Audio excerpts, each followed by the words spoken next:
Welcome. You've got mail.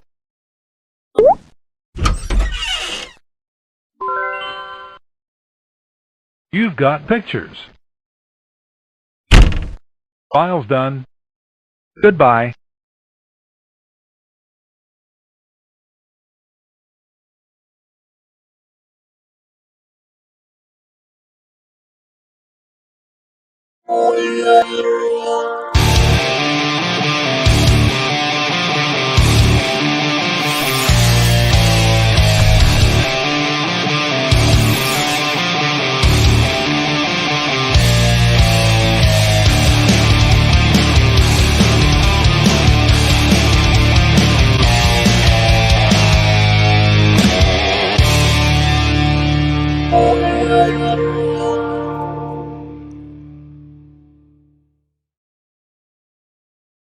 What's up, nerd family? Welcome once again to the Poindexter Lounge. My name is Enosh, aka Enosh Fett, and it is great to have you with me in the lounge tonight. Now, look, if this is your first time to the lounge, just know that the Poindexter Lounge is a place for nerds. It's a place where you and me and my crew can all get together and talk about the things that we love. Things like TV shows, movies, games, sci-fi, fantasy, comic books, superheroes, toys, and so much more. And if those are things that get you excited, then please hit that subscribe button as well as that notification bell and join up with this growing group of nerds because it's fantastic. Some may even say that if you know my lovely wife, that it's downright. If I can find, is it there? Yeah, there it is. That it's tiftastic. Almost could find it. There you go. But hey, it's good to have you guys with me tonight. It is Sunday night going into Monday morning. And I do have a quick announcement. There was not one tonight, but tomorrow night, I have talked with Johnny Pop. There will be a special 2 cents on nonsense Monday night edition tomorrow at 7 p.m. Eastern time. So mark your calendars, mark your, make a reminder, whatever you got to do to be here tomorrow night, 7 p.m. Eastern time for 2 cents on nonsense with me and Johnny Pop. And we will have a great time together. We got a doozy tomorrow. Let me tell you, it's going to be fun. It's going to be fun. But yeah, it's going to be a good time. So join us here tomorrow for that. Also, as always, I just want to say a quick shout out to all of those who partner up here with the channel and you support the channel. Thank you guys so much for your support. Appreciate each and every one of you. All the patrons, thank you guys for your support. Look at all of you there. You guys are all fantastic and awesome. And there in all of your glory. There you go. And then all the members of the channel, of course. Thank you guys for your support, your continued support. It means everything to us. And we're grateful for your for your support and for loving us. We love you guys for sure. And then of course, everyone who gives super chats during the show, we appreciate all of you guys. You guys help keep the lights on and we appreciate that. Help keep the batteries, charged. And thank you to everyone who just donates to the channel via PayPal or Cash App. All those links are in the description below. And we appreciate all of you for that. And of course, if you ever want to get anything back for your donation, you can go ahead and take a look at our store. The link is in the description below. We've got all kinds of cool designs and fun stuff there for you to pick from. And we would love for you to take advantage of that and wear some Poindexter swag, as it were, right? And then take a picture in it so that so we can see what you look like in your Poindexter gear, your nerd gear. All right. That being said, tonight is a lounging around stream. What we do there is I allow people on the panel to come in with their topics, things that they want to talk about, and that's cool. We talk about that stuff, and then also we will transition it. Excuse me. Working on day 4, I think, of COVID. Thank you. Yes. With my nice Mandalorian cup here, and getting through it, but the show must go on. And so yes, so we'll transition that into a call-in show where you guys can make your voice heard and and let us know what you guys think about what is going on, all right, in the world of pop culture and news.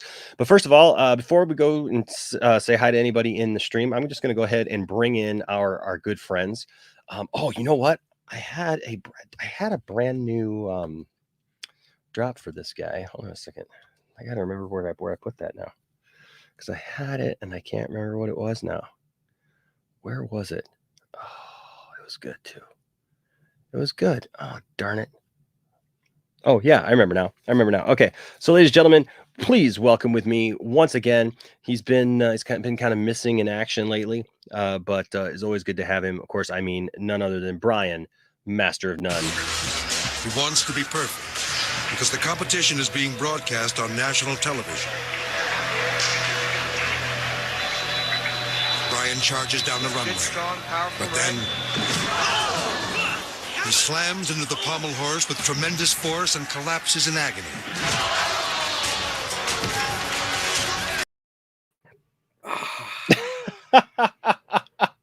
Poor Brian.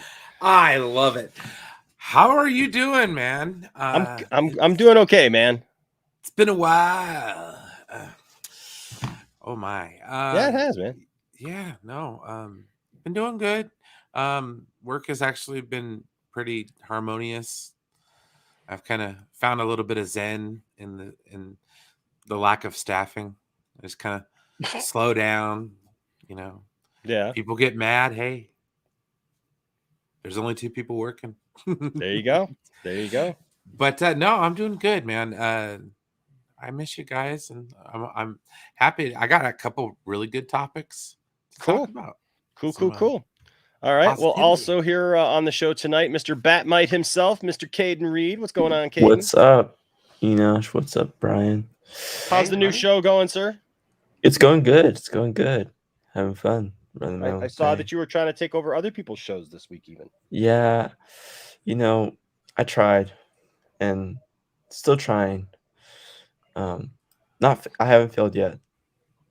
There's no failure without trying. So that's true. First, you got to try, and then you fail. Yeah. So I'm trying still, to take over one by one. All right. And then, ladies and gentlemen, of course, you know him mostly for his very interesting takes here on the channel, and it's as interesting as watching the Flintstones make an inappropriate joke. Hidden Adult Jokes Part 5. What kind of costume you gonna get? Well, I'm gonna get something that makes me look tall. How about another head? Another one? What do I need 3 of them for? Oh, wow. Yo, what's that? Yo? Hey. Yeah, well, my interesting takes. I mean, somebody's got to be right around here. Oh. Grew up in Albuquerque. What was there any cool places, anything that you liked being there? Like, how was it? Because it's my hometown. So I want to know, how'd you like it? Well, did you have fun there? Yeah, I'd go and visit your mother once in a while. Oh, no. I'd like to vouch. I Oh, also visited that kid's mother. Oh, hey now. Oh. Hey now. There you go. Oh, there you go. Hey, what's going on? Say hello to a couple people. What's up, Draga52? Good to see you, bro. You Do Suck is here in the houses. How about them Cowboys? How about them?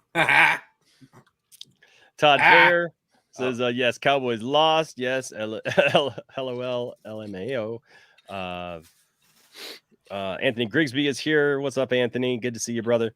Let's see who else is here. Donovan Martin is here in the houses. Can't wait for Moon Knight trailer tomorrow. Yes, reading some of the runs in anticipation, and they're very good. Some guy named Brian Master of None here says, how about them Niners? Oh, who's Brian? Death to the opposition. I'm Brian of the Valley of Grass. So. Oh. Yes. Dude, your mask man. in the background is looking very Mike Myers back there, just kind of lifeless with a wig on it. It's like it's kind of creepy, if I'm being quite honest. Like, it's just like sitting there like it's propping up Skelegod Yeah. Yeah, it's kind of creeping me out a little bit, but Yeah.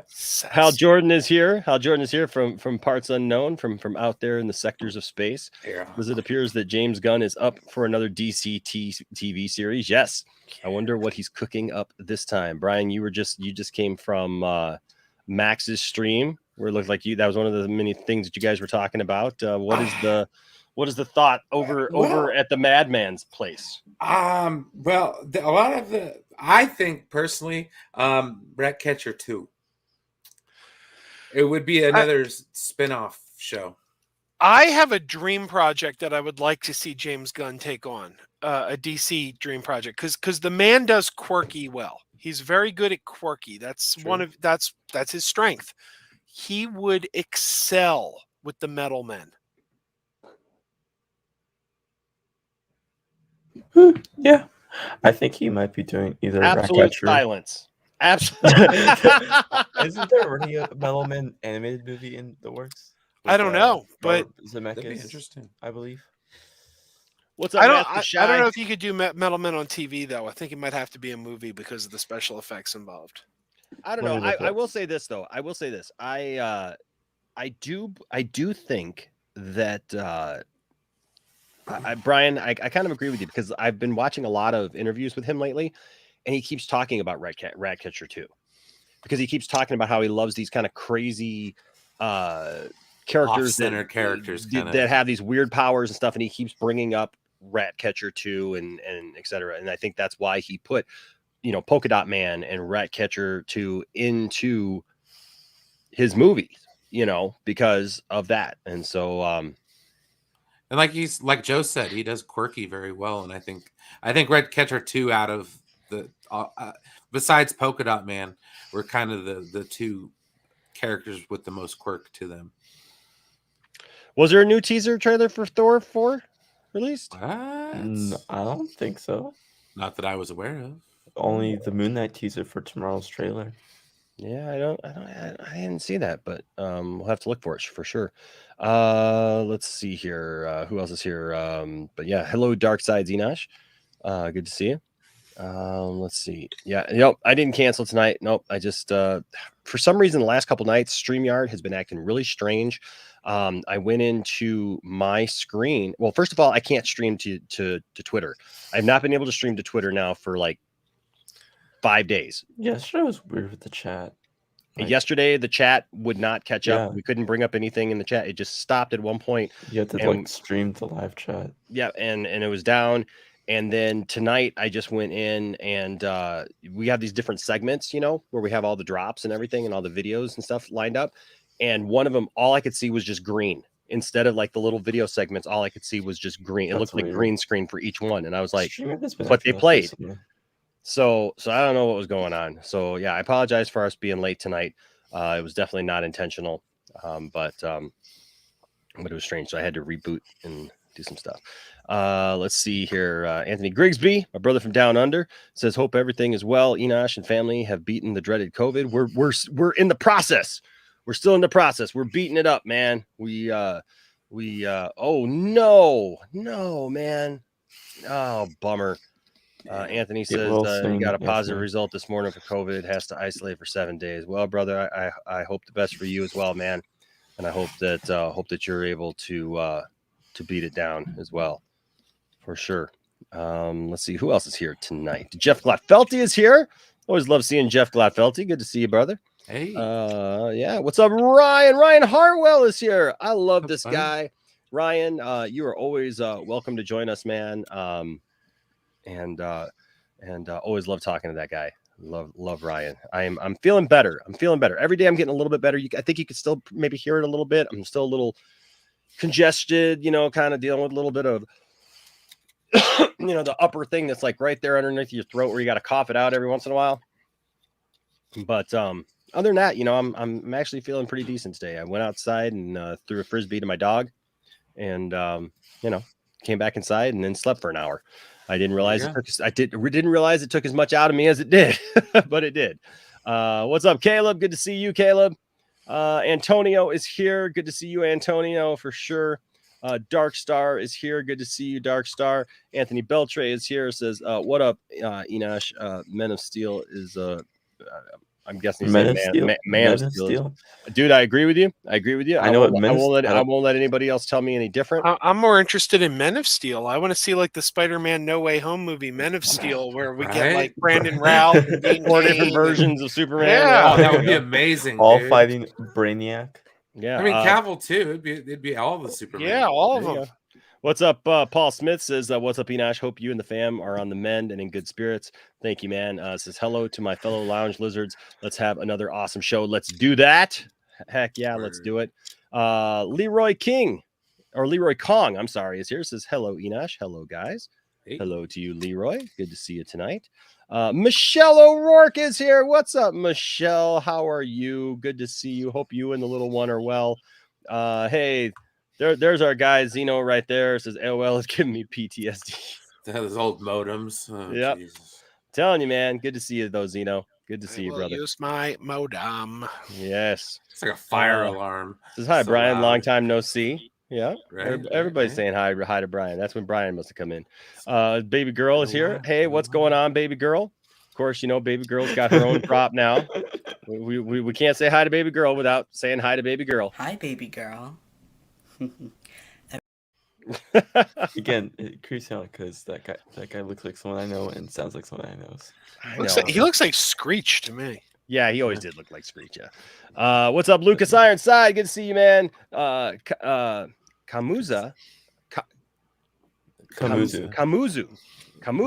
Yeah. Kamuzu. I almost thought it was thought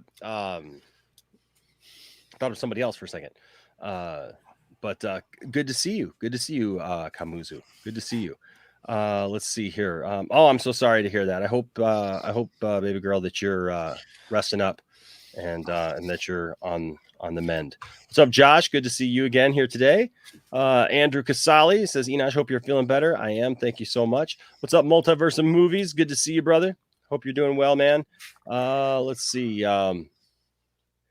And you know what, Zeno? That's what it just felt like. It's just felt like a really bad cold, to be quite honest with you. That's what I thought that I had, was a really bad cold. Although I will say this, Thursday and especially Friday, it did wipe me out pretty good. Like I was achy all over, and I was running a slight fever. But it broke pretty fast. And now I'm just kind of getting over this, nasal thing. What's up, Protoss X? Good to see you, Protoss X. There's our guy, Laser Luke Gaming. Says, Enosh, what's up, bro? How you feeling? Better every day, a little bit better every day, man. You get up and you do the thing every day. Tizai Cherie says, wait, Caden is Batmite? Yes. Batmite is canon. And also, yes, Batmite is canon, and I have been casted as Batmite and Peacemaker for them. Oops, spoilers. Well, you know what? Now you're DC's not. supposed to snipe me. Yep. Don't worry. What's up, Toronto Freddy? Good to see you, man. Good to see you, brother. Let's see. Steven Topper's here. We're seeing some faces we haven't seen in a while. Steven Topper's here. Says, Enosh, have you seen Owen Hart wrestle at a live show in the late 90s? No, dude. I wasn't going to wrestling shows in the late 90s. I literally went to my first wrestling show it was probably 2010, maybe 2011 is the first time I ever went to like an actual pro wrestling show. And it was Impact. The Impact Zone. Got to see Ric Flair. I got to meet RVD and Jeff Hardy. And so it was a memorable night for sure. But yeah, that's the first time. Owen will forever be missed. Absolutely, man. Sure. What's up, Drunk 3PO? Thank you, sir. I appreciate that, man. Thank you, Drunk 3PO. Appreciate it, man. Hope you're doing well. I tell you what, COVID brain is real, man.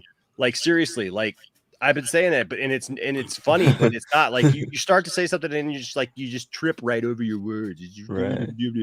But no, thanks, man. I hope you're doing well as well. That's a heck of an icon. I like that icon he's got there. 3PO drinking. Yeah. Well, it fits the name too. It's perfect. You got great powers of deduction there, Joe. Yeah. I'm like Sherlock Hemlock. Egads, it is I, Sherlock Hemlock. Joe with the Sesame Street references. Love it. Love it. Love it. Yeah, it's Azteca, good to see you. Azteca says, Poindexter Lounge here after my Dallas Cowboys loss. Hey, congrats, Niners fans. I didn't think they'd play that well, but I guess they wanted it more than us. I'm not rubbing it in, dude. It's okay. Like I'm not Totally not that rubbing it dude. in. Totally not rubbing it in. Bad City Stuff is here. It says, I have a theory that Michael Keaton will replace Ben Affleck, and Ben Affleck will be sent back to the mid 80s before Batman 89, and Batman 89 never happened, and Zach can make Dark Knight Returns movie. That sure is a theory. Can I get sent back to the mid 80s? I'd love that. With actual 80s music. Oh my gosh. That'd be great. Be great. Take What? Why wasn't I told? But you can't do this to me. You know how much I sacrificed? Hell of a lot. Yes. What's up? Marcus Cruz says, Bloodsport series. I need more. I need more. I just don't see Idris coming back for that, though. He's a busy guy. He's a busy guy, but He you know, does, he does stuff. They've gotten Gavin. they've gotten big stars to come back for these shows. You know, I think it's all about money and timing. You know, Sure. Gavin C says, love the drip, Brian. Can't stand the Cowgirls. Uh-oh. Shots fired. I've been a 49er fan since the 90s. And if anybody remembers the early 90s, the Cowboys used to beat the 49ers like all the time. Because the NFC Championship game for like 3 years running was the 49ers versus the Cowboys. So like they had to beat the Niners to get to the Super Bowl a bunch of times. So Yeah, look, I've always been a Niners fan. Like I've been a Niners fan since I was a kid, and I don't even know why. I Joe Montana. You know, it's Joe Montana because I grew up in the '80s, man. Joe Montana was the thing, man. You know, what are you gonna? True. He was a great actor. Exactly. Joe Montana. The 49ers shuffle, dude. We are the Niners. So Enosh, Rational Skeptic here says, Enosh, does the Star Wars 1997 special edition still hold up today? Heck no. What? Heck no, it does No, not. I beg to differ, good sir. Dude, it does not. It's a variation that's on Disney Plus right now. Well, no, not the 97 version. Not the original 97 version. They've tweaked it like 3 or 4 times since. They've tweaked it 3 or 4 times since, dude. That original 1997 version looks cheesy now. Like Jabba in 97 really looks Did you looks bad. Did you guys see the reference to it though in the recent Boba Fett episode? Mm-hmm. Yeah, but Jabba still looks bad though. Honestly, I don't agree with that. But I do not like CGI Hutts at all. CGI Hutts look awful. Like they just look really bad. They don't look real. The texture on them is just ugh. It's so just obvious that we're looking at a bad CGI. Like even in Book of Boba Fett, and I love Book of Boba Fett, but the Hutts on Book of Boba Fett like are just they were bad. And not bad. only that, but I can't agree with that. But you can kind of tell in certain scenes that he's in the volume. He's in the what? The volume, the big he's in the stage volume. craft. The stage yeah, craft. the stagecraft stuff. Yeah. Yeah, it's like Oh yeah. Well, that's kind of what I wanted to bring up though. Was that's a Book great of point. Boba. Yeah, that's a great point too, because actually I just watched Red Notice, and Brian earlier, this time last year, we were having conversations about movies being made and put on streaming services, right? And I mentioned the fact that I said, they'll make movies for less, but we'll see that the quality, no matter what they do, the quality, because they can't spend $180 million on a movie like that, right? True. So their quality's going to go down, right? You may get cool movies, which Red Notice was a cool movie. Don't get me wrong. It was a cool movie. But there were many times watching that where it's like they were so obviously on a set that with that stagecraft type, background. But yeah, go ahead, man. Sorry, I didn't mean to cut you off. It just reminded me of that because I was thinking that exact thing just the other day. Well, no, because that's kind of what I wanted to bring to the table tonight, though. What are your general thoughts as of episode 3 of Book of Boba Fett? I'm loving it. I really am looking forward episode to episode. I think it's great. I mean, people are complaining about the colorful speeder bikes and and I'm like, who cares? So they got some color. I thought that it was either like Rascals or Vespas. That's where I was going. What's up, Simon? Good to see you. What's up, Chuck? Good to see you. And then I think there's just a couple more here. What's up, Broden? Good to see you, Broden. Hold on. Was all I loved Red Notice, by the way. I saw that in the movies. Yeah. You know, Brian. So I've really enjoyed Book of Boba Fett. I don't know why everybody's like so upset about Book of Boba Fett, to be honest with you. But Everyone's acting like, oh, that's not Boba Fett. That's not, and it's like the guy had 6 lines of dialogue, man. Or maybe it was 4. I don't know. He had like next to no dialogue. Everything you think you know about Boba Fett is stuff you made up in your head over the course of like 30, 40 years. Yeah, man. Yeah. I got 120 Boba Fett's like worth of playtime there, to make up, man. Over here too. Hey, how you guys doing? They got a rich I'll buy him off you. That surround Boba Fett though, so it's collecting Boba Fett. That's where a lot of people get their head canon from, is the Legends material with Boba Fett, especially because he was huge in Legends. I checked out of the extended what do they call it? The expanded universe. Mm-hmm. I know there's people that loved that. I checked out book 1, Heir to the Empire. Heir to the Empire. I checked out. You know why? I got a big issue with that book. Joe, Luke I love you. Luke Skywalker drinks hot chocolate in it. Like what? Like, did he get a Big Mac too? Like what the hell? Like we're gonna have like an Earth drink? Like it took me. I'm like sitting there. I'm like, whose great idea was it to give Luke Skywalker a hot chocolate? Like why not just have him eat a wiener while we're at it? Joe. That it's got to be the most nerdiest thing I've ever heard, but I agree. Joe, they have English letters in Star Wars, okay, man? How? Yeah, they have hot chocolate too, apparently. Yeah. Just think about this. Yes, they would have something like hot chocolate. Did he have some Totino's pizza rolls too? Oh, come on. It's not like he had Swiss Miss. Now, look, if they were like, if I'm reading the book and they're like, and then Luke opened up a packet of Swiss Miss and put in some water in the microwave. All jokes aside, if you go to Galaxy's Edge, I guarantee you at the cantina, they have food that's, earthbound. They have a blue. Does that make it canon? Because everything there is. As someone who's been there, like everything at the cantina is rebranded. Okay, it's rebranded to be some kind of Star Wars thing. You can get the blue milk and the green milk and roll. It's just called something else. Yeah, exactly. Put some blue milk and some mashed potatoes, and you got blue mashed potatoes, aka Star Wars potatoes. What's up, Simon Section, with a 1999 super chat? Thank you so much, Simon Section. You're the first super chat of the night. So let's see. We got to give you something good. Okay, so we're talking about Star Wars. Let's see. What can we give him here that Let's see. We're gonna, you know what we're gonna give you? We're gonna give you a Matrix scream. How's that sound? No, you know what? Since we're talking about stuff, let me read this to make sure. But the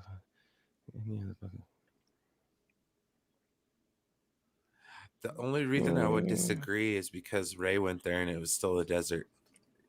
Yeah. So you know what? So Simon Section bringing the 1999 super chat, just giving a nut shot to all the haters. 빠른 타이밍의 경기가 끝날 수 있어요. 너무 세게 맞았습니다. 너무 세게 맞았어요. 너무 세게 맞았습니다. 지금 이거 큰일 났는데요. 병원에 가야 됩니다. 이거. 너무 세게 맞았습니다.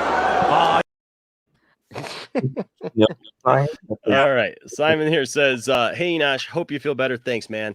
Topic, Book of Boba Fett. Do you think the end game of this book will be Tatooine being terraformed? Let it rain. Yes, due to the Force or plot writing, Luke's farm will be spared from flooding. I don't think that it'll be terraformed, because I don't think there's anything because I mean they've gone back to Tatooine even in in the future. So Yeah. I At don't. the end of the Rise of Skywalker, Rey goes back to Tatooine and Yeah, buries Rey them goes- in the sand. Yeah, Rey goes back to Tatooine, and everything looks pretty much the same. So, um, Oh, but they're No, erasing the creating- sequel they're trilogy through erasing the. the sequel trilogy, or they're making a new timeline. Possibilities, Where- guys. Don't you watch Doom Cloud? Put the new time. Moral of the story: there's always a bigger shredder. Wow. yeah, no. But no, as far as the only thing that I can say about the speeder bike chase or whatever, it just seemed out of place because of the color scheme, and it was eerily reminiscent of those Rascals. You know, like Oh yeah, the color scheme looked a little strange, whatever. But like, look, the only thing, honestly, the only thing that's bugged me so far is those stupid huts. yeah, that was dumb. The whole premise of it, and not only that, but the Danny Trejo cameo or like I kind of, but look, shoehorning. I I like- guess the best I way like to I put was it. I was excited about that. I like Yeah. that he was there. I like that he was there. Okay, but he's also one of those people that, like, I don't see him ever as whatever character that he is. He's either Danny Trejo or Machete. Nothing beats nothing beats in the movie Muppets Most Wanted when he's one of the prisoners. When Kermit goes to the gulag, and what's her name? Tina Fey is saying goodnight to all the prisoners, and she's like, "Good night, good night," and she as she says goodnight to each one, she goes, "Good night, Danny Trejo." Does it make you feel like knowing some of the movies Danny Trejo's been in and some of the scenes that Danny Trejo's been in? Does it make you feel a little uncomfortable that, like, he's in kids' movies? He's in Star Wars now. Machete was a spin-off of Spy Kids. He first played the role of Machete in Spy Kids. That is true. That is true. Wow. Headcanon. The It's Robert like a Rodriguez fan- verse is deep, Yes. bro. No, Yeah. that's actual canon. He was Uncle Machete in the Spy Kids movies. Yeah. Ian's just like, what? I'm gonna have to rewatch these things now. With a new light. But yeah, I don't even know what to make of that, because all I can think of is him killing what's her name, and her naked friend in the pool. Like, well, you don't actually see him kill them, but it's assumed that he throws their dead bodies in the back of the van afterwards, like, because he shows up. What was that? Like, he shows up, like, has an intimate moment with Lindsay Lohan, Yeah, and the other girl, and then next thing you see him, he's throwing bodies into the back of his van. Like, I don't want to think about that being part of Spy Kids. no. Now you do. But then again, you had Antonio Banderas in that movie. And Danny Trejo's just all like, Don't worry about it, sweetheart. and Spy Kids was a spin-off of the movie Four Rooms. Trivia. I don't know where we're going with that. No. I thought the Shark Boy and Lava Girl new movie, whatever that movie was gonna be a new, like, the confirmation that both Spy Kids and that movie take place in the same universe, but nope. Sadly, no. No, but to answer, yeah, Simon, I don't think that it's, I don't see that getting done, just because of what we know so far and, like, everything that's been talked about. I don't see that at this point in the Star Wars universe. It would be interesting though, because we do know that at one point, I mean, they have talked about it, that at one point there was water on Tatooine. Yeah, right? and it was dry. And that's why you had the Tusken Dune Raiders. Sea, because it was actually the Dune Sea. I have really enjoyed the fact that they've World build. fleshed out the Tusken Raiders a little bit better. Yeah. Oh yeah. Kind of like Dances with Tusken Raiders kind of thing. Oh, I love that scene. Yes. Like when he's Todd dancing with Fayer the- here. like, Todd Fayer with the $20 super chat. Thank you, Todd. Says, I am the second super chat of the night, I guess. Yes. Nice. Yes, you are the second super chat of the night. And there is no dishonor in that. Oh, and speaking of which, Brian, I can officially dole out honor and dishonor now. What do we got? Are you ready? I've been teased for a few days. What do we have here? Are you ready? I kind of saw some of it. Oh my gosh. Take that off the end there. That is freaking amazing. Whoa. Where in the world did you get that? That's awesome. Stovocor. Oh man, He got it in Stovocor. Look oh, at that is that. amazing. It is heavy too. Oh, I can only It is imagine. heavy. My buddy James got this for me, gave it to me. He had two, and it is fully, like you can see, it is fully sharpenable. Yeah. Wow, it's got a nice edge on it. Oh, Yes, you can sir. take out hella Jemadar with that. I'm just saying, man. I'm gonna put this like right over my bed, and just just like plop plop. That's amazing. You know who I'm ready for, just in case? William. I'm ready for William and Wonder Meg, just in case, buddy. I'm ready for you, bud. You're holding it wrong. If you're trying to steal something, you can't. You're more I'm just likely to saying- hurt yourself than me. And if you have it above your bed, remember, we're going to bypass your bedroom. We're going straight to the room you're sitting in. So, No, he's moving into that room now. He's sleeping in there as well. and trust me, I'm not going to make a move thousands of miles away without somebody on the inside. So Good luck with that. we got plans, man. Everybody's got a price. I love it's got little tip holders and everything, Brian. Oh, that's amazing. Hey, you gotta protect the tip. Enosh. Oh my god. Well, you do. You gotta protect the tip. I like Worf's Mekla. That was cool. It was like the little half one. Hey, look, this is my first like real like I've got I've got some Star amazing. Trek stuff, right? Don't get me wrong, I got some Star Trek stuff, but this right here, for him to give this to me, that is a whole nother level, man. This is this is fantastic. I wanted mean, to carry those, but I didn't feel like going to get the knife. They wanted me to get a license to carry knives. I'm like, what? It's an art. What? Yeah, they wanted me to for my business license when they came and inspect. I had one sitting there, and they told me I had to have a subset or something in my license, like for when you carry knives. For this? That's back to it's considered a blade. Well, I mean, listen, I'll be honest with you. I mean, all joking aside, I don't care how you hold the thing. If this thing is sharp and this is absolutely a weapon. This ain't like my lightsabers Oh, that like no. look cool. This can You know what I kick mean? someone. Like, yeah, this is gonna hurt somebody for Yeah. real. You start, Real if I start bad. swinging this thing around. Like somebody's gonna, they're gonna feel it. Like, and this is solid steel. I mean, so That's huge. That's going through somebody, man. Yeah, you can kill somebody with it. Oh, And yeah. the business license, the people see it as a blade.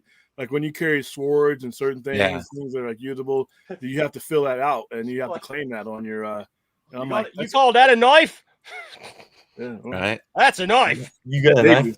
You bring a knife to a fight? Nah, I brought this thing to a fight. Exactly. Hey, Enosh. Yes, sir. I can't stick around too long tonight. I really got to go because All right. there's a lot going on over here. But there is a topic I really wanted to bring up because no one's talking about it. What's It's that? kind of driving me crazy. Are we done with Boba Fett? Because I don't. Well, wanna we got, move hold on, on if we are. I had one more thing here. Okay. Rational Skeptic with a $2 super chat here says, do you guys remember Jabba was originally human? Yes. Yes, sir. Yes, he was. And we can always go back to Jabba. I mean, or go back to Boba Fett. It's Yeah, not like that's true. we're just like done with Boba Fett and we just, go away from it. But yeah, you know what? And I like that scene. I just wish that Declan Mulholland. I just wish that played Rational human Skeptic that the CGI looked better. And it doesn't seem to like Oh, what yeah. they've done to it. It just has never It's looked so good. weird, that scene. This just never looked good to me. In Simon section here with a $9.99 super chat. Thank you, sir. Says, guys, all I'm saying is that it would make more sense that the old lady would be concerned of what Rey's last name is because she has never seen anybody on this island of Tatooine. Potential. Possibly. No, that makes a lot of Yeah. sense. We could do that. That'd be interesting. That's an interesting. interesting take on it for sure. Yeah, that is. I You know never who would understood have been why. cool as well to see in that scene with Luke and Leia? Would have been Hayden Christensen standing behind them as well. Yeah. I never understood why people got so incensed that she took Skywalker as her name. It's like Yeah, why did that? Have I- people never heard of like adopted families and Yeah. I don't see why there's a problem with it either. No, I don't know either. They just say like she didn't earn it. She didn't earn it. I think she earned it. She's yeah, earned she it. did.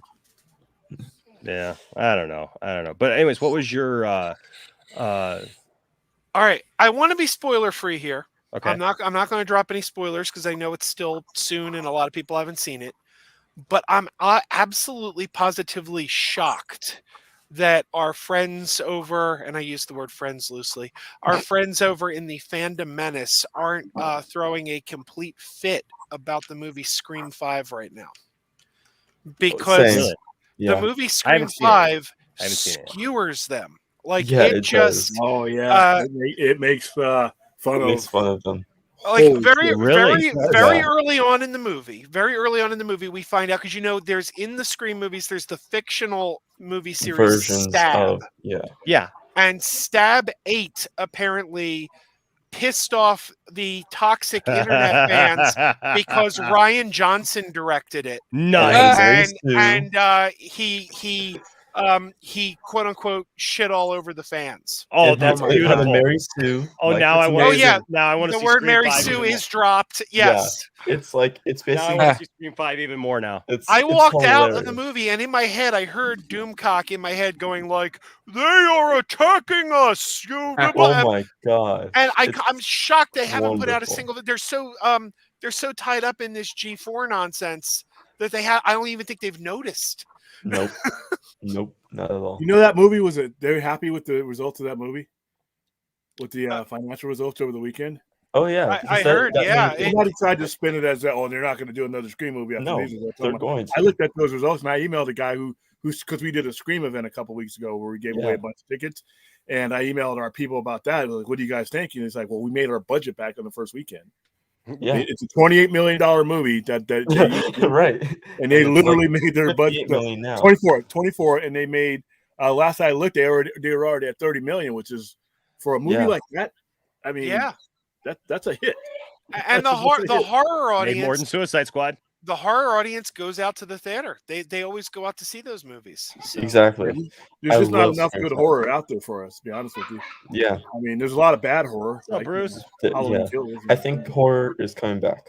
It's coming back, especially slasher. Well, I have not seen Blumhouse Scream stuff 5. is really I awesome. love the Scream series, but I've not seen Scream 5. Obviously, I've had COVID for the last week, so was not able. I know, not able to go out. I know somebody told me that too, that COVID's no excuse for whatever, because what? Oh yeah. What? Like so somebody tried to because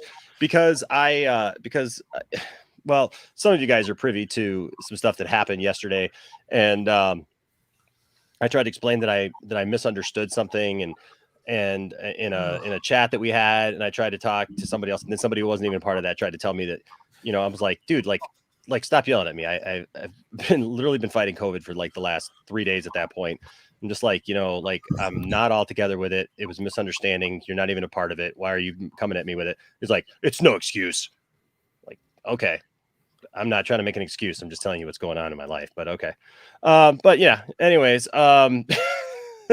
people are weird, man. People are weird. But no, I love Scream. I love Scream a lot. And that's cool though if they do that, because I did not know that makes me even want to see it more. That's pretty awesome. And it's shocking me that just no one's talking about it. Talking about it in what way do you mean? Well, I mean, I just expected a ton of angry videos. Like you know how those guys are. Like they've They got make a very 10 videos on one statement. They've got a thin It's not skin. blockbuster. It's not a blockbuster. They seem to only go after blockbuster level stuff, and it made good money, but it's not like a blockbuster that's a Disney level thing. But good, you're glad it flew under their radar. And I'm glad they're already working on the next one. Scream 6 and I love horror. And then it's not putting out. I mean, Blumhouse is putting out really good stuff. They're doing now. Blumhouse Yeah, is Ryan, now we will getting be in just a to few minutes. those comedy stuff, comedy horror as well. Blumhouse. Oh my God! The what do you call it? The Invisible Man a couple of years ago. Yeah. What a $7 million to make that phenomenal movie. Yeah, it was so good too. Just so good. But then they did Halloween Kills. Dark Star's asking which Scream movie's the worst. Obviously, Scream 3. Yeah. Scream 3 by a mile because Scream 4 they ran out of ideas midway in that movie, and Scream 4 is great. Scream 4 was like a redemption for them. There's only one bad Scream movie. There's only one bad one. It's 3. And it's the only one Kevin Williamson didn't write. So Scream 4 was okay. I didn't like Scream 4. Scream 4 is the worst Scream movie for me. I love Scream 4. I like Scream 3 better I'll than be 4. honest, Scream 4 is not my favorite Scream. It just it's not my worst. I guess my least favorite either. It's just kind of I don't know. I wouldn't say worst. I would say it's my least favorite. Yeah, I just say probably least favorite. Now hold on. Which one is Jada Pinkett in? The second one. The second one. Yeah, so that's my favorite of all of them. So I will say this: Scream 2 then is my worst experience seeing Scream of all the movies, because when I went to go see Scream 2, it was very unfortunate, but the entire place was absolutely packed. I mean, it was there was no seats available in the theater. It was that packed. People were coming in and having to leave because they had oversold the showing, right? And so people were coming in and then they were having to leave. They were getting pissed off. There were not enough seats, whatever, and they would go. I did not hear the first half hour of the movie. The first half hour of the movie we could not, because everybody was talking. There were people yelling and screaming. There were a bunch of young people there. There were a bunch of people acting a fool. And then as soon as, sorry, spoiler for Scream 2, as soon as Jada Pinkett died, there was a large segment of that particular theater that was African American that was there to see Jada Pinkett in the film. I remember that. My God. Yep, I remember that. When she died at the beginning of the movie, the entire place lost it. People started screaming refund. The guy next to me starts screaming, starts faking like he's having a heart attack, and he's just like, my baby, they killed my baby. And I'm just like, I had no idea what the plot was for the first half hour of the film. I almost got up and walked out, and but because I ended up not knowing what the first half hour of the movie even was until we rented it. That sparked a big conversation back then, by the way, with Snoop Dogg and a whole bunch of people, because that's where you started seeing. Oh my God, that scared me. Bane's here. Bane.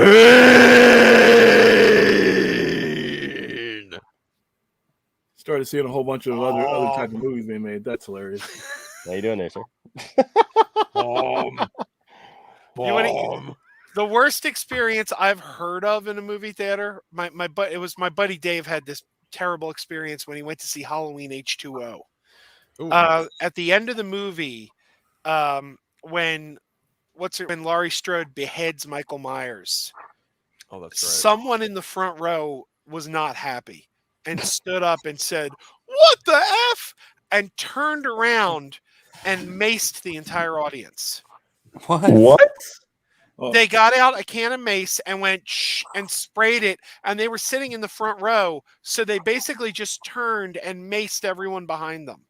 And everybody was leaving the theater in tears, wow. Try Colors. Remember Colors? We went to go see Colors at Crenshaw Plaza back in the 80s, and they were shooting at the screen. So it was going to affect things. Yeah, they were shooting at the screen. We had to exit the theater. Oh my. Yeah. Oh my gosh. Actually, I have a worse one than that, and it's the worst monster movie of all time, in my opinion, and that's Cloverfield. Because not only did the movie, whoops, oops, did he leave? I'm not going to tolerate any Matt Reeves slander here. Not only was it 93 minutes of BS and 6 minutes of monster, but there were people in there. Why did you say that? Yeah, there were people in there that were vomiting. It tastes like sugar. From the shaky cam. Yeah. And even though they had warned people, nobody, if you had issues with it, I had people in front of me, behind me, and I'm like, not only is this movie pissing me off by the second, I'm I'm in a coke field rage. Rage. Yeah. And that movie was and I remember because we went to go see Transformers, right? And that's where the first time you ever heard of Cloverfield in the preview with Cloverfield. And the Statue of Liberty's head come bouncing down Broadway like that. And we're like, wow. And then for 8 months, Nicotina's mom! That's more monster than I got in the actual movie. I remember going to see Cloverfield just to see the Star Trek trailer. That was like the big thing. Was like the Star Trek trailer was going to be on Cloverfield. But That's you not know, what I heard. So that's not what I heard, that's Joe. the reason people saw Sherlock Holmes: Game of Shadows, because they wanted to watch the Dark Knight Rises trailer. Joe, I heard that you went to go see Cloverfield to see John Cena.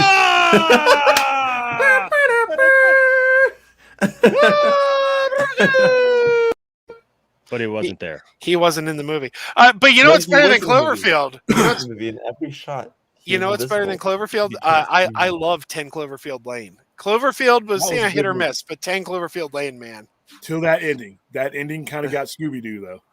That was a great performance by John Goodman. John Goodman. I mean, that movie was good. Oh, it's like Signs for me. I love Signs. Signs was an excellent movie until like the last maybe 5 minutes. It kind of lost me. 10 Cloverfield Lane kind of got goofy like right out the door. But I loved her performance. John Goodman, I think that's one of his top 10 performances for me. And the whole premise of them being locked in there and the way they were just playing off of him being crazy. And he ended up being right, actually, even though he was, homicidal. But I kind of liked the movie till the end. I love that idea, though, that the nut job was right. Yes, he was right. But unfortunately, he kills somebody and puts them in acid. Everybody's got their thing, So I love Cloverfield. I'm sorry. I unabashedly love Cloverfield. I love J.J. Abrams and stuff. And those guys got a good track record with me. Like I said, we literally counted. There were people in the movie I just didn't care about. I was rooting for them to die. In order for me to have a good monster movie, he just produced the first one. It had my girl Lizzie Kaplan in it, though. Yeah, she explodes. I do love Lizzie Kaplan. Yeah, but her best role in the movie is when she explodes. Nick says John Cena was in the film. You just couldn't see. Yeah, it. Why don't we just? He stole my joke.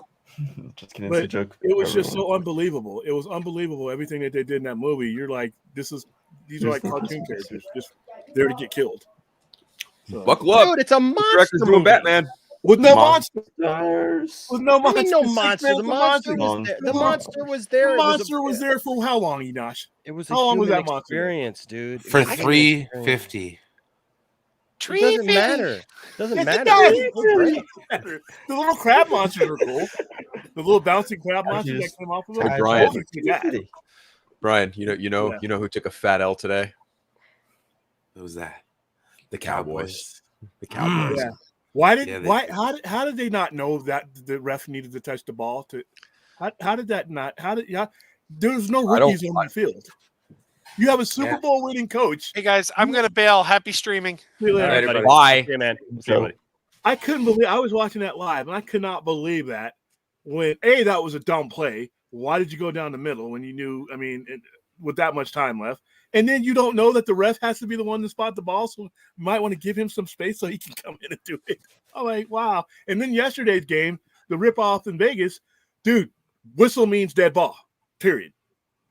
And there's a lot of folks here that bet money on that game that, that caused some problems, man. So, the sports book was full today. Oh, my goodness. But you should have seen the outright just anger yesterday because that was, even though it was a right call, once you blow the whistle, that was it. No touchdown. And they win by a touchdown. It was like, wow. But that game today with the Cowboys, I'm like, I can't believe I was watching that live. And so then the for game's me, over. Rational Skeptic, Tenet was okay. I didn't love it and I didn't hate it. I still haven't seen it. I saw it in the theater. When it came out. And I was glad I saw it in the theater. But at the same time, it didn't move a needle for me. You know what I mean? It didn't really do any major thing for me. I don't know. What have you guys seen Tenet? I've seen all of the Oliver movies. I'm not a fan of him. I think he's overrated except for one movie. He's made one movie I really, really love, and that was Dunkirk. And that was him. Other than that, I think that was him. I had no desire to watch Dunkirk. I didn't. The Dark Knight Returns. It bored me. Heath Ledger in The Dark Knight, that was it. Whenever I watch The Dark Knight, I don't watch the other scenes. I watch Heath Ledger scenes. And then Rise of the Dark Knight was lackluster. Tenet was a complete waste of time for me. I only, in Inception, I go because usually he used Hans Zimmer's score, and I love Hans Zimmer, and I always know I'm going to at least get a good score. But I think his movies overthink themselves, and it takes a lot. Problem. Yeah, it takes a long time to get to something that he could have gotten really quick. So I'm not a big fan of him. I think the Dark Knight trilogy, he gets a lot of credit for the Dark Knight trilogy, and that's fine. But if Heath Ledger doesn't have one of the top 5 all-time performances, in my opinion, that movie does average. That movie goes down as a good superhero movie, but average. We're not referring to it. And that third movie made a whole lot of money based off of what Heath Ledger did in the Dark Knight. Oh, I'm hating on Nolan. It's Nolan's fault that DC's not king shit right now. That's my. He was also the one that introduced them to character rights on people like in Warner Brothers with the whole like you cannot use these characters because I reserved them because I'm about to use them for this movie. Yeah, and they should have never agreed with that. And they should have never done that because like we would have a lot of other character adaptations of Bane and developing stuff alongside of each other. Yeah, he's part of the reason why George Miller's Justice League movie got the axe. Yep. Another thing he did, I thought that just really was the coffin for me, was when they went to the streaming model. You know that Batman 2002 series or 2005 series, like, or with that animated series that was like in the early 2000s, late 2000s, or whatever. The reason why they couldn't use Joker and Two-Face is because of the Dark Knight. Yeah, see, remember when he went when Warner Brothers went with the streaming decision because of COVID and everything else, and he just through a conniption pulled out this op-ed and just completely buried him. I'm like, dude, very cocky. Your movie lost $50 million for the company. Your movie lost Warner Brothers $50 million because you forced them to release it in an environment where nobody was going to the movies at the time, but you had to have the full theater experience. So whoever financed that movie took it right in the nuts. They took a goat kick right in the nuts for $50 million because you had to have so yeah, I'm done with Christopher Nolan as far as that goes. I mean, Dunkirk, I love Dunkirk. That's very, very specific. Right. Goat kick I'll still look forward to Oppenheimer. Oppenheimer, like the cast looks cool. I got History Channel. You know what? I got the History Channel. I got Discovery. I got Discovery Plus. Fat Man and Little Boy. I have Robert Redford. Yeah, I have and down relationship with Christopher Nolan. I think that there are a lot of people who like to put him on a pedestal for the things he did with Batman, and that's fine. I can understand that. A lot of people did the same thing with Michael Keaton and Tim Burton. I think as a technical director, as a storyteller, he is unique unto himself in what he does with the camera. And do I think he limits himself? I do. I truly think he does limit himself, and I think the most ambitious thing he's ever done to this day still is Interstellar. I wasn't really big on Inception. I don't give a shit about Dunkirk. I have no desire to watch that movie. I think his Batman trilogy is fine at best. I think The Dark Knight is probably the best one of them all. I think that's a pretty easy conclusion to come to, depending on how long you've been watching movies. I love Batman Begins, though. Yeah, Batman Begins is a pretty solid Batman adaptation. I'm not going to lie. It's got a special place in my heart just because. I don't remember a single thing from that movie, honestly. I'll be honest with you. Like, why it does is because out of all the movies that I've never had a movie sneak up on me before, and I don't know what was going on in my life right when that movie came out, but for some reason I didn't know about that movie until the week before. I had no idea. Had no idea it was coming out, and all of a sudden, like I'm watching TV, and all of a sudden I see this thing. There's a new Batman movie, and I'm like, "What the heck is this?" And I actually went to go see Batman Begins by myself. Wow! Right? My wife didn't go see it with me. I went to go see it by my ex-wife, not Tiffany, because Tiffany would have, Tiffany ain't gonna let a Batman movie slip by like that. That's why she's my wife now. But like, no, my ex-wife, she wouldn't go see it with me. She's like, I don't want to go see a Batman movie because the last Batman movie we'd seen is Batman and Robin, and so she's like, I'm not gonna go see it. Wrong with that movie. And I just kept saying, you know what? Look, this looks like something different. This looks interesting. It looks like a real life take on it. And I remember sitting in Batman Begins just going, wow. I can't believe they made this movie. Like Yeah. you know, I mean, at the time, like I think we forget that sometimes. Like we get a little spoiled, you know, and I think we forget like what the climate was. Literally, I honestly do, and this is why I try to warn people about what it can go back to. Okay, Yeah, right. He essentially It had could to go back prove to this. why he could. I'm he- just saying. he got free reign on the other two. That Yeah. movie was everything he fought for to get free reign on the other two movies. I'm just saying there's a lot can be said for the fact that DC movies went serious for a long time, because we can go back to the crazy days of, hey, Goofy. let's put nipples on Batman's suit, and let's We're make almost it kind of back there again. Yeah, I know, and that's what I'm saying. It's a really fine line, and I'm trying to warn people because we don't want to go back to those days, because those are dark days. And, I didn't mind you know, Batman Forever. Batman Forever total line well. Batman and Robin damn near killed the camel. Yeah. Batman and Robin was actually, in my opinion, of because I saw all of them in the movies. So 89, 90. Batman Forever on a pure fun and global level, because that was my first year open, was my favorite of the three. Mm-hmm. The soundtracks were better than the movies, in my opinion. I don't disagree with that. Yeah, but I thought the movie was pretty excellent. solid take. All things yeah, considered. the Great the soundtracks. soundtrack to Batman Forever. And Batman and Robin. Both of I them prefer were good. Yeah, Forever, you had but Smashing I hear Pumpkins. you. You had Smashing Pumpkins. You had U2. Smashing Pumpkins, dude. Yeah, You U2. too. And they did that cartoon Offspring. video for it. Yeah, awesome. dude. Get back to Yeah, answering the main 2 question, seconds. though. 2 I seconds. put Tenet right below Interstellar for me as Mm. far as Nolan's filmography goes. Inception's kind of lower on that end. I don't know. I like Memento. like it when he pushes boundaries of his own self and what he can do. But when he does stuff like, I mean, again, I'm not really huge on Dunkirk. When I saw the trailers for it, everything about it, I just had absolutely zero interest. His Oppenheimer project, I'm gonna watch the shit out of that. Having seen Dunkirk, I had no plans to go see it, but we promoted it, so I went and saw it. It's actually really good. I had my expectation was low, but see, I don't need Nolan because I already have somebody at Warner Brothers that's better at what Nolan does than Nolan. That's Denis Villeneuve. He's better at it. He's a better visualist, in my opinion. He's a better visual storyteller. His stories don't drag and outthink themselves. Well, I mentioned earlier that Christopher Nolan limits himself, and I think he limits himself in that he doesn't utilize special effects often, if at all. And I honestly think the fact that he grounds all of the films that he's ever done in reality is almost a hindrance to him. But then again, that's a creative choice that he does to make the films feel Hitchcockian to some extent or less.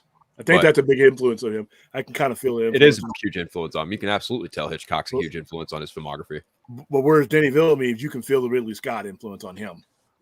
You can clearly, see the not just Ridley Scott, the people that Ridley Scott worked with in the 80s, and James Cameron, because I can feel it. Like I said, I when I watched Blade Runner 2049, I'm like, wow. I can see that, especially with Villeneuve, because he took a lot. Visually speaking, like he is like the next level of James Cameron, of Ridley Scott. He is definitely in that same caliber. I can see that. He could make a movie about anything, and I'm going to give it a try. He can make a movie about Pee Wee's Playhouse. And I mean, I would say, you know what, that sounds absurd. But then I'm like, well, you know what? He could put fucking Pee Wee Herman in space, and I'd watch the shit out of it. And he would do Hans Zimmer. He would get a Hans Zimmer a sound score too, and I would be like, damn, he's riding on his bike, and here comes like Seawall off of Blade Runner 2049. If you've never seen Blade Runner 2049.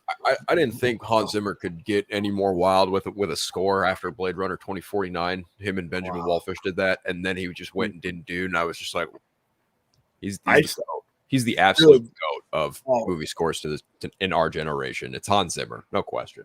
I saw Blade Runner 2049 and one of these ones out here in the casinos where it was Dolby. I mean, it shakes your brain.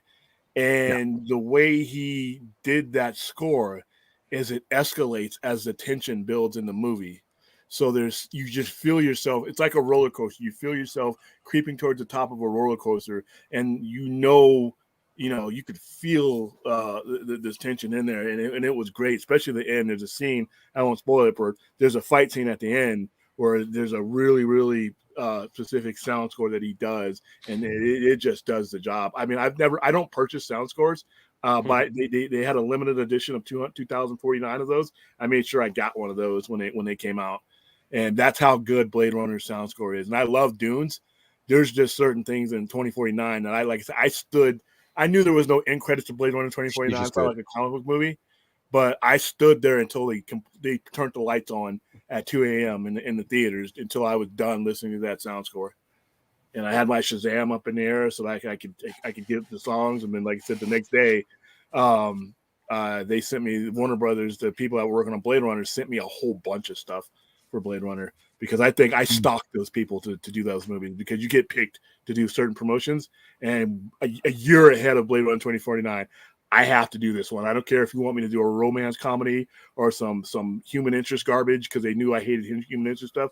You let me promote Blade Runner, I will help you push anything else. And they gave me Blade Runner, and they gave me a whole bunch of stuff. We had glow in the dark umbrellas. We had the suitcase. We had T-shirts that glowed in the dark. In my store, I have a giant poster that they put in the bus shelters. I have 2 of those.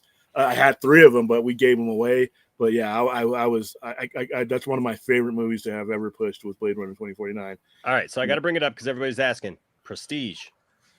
I like it more than a lot of his other flicks. It's underrated as far as Nolan's concerned. I put it right with in Nolan is the mind F movies, where it's like supposed to like challenge your concepts of reality and all this kind of stuff, where people just kind of overthink it. Well, he overthinks it when he's making it. That's my problem. Yeah. Well, I mean, that's where I get. That's what I get from it, is that it's like M. Night Shyamalan stuff, where it's like, sometimes I want to be swerved, but sometimes I just want the logical point from point, and then, it's like, maybe. By the way, Integrity 101, we did discuss Scream, actually quite a bit, but I haven't seen it yet, so we didn't get into like a lot of detail. But we did talk about it a little bit, and we talked about how much we liked the Scream series, and I enjoyed it. Financial success. Woo, we're gonna get another one. Yay! Yep. So there you go. So there's that. I found out today it was written by the same guy who did Amazing Spider-Man, James Vanderbilt. Very surprised. I was like, those the two first one are. Yeah. I like the This first new Amazing movie, Spider-Man. Scream, is written by James Vanderbilt, Tasm, who too. wrote The Amazing Spider-Man, the first one. The first one. Because he's only credited as the story writer on the second film. Oh, okay. Oh, wow. I know that like the directors went back to Scream 2 and 3 script and kind of helped shape this script. I gotta get out of here, guys. Take it easy. Oh, see you, man. See you, Phil. And just like that, Phil was gone. Welcome to and then there were 5. Now, And there were 5. who's this We got Batman and Batmite up there. I still can't believe Oh. Batman is actually in the DCU. That's just. And soon, Matter Eater Lad will be too. I can't get a proper ending to my Batman arc or my Superman arc. No, but I you can have an get- ending I can where get Batmite. Batmite- I can get Batmite. I was like, you got to be kidding me. And I'm It's like, something for everyone. oh, Hey, Batmite is awesome. and somebody posted a hideous picture of Batmite too. The Oh, human did you see looking that with the Batfleck kind Oh, of like that was edited into? creepy. Really? That looks, yeah, I'm gonna someone see that. edited Batfleck into Batmite. It's hilarious. It's creepy, is what it is. It is creepy. I gotta say that. It looked like the Noid. It looked like the Noid. It from Domino's did. commercials. It That's what it did. looked I like. was just like, Oh my goodness! But it looks so creepy. I wish they would go ahead. Somebody was. I was watching something today while I was watching these hideous football games that ended up being not competitive. Somebody was talking about with Machete had said a couple months ago where everything existed and everything is going to continue to exist. I remember that quote he made. Yeah, where he's like, the movie celebrates both everything that has happened with DC. It doesn't forget. It doesn't like. It doesn't forget anything. I don't think Yeah. they're racing anything. I actually don't think they're it's giving me erasing. what I I think, like we said before, where it's starting a new timeline. Where I think they're going to preserve everything that has been. Yeah. I mean, and I wish they would just say that. Say, hey, we're gonna. Yeah, exactly. You know, 3 words. Hey, we're gonna, you know, do you know how much anxiety? I mean, not for me, because like I said, if I don't like it, I'm not gonna watch it. But Yeah. as far as like momentum towards the Flash, you know, the Flash will be in a totally different light if people know that no matter what happens in this movie, your stuff it's gonna be over here. It's gonna be safe. You know, now give our stuff a chance. Yeah, but I don't know. But we'll have to wait and see on that one. But Peacemaker, I'm looking forward to number 4 being that. Usually in these series, when I have sketchy opinions about the first 3, usually that 4th one, if it's gonna break the right direction for me, number 4 usually does it for me. So I'm looking forward to seeing. According to James Gunn, it gets darker and more serious. Yeah, so yeah, for me, if there's less jokes and more story, then I might get attached to the show a little bit more. Yeah, that goofy dance. Phil got filtered. Checkmate. Well, apparently the dance tells a story. Yeah. He said you look at it's a different dance or it's a different thing as the story progresses. So Yeah. that intrigued me. Yeah, a lot of people complain about stuff because they just, look, let's be honest. It's People just just find anything to hilarious, complain about, man. right? Like, it's really not the big. You know what I love about it? I love the music. I love the I freaking also like music. how the end. It's it- 80s like, glam metal to the Yeah. max, and I freaking love that. I also like how the end of it. It's like the big scream of the of the title, like when it shows the title and like that whole thing. It's like that big orchestra, the chorus, and everything, and the big hook is right there with the title. Yeah. Like how like the animated series in 2000 and 2010s and the other series as well. Yeah, somebody told me that I got asked today at the store was, do you think this is the best TV thing that DC's put on? And I almost came over the counter. I'm like, what? You ever heard of Watchmen? Watchmen to me. Oh yeah, Watchmen. The TV series? Of TV, yes. Yeah, that's really good. Watchmen Yeah, I to like me that. is how you do it. Yeah, Watchmen's really good. I mean, I wish really- they. I, that. Hey, look, Really? everybody's got something different, man. Everybody's got a little different taste, and I don't know. Watchmen, the TV show, just did not work for me. If I'm being honest, like it I just can understand that. It wasn't for everyone. it just didn't work. well, for the me. I don't know Watchmen, why. the Watchmen in general, sometimes it's premise. Well, I I love really the like the Watchmen. I black love the and white Watchmen. I mean, I episode. love the book. I love, I love the comic. I love the movie.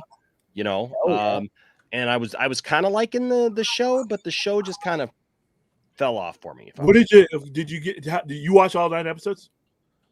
I couldn't get through them all, honestly. Oh, I've tried to get back to it, and every time I tried to get back to it, I was just like, Where did you stop off at? I'm just curious. oh my gosh, dude! I think about halfway through. Okay, did you get About to half. episode 5? I believe so. Yeah, Where he's in the funhouse? I want to say yes. It's been a is while it the now. black and white episode? No, it's the episode where Looking Glass, the origin of Looking Glass. All that. Yeah. The night, Oh, probably right. one of the best episodes of That- comic book TV shows. Period. It's called A Little I like Fear the of black and Lightning. white episode, and then that's my second favorite. Yeah, that episode where you see the squid monster from the Yeah. comic book, and you see you see where all of his paranoia is and why he's Oh so my paranoid, God. and how he's ordering those alarms and stuff. I really love that show, and plus the fact that the enemies, I really wanted those enemies to die. That senator was a piece of shit, and I love. Oh my God, I I wanted. love that episode. I also like the black and white episode because that writing is so that like Regina King is amazing. in that episode. Hood when of Justice. she goes back in time as like her. Oh, when she takes all the drugs, right? Yeah. when she Yeah, takes all the yeah. drugs, And the person is writing that episode, who wrote that episode, is wrote the Blade script.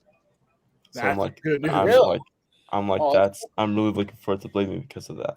I really loved that show. I really that- loved that show. yeah. I was looking forward to season 2, but Lindelof, he goes on these Yeah. things where he says, "Well, I don't have a story yet." I'm like, okay, well, we'll just fucking wait, I guess. Same thing with all my shows are like that. Mindhunters is the best show on Netflix. If you're not watching Mindhunters, please stop what you're doing and go watch Mindhunters. It's about is really good. yeah. Remember when they had Charles Manson on there? Oh my God. They interviewed Charles Manson, and they got the guy from Once Upon a Time, who's the same guy who plays him in Once Upon a Time in Hollywood.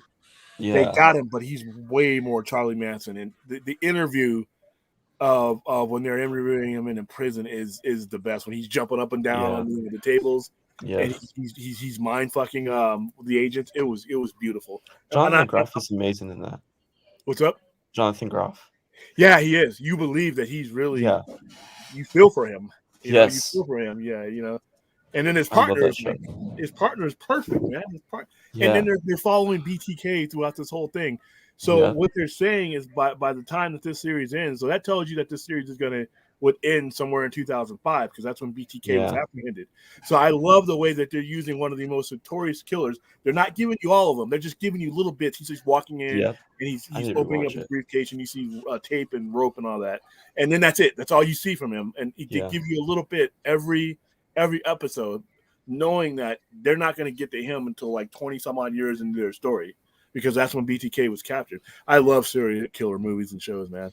I'm sick that way, but Manhunter, I think is one of the best serial killer movies ever made. It was where you Yeah. first got to see Hannibal Lecter, but people forget about it because I of loved Silence of the Hannibal. Lambs. Yeah. Hannibal with Mads Mikkelsen and Hugh Dancy. Hey Brian, Such a good show. Yo. are you a Kiss fan? Yeah. And Are you a Kiss fan? They're all right, Oh. I suppose. You switched cameras on us there. No, I didn't. I just. What was that? I'm really tired. I just No, turned you the you light like off. you were like we're one place and then you went to another place. I was leaning like this because my back. You have two hurts. cameras? No, just one. I could swear I just saw you one in like high definition. No, I was like this. I don't know.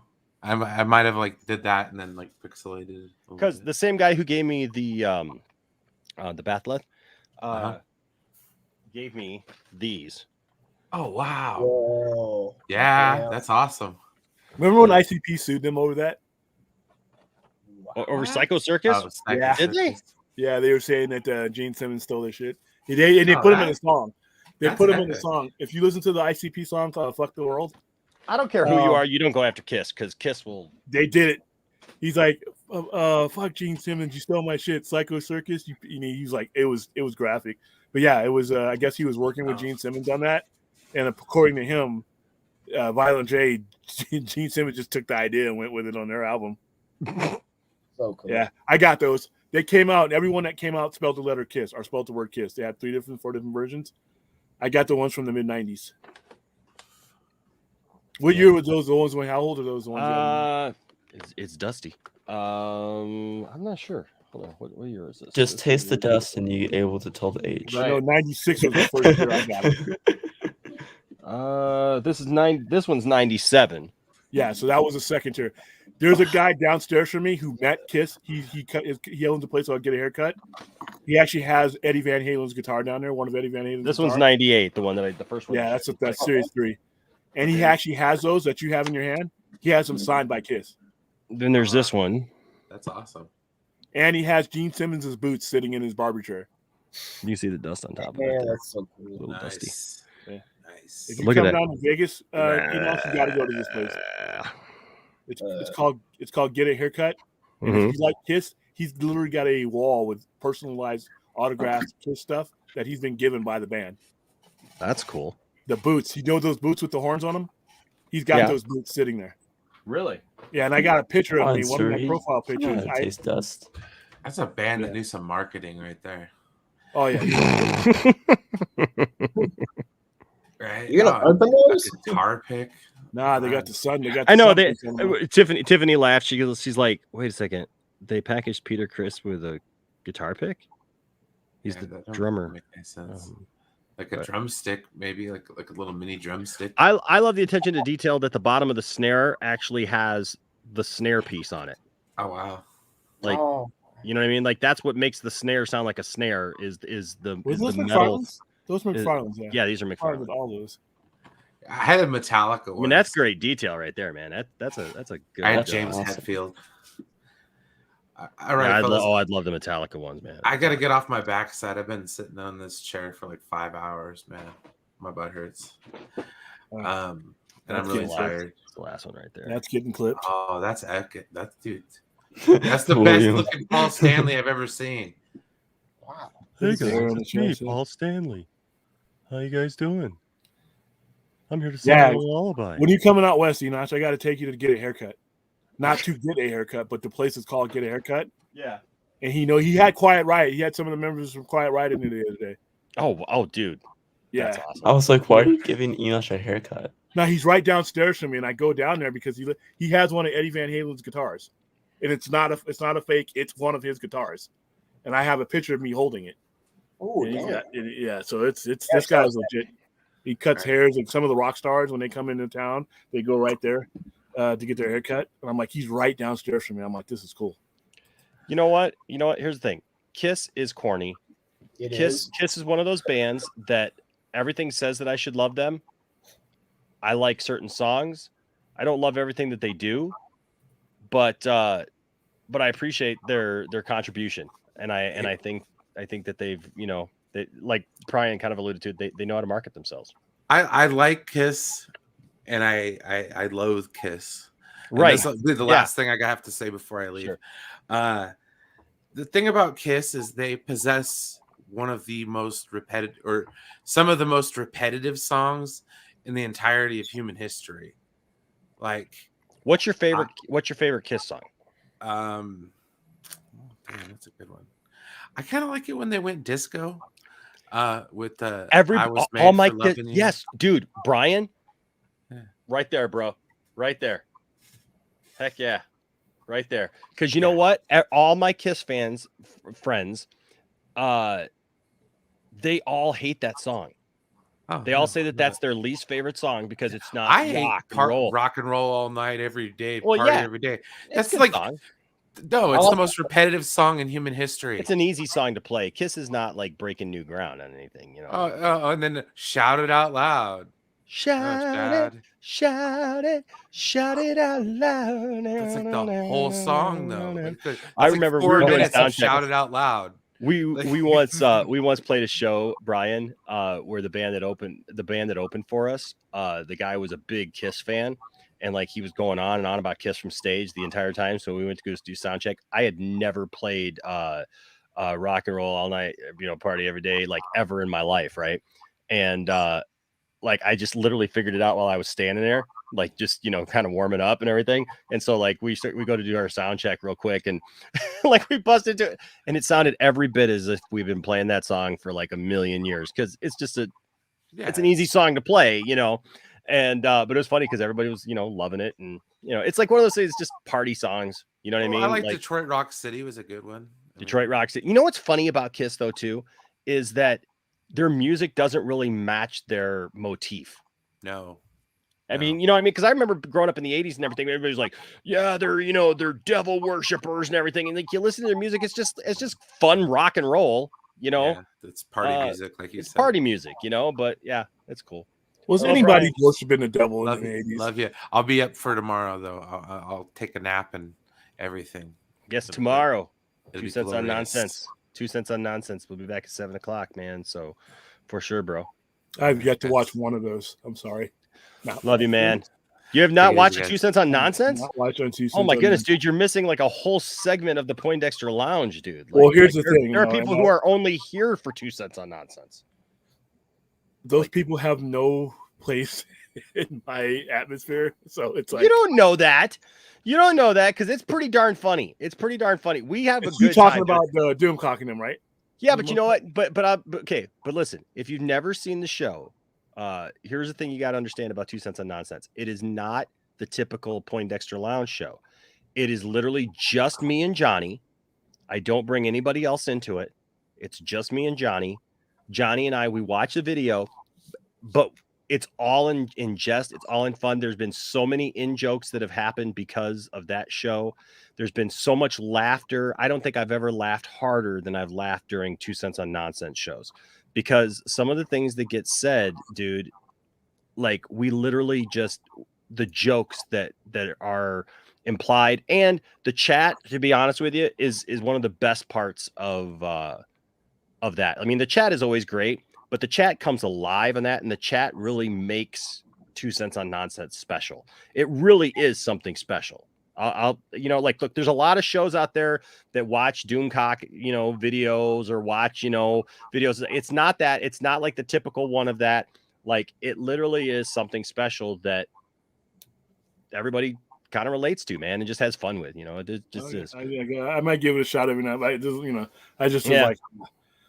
Because I can't stand that guy's voice, on his own show. I peeked in one time. He's got 1,000 people watching. I'm like, what? And I'm listening, and I'm like, what do you? I don't understand. But I know, man. But I can't hear that. That voice is like, I can't do that right now. So I am Doom. Yeah, that's not. Hey, Yes. Gary. Todd Fair with a $5 super chat says, Enosh, are you looking forward to the Black Canary movie? Nope. Are they I am. are they actually doing a Black Canary movie? Yeah, Like by herself? Misha Green is writing and directing it, and Okay. Journey Smollett is starring. Is it I'll be honest with Is it you, going on I- HBO Max or theaters? HBO Max. Okay, never mind. It doesn't matter then because it's getting buried. Well, I'll be honest with you. Like, I really liked her as Black Canary in Yeah, because in- I think in again, Birds of like, Prey. the Birds of Prey, like, you know, because they found like Birds of Prey wasn't great in theaters financially, but like for views and stuff on HBO Max was a hit. Like when Birds of Prey got to HBO Max, it was like the views for that was like crazy. So they're like, oh, this is where the place for it. So I think that's cool because, as like I said, the beautiful ocean of HBO Max is that it's so vast and large. There's really nothing in there. Once that's gonna really, you know, like I said before, if you want to go in any other different direction, you don't have to refer to anything that's happened in HBO Max. You know, case in point, Zack Snyder's Justice League. They can, you know, that works both ways. I don't know why you're making a Black Canary movie right now, even on HBO Max, but okay. I mean, you know, as long as you keep content coming that I like, and HBO Max is the best streaming service. I mean, I got them all. I think I enjoy HBO Max's content more than I enjoy any other contracts. It's vast, it's diverse, and they have the best stuff. And when Game of Thrones comes back in April, man, if I were them, I wouldn't even put a Game of Thrones on HBO cable. I would say if you don't have HBO Max, you're not watching Game of Thrones. I know that would piss people off, but yeah. But why not? You created the streaming service. Game of Thrones is the most successful IP you've ever had. Why not? Why not make it exclusively on HBO Max? Well, you know, people are cutting the cord anyway. I mean, cable's expensive, man. You know, especially digital cable with all these channels I don't watch, but I have to get the bundles. So in order to get my sports stuff, I got to get the stupid stuff too. You know, yeah. Oh, I know. I just downgraded my cable package like in a huge way because I just didn't need all the stuff. And the one thing that I had to let go was what was it? Cartoon Network. I had to let Cartoon Network go. And that was hard for me because I really love like Rick and Morty and stuff. And I was just like, you know what? I'm just gonna have to watch Rick and Morty like the next day online. You know what I mean? But it's gonna be okay. But I loved watching Rick and Morty. And there's other things on Cartoon Network that I love, but like you can only get Cartoon Network in this package deal with like all this other stuff that I don't watch. And I was like, you know what? Screw that. I'm not doing that anymore. Like I save $50 a month, man. It's like, you know, Cartoon Network, it's not worth $50 a month to watch it the night of, you know, when I can watch it literally the next day. The only thing I'm watching right now on Cartoon Network, and the only reason I even know what channel number it is, because I never watch Cartoon Network, is Blade Runner Black Lotus. And that has been stunning. And that's probably going to end up on HBO Max too, because they own all the Blade Runner content. You know, I watched that, but I may give some Rick and Morty. I watched by accident. I watched episode 10 of season 4 because I punched in the wrong number, and I was watching it, and I was actually pretty good. I don't know if I could watch it on a normal basis because the guy's just too gross for me. He's always got green stuff coming out of his. It's just burping and farting. It's just not for me. That kind of over the topness for me. But that one episode where his daughter, he couldn't figure out which one of his daughters was a clone and which one was. See, there's so much story to it. You know what I mean? Like it's one of those things that honestly, like there is this ongoing story to it, which is really cool. Chuck here says, Enosh, do you have the Kiss Mego action figures? I do not. Those are the only Kiss figures that I have. But my friend James gave those to us, and so tell you what, Enosh, I'll let you keep those when I pay you a visit.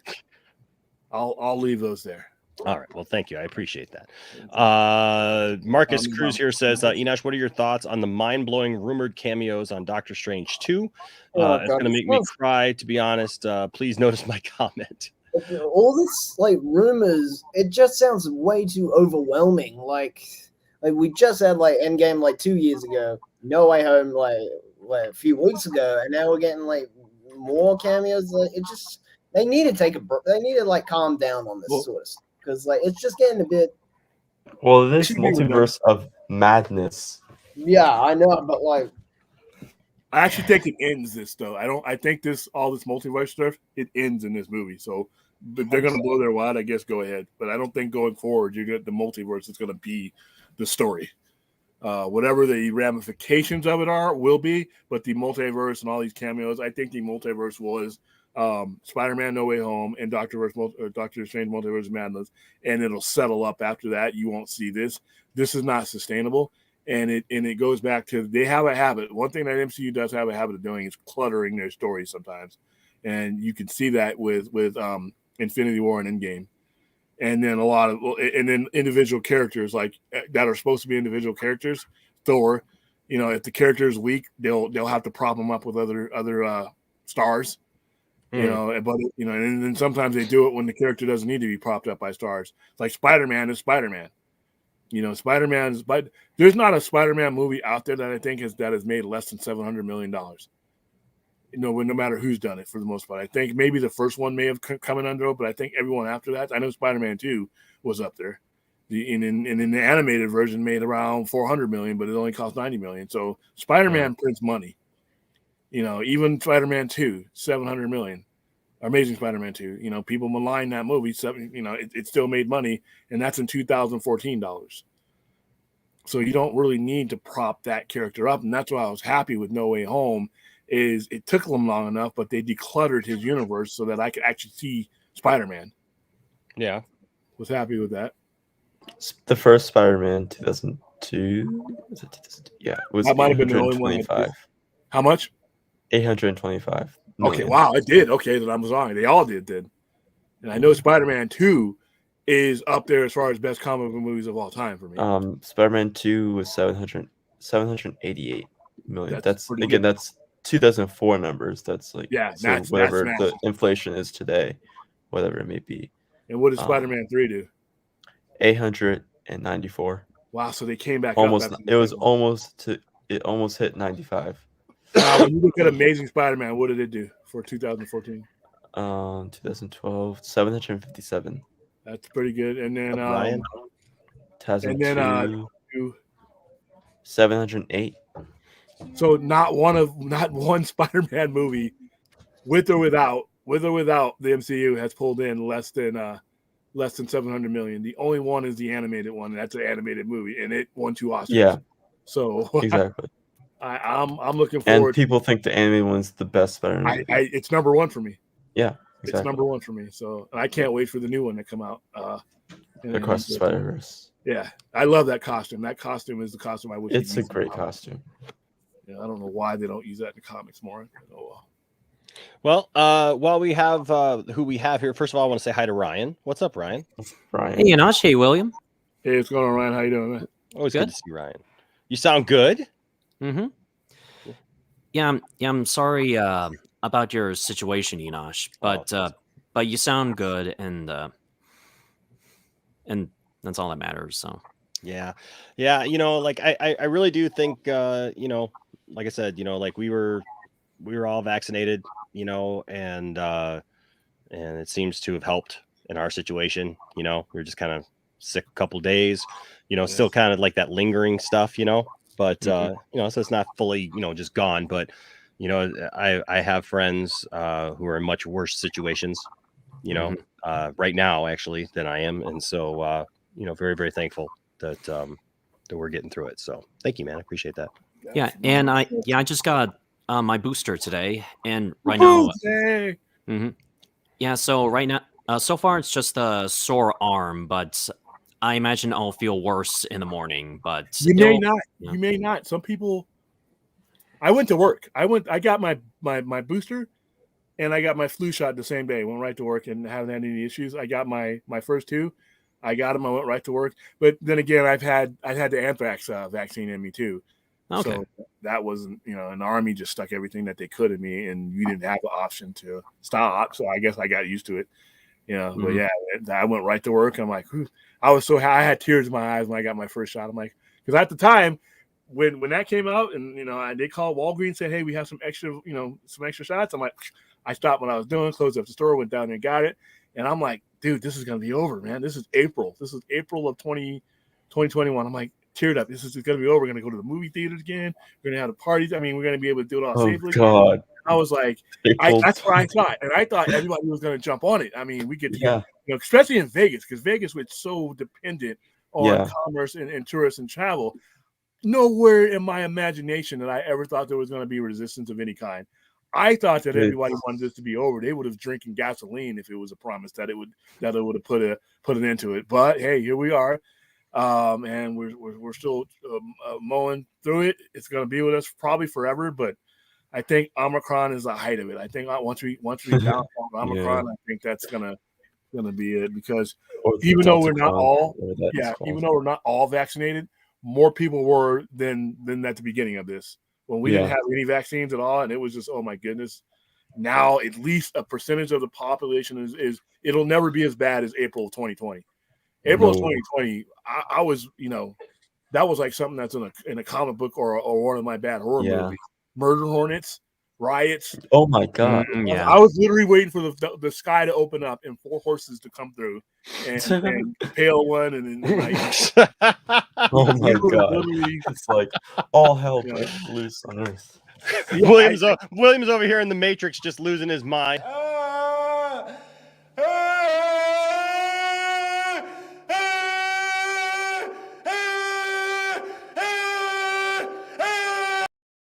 Next thing you know, Galactus comes. Well, because then we were making jokes like, what if the murder hornets are attracted to hand sanitizer? Then Oh my God. Oh dear God.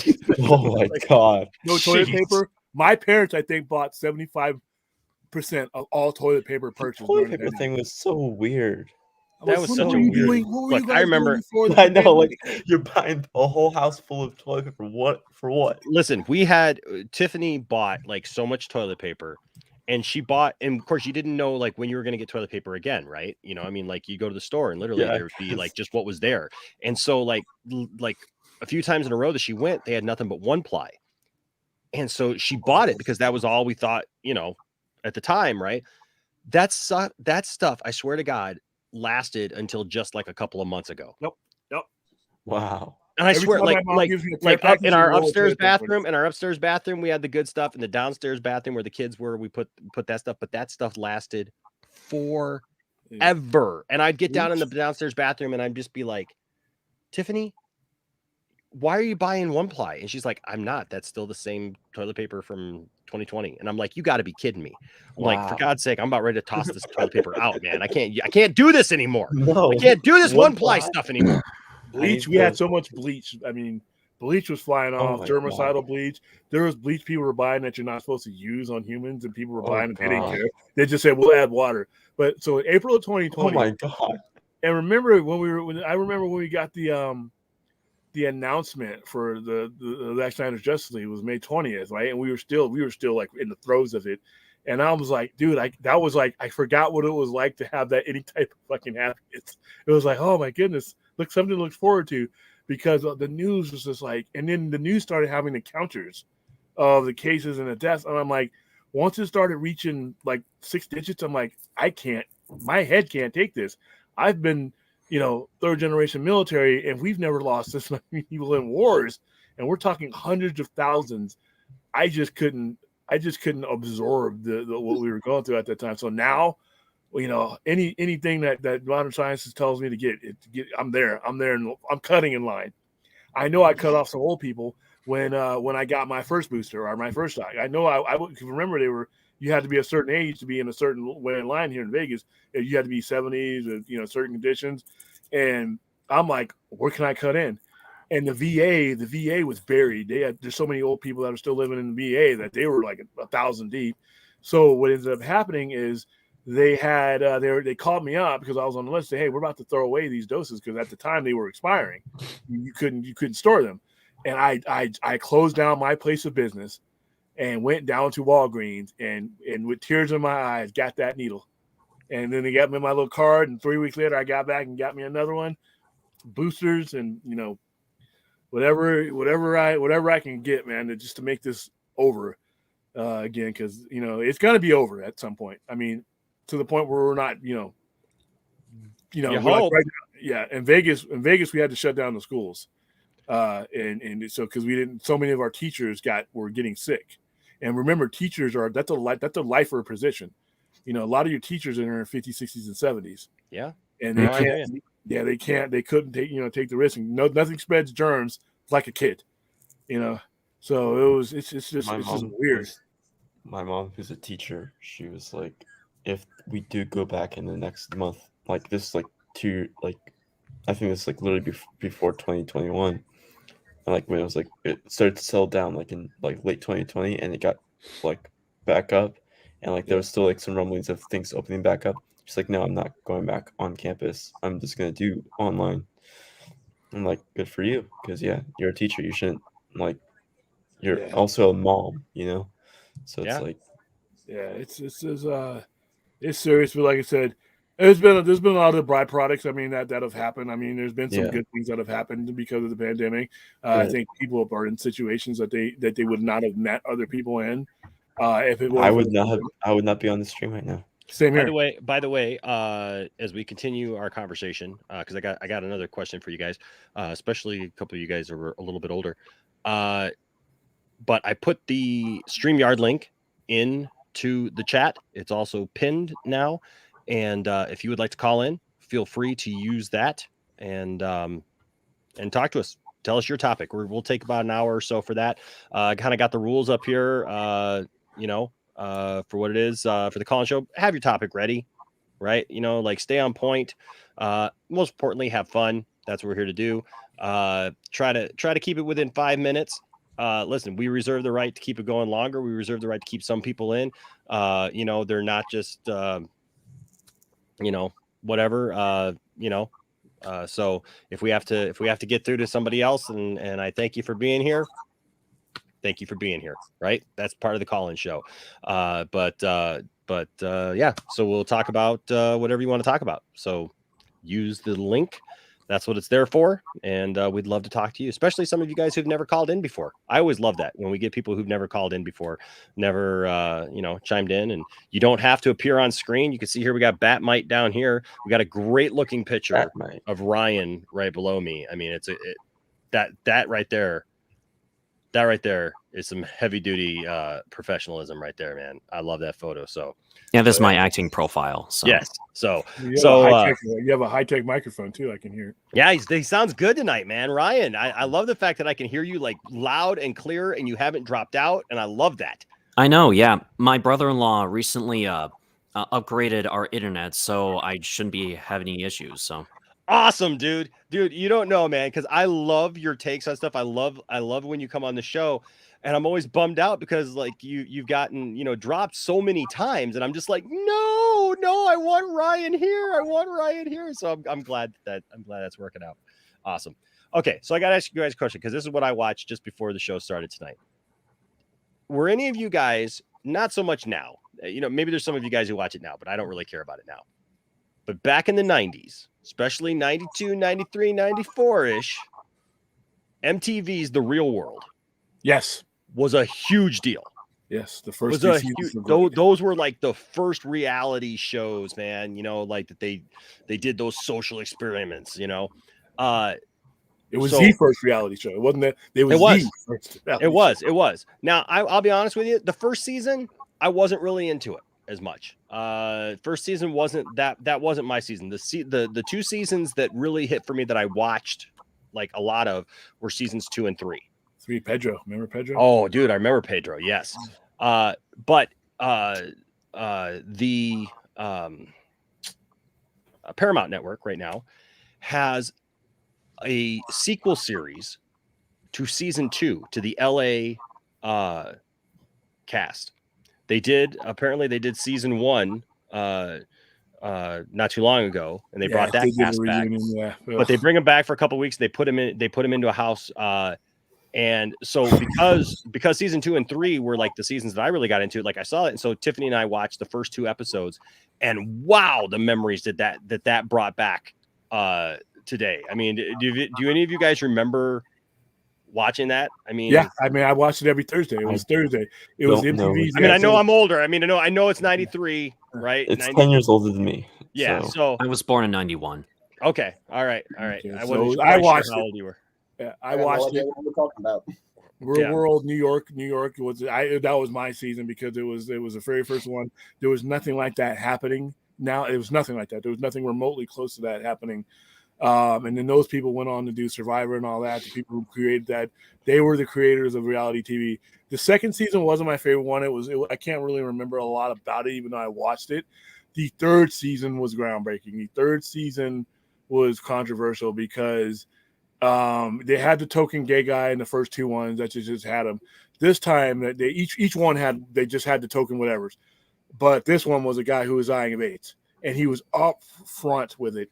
His first things out of his mouth, "I probably won't live to see 30." Yeah, and he didn't. And the whole thing was around him visiting people, doing AIDS work. Granted, this is back in 1993 when AIDS was a death sentence. You got AIDS, you died. Unless you were Magic Johnson. Yes. But for the majority of the people who got AIDS, they started making your will and everything.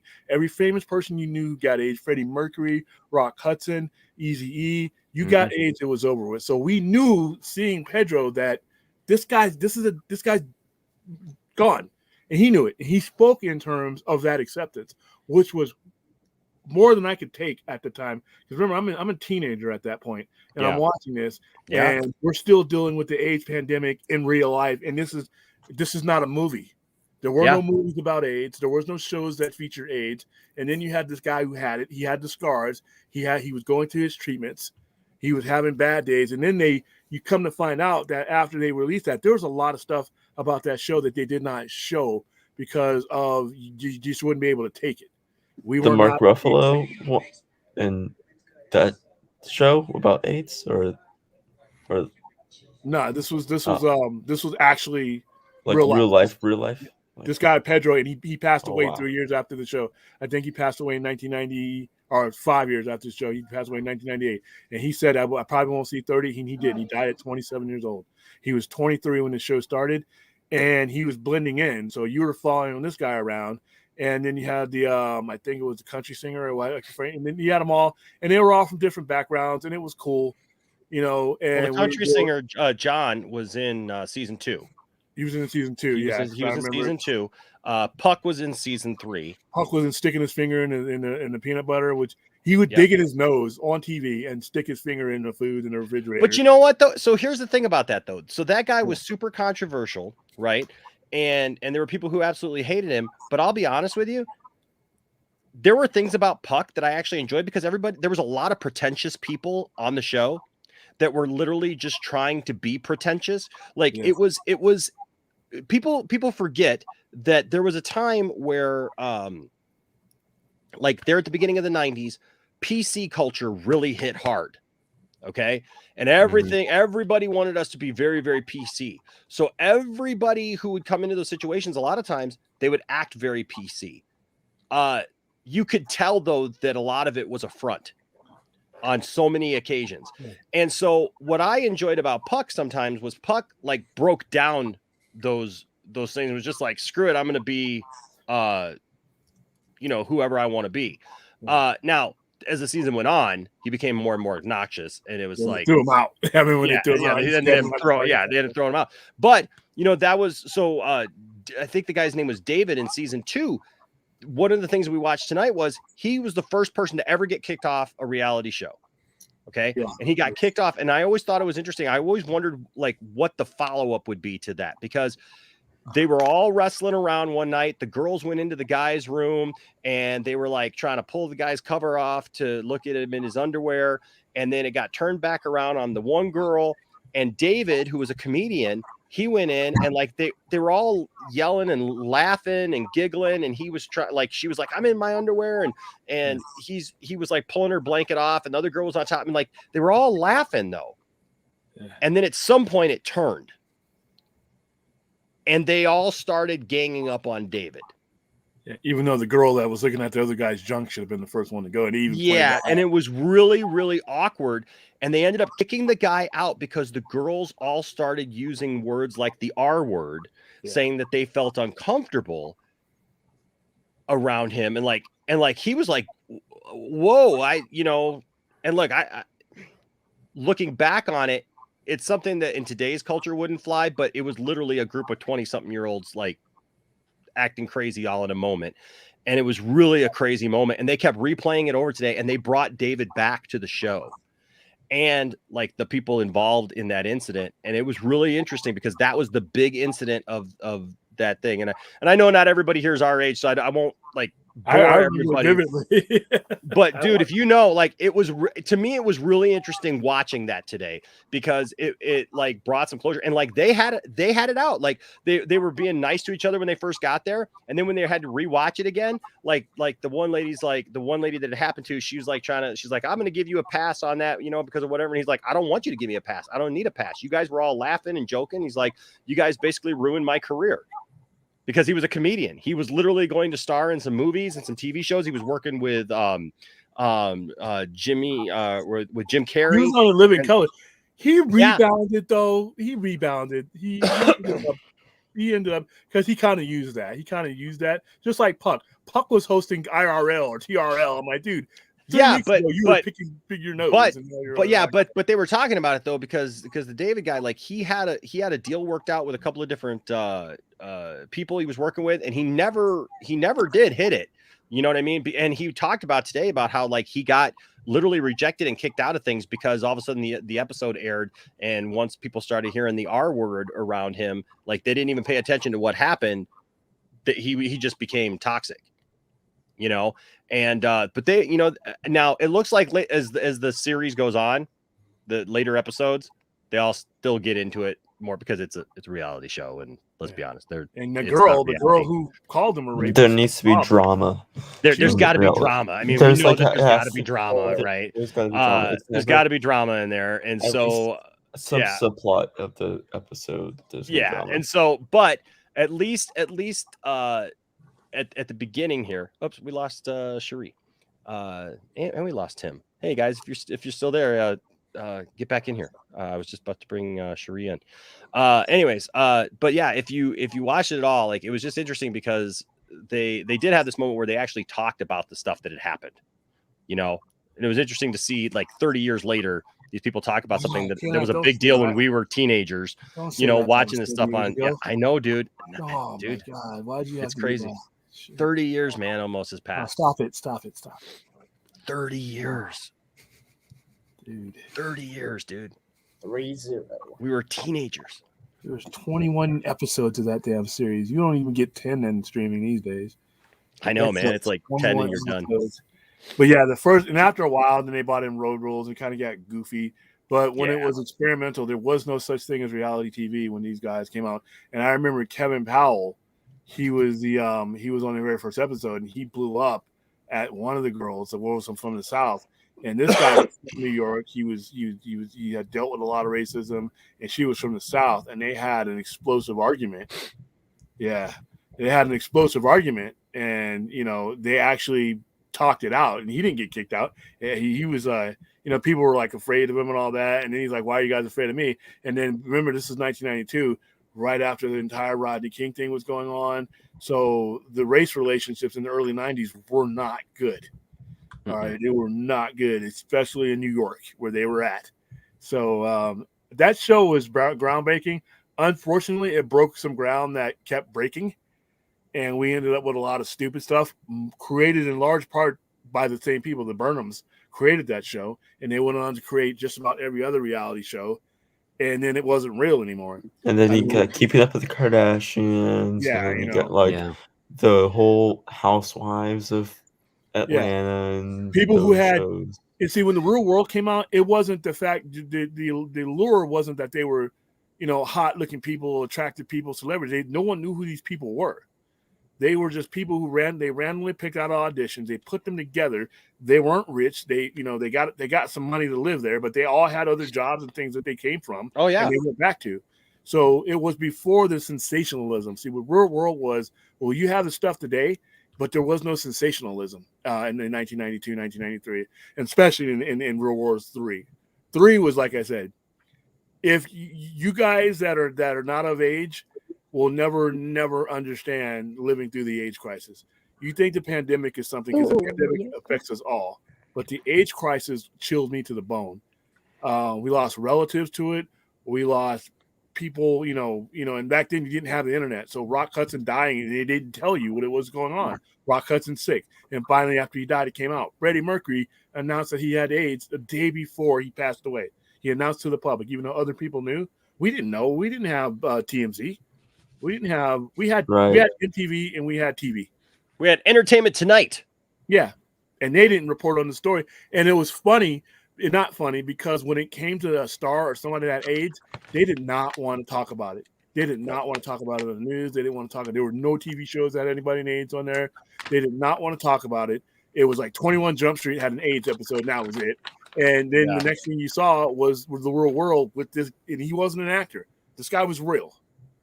I mean, Pedro. Dude, watching Tick Tick Boom. Tick Tick Boom. I watched Tick Tick Boom yesterday. And Sheree, I think you mentioned that you just saw it as well. Oh, yeah. Oh, Tick Tick Boom is amazing. Beautiful. Oh, and man, they it touched got me upon. bawling. Oh my gosh. Have you seen that yet, William? Yeah, I saw Tick Tick Boom. Yeah.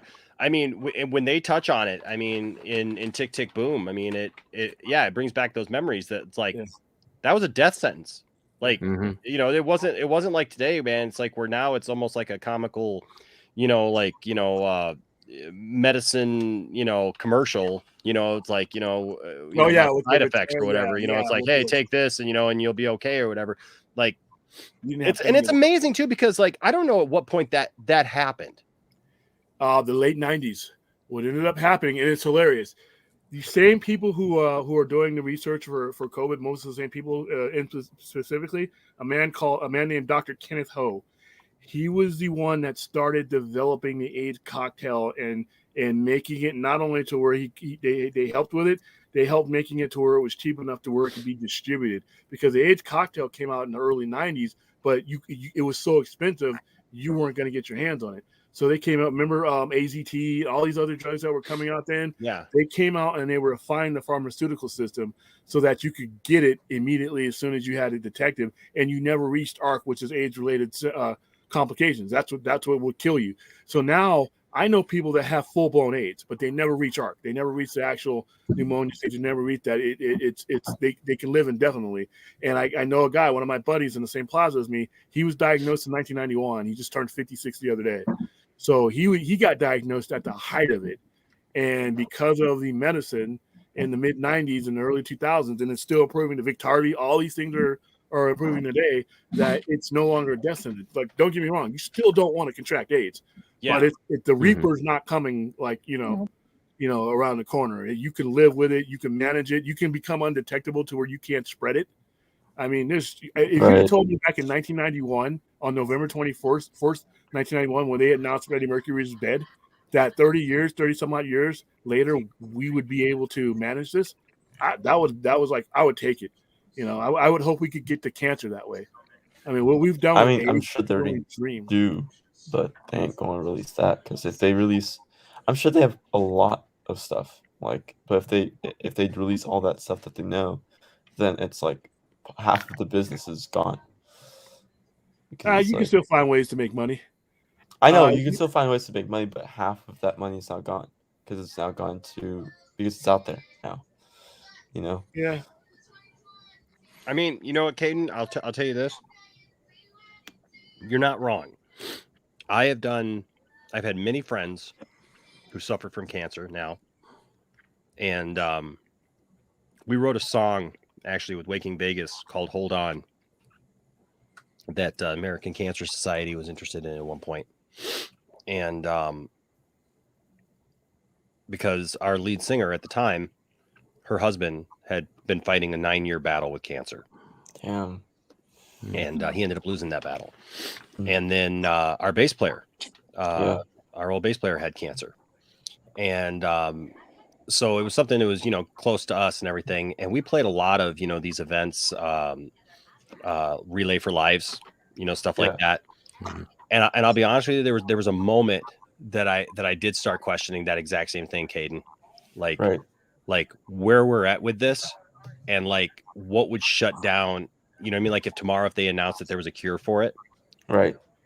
Like all the cancer, whatever the term is, the people that study cancer, all their jobs are done, because now it's like Well, here around us, like the Flint, Michigan area has built back up around a couple of different things, medical and education, right? Yeah. So we were pretty much just an auto industry place. Yeah. Now we're and most of that is cancer research, and we have like a couple of cancer institutes here and stuff. Mhm. And I'm That's amazing, Garguts. I mean, I Oh, stand wow. corrected. Amazing. I stand corrected. Pedro Zamora died the very next year after the show ended. Oh, He very didn't next even year? make- he didn't even make it Wow. another year. He Wow. died, and That's he was 22 years old when he died. damn. Damn. The show went off. Garguts, I'm very, very happy, man. Yeah, I'm very happy that's that congrats. that you were That's able to like do that. That's very good. So glad to hear that. yes, Garguts. Ange, oncologist. Oncologist. Like oncologist is like they make Oncologist, yeah. money off of Oncologist, yes. money The off of show- people with cancer.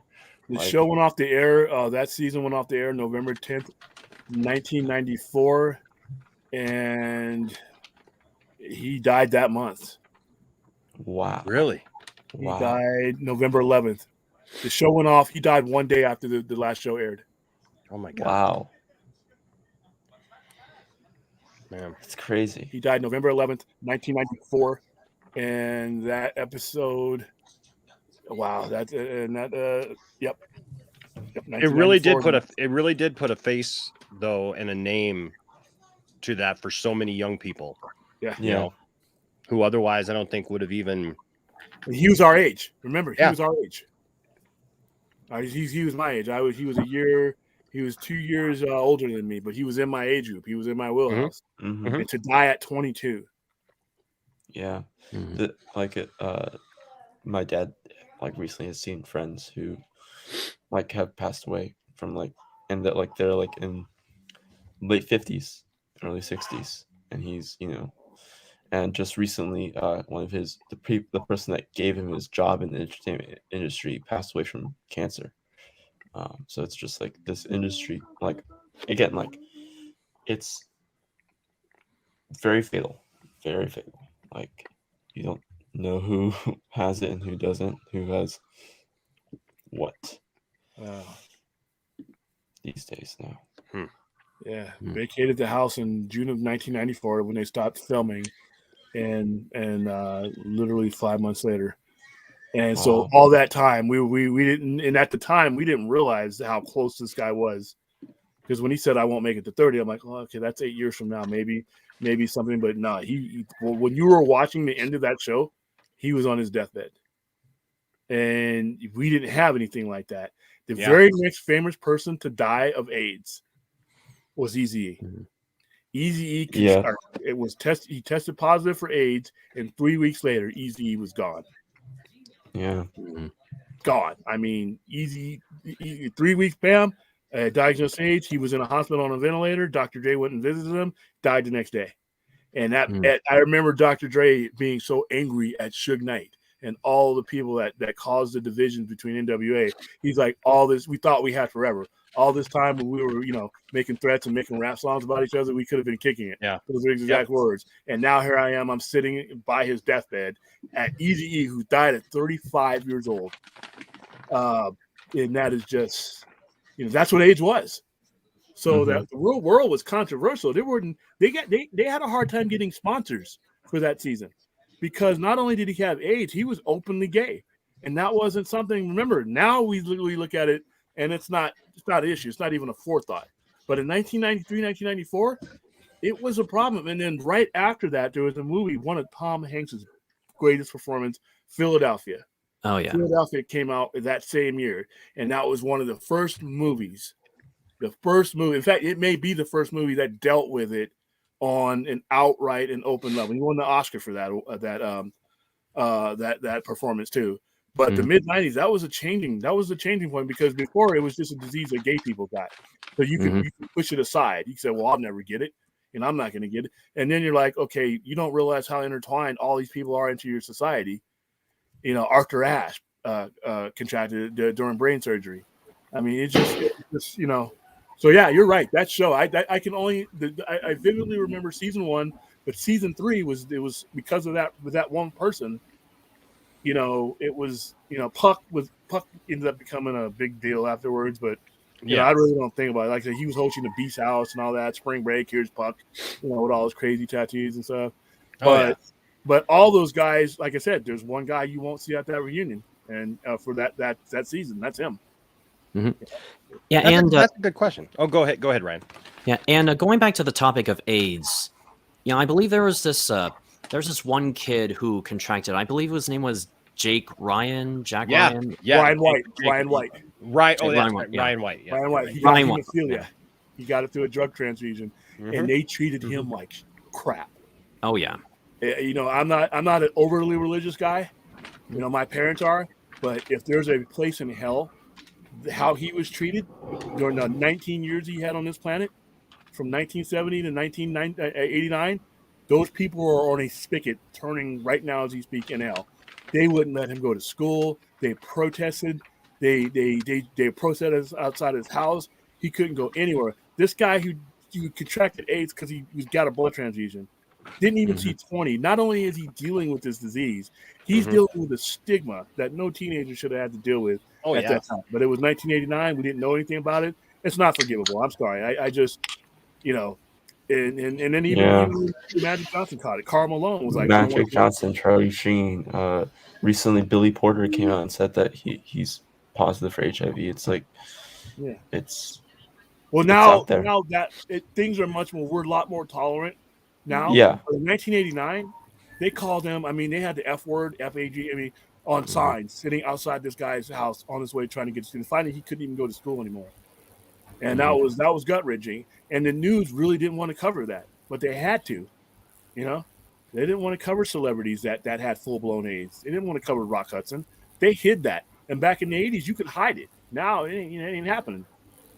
So it's people are very Ryan open White. about That actually every time I hear his name, there's two names that anger me as far as how these people were treated in their life: Matthew Shepard and Ryan Wright. Yeah, Matthew Shepard makes my blood boil when what happened to him, and then Ryan White, because how he was treated. This is somebody who's dealing with a mortal, what was at the time a mortal infliction, and you couldn't have any compassion. You couldn't let him sit next to you in a classroom. Like I said, if there's a hell, they need to be dancing on hot coals trying to save their feet.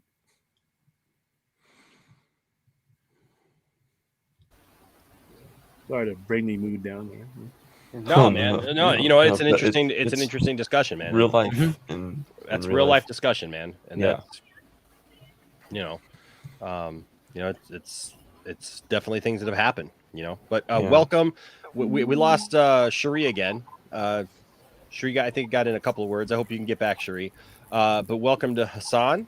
Good to see you, Hassan. Guys. How's it going? So let me go and ask first, Ryan. What are your thoughts tonight, man? What's on your mind? Oh, I'm glad you asked. Well, I've been meaning to ask on the topic of horror films. What kind of topics nowadays do you think the horror genre should cover nowadays? Because I know they're the obvious, like the COVID-19 pandemic and of course a sense of isolation. But we also had similar films related to isolation itself. Mm-hmm. So I guess going through the list of I guess like a quick recap of the timeline. Got the 1920s starting out point. People were dealing with post-war catharsis and had to use Dadaism and German Expressionism, the 30s and 40s. Great Depression, World War II, and of course we have the Universal monster films. They just want to escape into those worlds and maybe face those monsters instead of facing the real monsters. And of course, the 50s, nuclear annihilation, Cold War hysteria, McCarthyism, and with films like The Thing from Another World. And that's a Cold War movie. Yeah, Cold War movie, yes. And especially giant bugs movies like Them And especially over in Japan, after we dropped the 2 bombs on Hiroshima and Nagasaki, we had the Godzilla films. And then going into the 1960s, we have movies like Psycho, which literally pushed the boundaries of censorship. And then we had movies like Rosemary's Baby, and of course, dealing with the civil rights movements, the assassinations of JFK, RFK, and Martin Luther King Jr., and Vietnam, which led to the 70s. Which had to deal with Watergate, and then the growing cynicism in the government, which led to Grindhouse Cinema and the Texas Chainsaw Massacre and The Exorcist, and had to deal with the serial killers like Ted Bundy, BTK, the roadside killers, and all that stuff. Then, of course, leading to the 1980s, which had yuppie culture, 1950s nostalgia, and of course, what we just talked about, the AIDS epidemic, and we have movies like John Carpenter's They Live, which was a critique of the Reagan administration. And then, of course, going to the 1990s, which was considered to be the death nail in the horror genre. At least that's what critics said at the time. We had Scream, which revitalized Gainesville. Oh, the Gainesville, yes. Yeah. And yeah, the Scream franchise kind of revitalized the genre. But we also had Seven, the movie Seven, and then Silence of the Lambs. And then in the 2000s, we have post 9/11 hysteria and the Saw films, and as well as Hostel. And then entering the 2010s, we have movies like Get Out and the Purge films, and dealing with Black Lives Matter, Donald Trump, and all that. And now we're into the 2020s, dealing with, like I said, COVID and isolation. So, yeah, I'm sorry I had to do all that. I just had to really get it out there. So I guess the one film that I could say really captures what we're going through right now that came out recently is this movie on Netflix called #Alive. It's a South Korean horror film about a zombie apocalypse, and it's just people stuck in their apartment buildings trying to make a connection while also surviving, their version of an epidemic. So long story short, what other topics nowadays do you think horror should cover? Serial killers. Serial killers? There's not enough serial killer movies. Yeah, I think yeah, like William said, like we like you said before, Ryan, that we had Scream and Halloween and like Nightmare on Elm Street, that like, but those fantasized, like fantastical sized those serial killers. I wish we had like actual like serial killers who are human, like Ghostface, and who are, and like bring back that type of like actual like in real life modern slashers and take it to a different level. Listen, the biggest problem I have about Freddy is that even though he's a child killer. Freddy's a child killer, and it's implied, in my opinion, that he just didn't kill kids. Because remember what was going on back in the early 80s, Adam Walsh, things like that. We were rooting for this guy, laughing, chuckling, and like, he's a child killer. I think the problem with certain types of serial killer movies is, and I know some people don't like gore, they don't violence, they don't like showing a lot of skin and all that, but certain serial killer movies, I don't have any passion for the killer, because what he or she has done has been so minimalized and so implied that when you make a serial killer movie, or if I'm supposed to hate you, the director should be presenting that character to me as if I was trying to convict him in a court of law. Yeah. That means you have to show me things. That means you have to show me uncomfortable things in order. Because if I'm sitting in a jury, I see the crime scene photos, I see all the blood, I hear all the details. And I think somewhere along the line, we've gotten too sensitive with subjects that you just can't be sensitive about. I mean, very few people can make a serial killer movie without being graphic. Michael Mann is the only one that, in my opinion, that could ever make a serial killer movie without showing a lot of blood and actual killing. Was that Henry Portrait of a Serial Killer, or? No, that was Manhunter. Oh, Manhunter. Yes. Manhunter. Michael Mann had the ability, because it was a cerebral game at that point. Mhm. But when you look at who the things of who these people are based on, most of these serial killers and killers are based on people that exist. Leatherface, Ed Gein. I Mhm. mean, what's going to happen when it's time to make a movie about BTK? I mean, a real actual movie where that is influenced by him. He did some stuff that, it's kind of uncomfortable to talk about. But if I'm going to take these movies and be truly horrified by them, you got to do it. And I think that's been the problem with some of these movies. It's gotten to the point where, like I said, I have the cartoon killer, a child killer that we're all laughing and saying, ha, ha, ha, about. It's a child killer. He's a child killer. And from an era where I had to, we had to go through classes in school, after school, about how to deal with strangers and all this stuff. And because once Adam Walsh was discovered, once he was killed, that scared the hell out of the entire nation. We didn't live in Florida, but it didn't matter. Yeah. That was the news. Well, and by the time, Nightmare on Elm Street was, kind of wrapping up its last couple movies there, I mean, everybody was rooting for Freddy. Yeah. Everybody was rooting for Mike Myers. Everybody's rooting for, Jason. I mean, that's what everybody wants, so. Yeah. But when you, like I said, there's certain types of movie making that you have to do if you're going to explore these characters. And if you're not willing to do that, then don't make the movie, in my opinion, because you've made a really soft interpretation of the movie. And how am I supposed to hate this guy? How when they culminate in finding him and killing him and putting him in the chair or doing whatever, how am I supposed to have that? He's just some other guy on the screen now. But if they vividly portrayed what he's done, then I'm like, I want this guy to die right now. Yeah. So you think they should go all in? Yes. Okay. Yeah. We had a discussion on one of there was a movie that involved a rape scene, and it was a child killer who had killed children, and there was a rape scene involved. Obviously, you're not going to have the rape scene because that would be going too far. But they didn't even come near the person. Just is implied to have done it. Now, if his case were being brought before me, like I said, if I'm a juror and you just told me that guy over there, he's a horrible murderer, and I'm like, that guy over there looks like Ryan Hartwell. He couldn't kill anybody, right? What's going to happen? The prosecutor's going to give you a manila folder with a whole bunch of stuff in there that's going to make you squeamish, but it is necessary to build a case against that guy. I think the same thing needs to happen in movies. You're a director, you're a writer, you're building the case for me to love or hate this guy, or to love the people that he's affected. How do I care about the victims, Yeah. Nice. Okay. I think we do need to, also how they dealt with the current serial killers that we were dealing with recently, like B2K, like William said, that I wonder what that film's gonna look like. What if someone if a director or writer comes out and says, I'm going to make a slasher film that's fictionalized version of what happened 10 years ago, 15 years ago, whatever.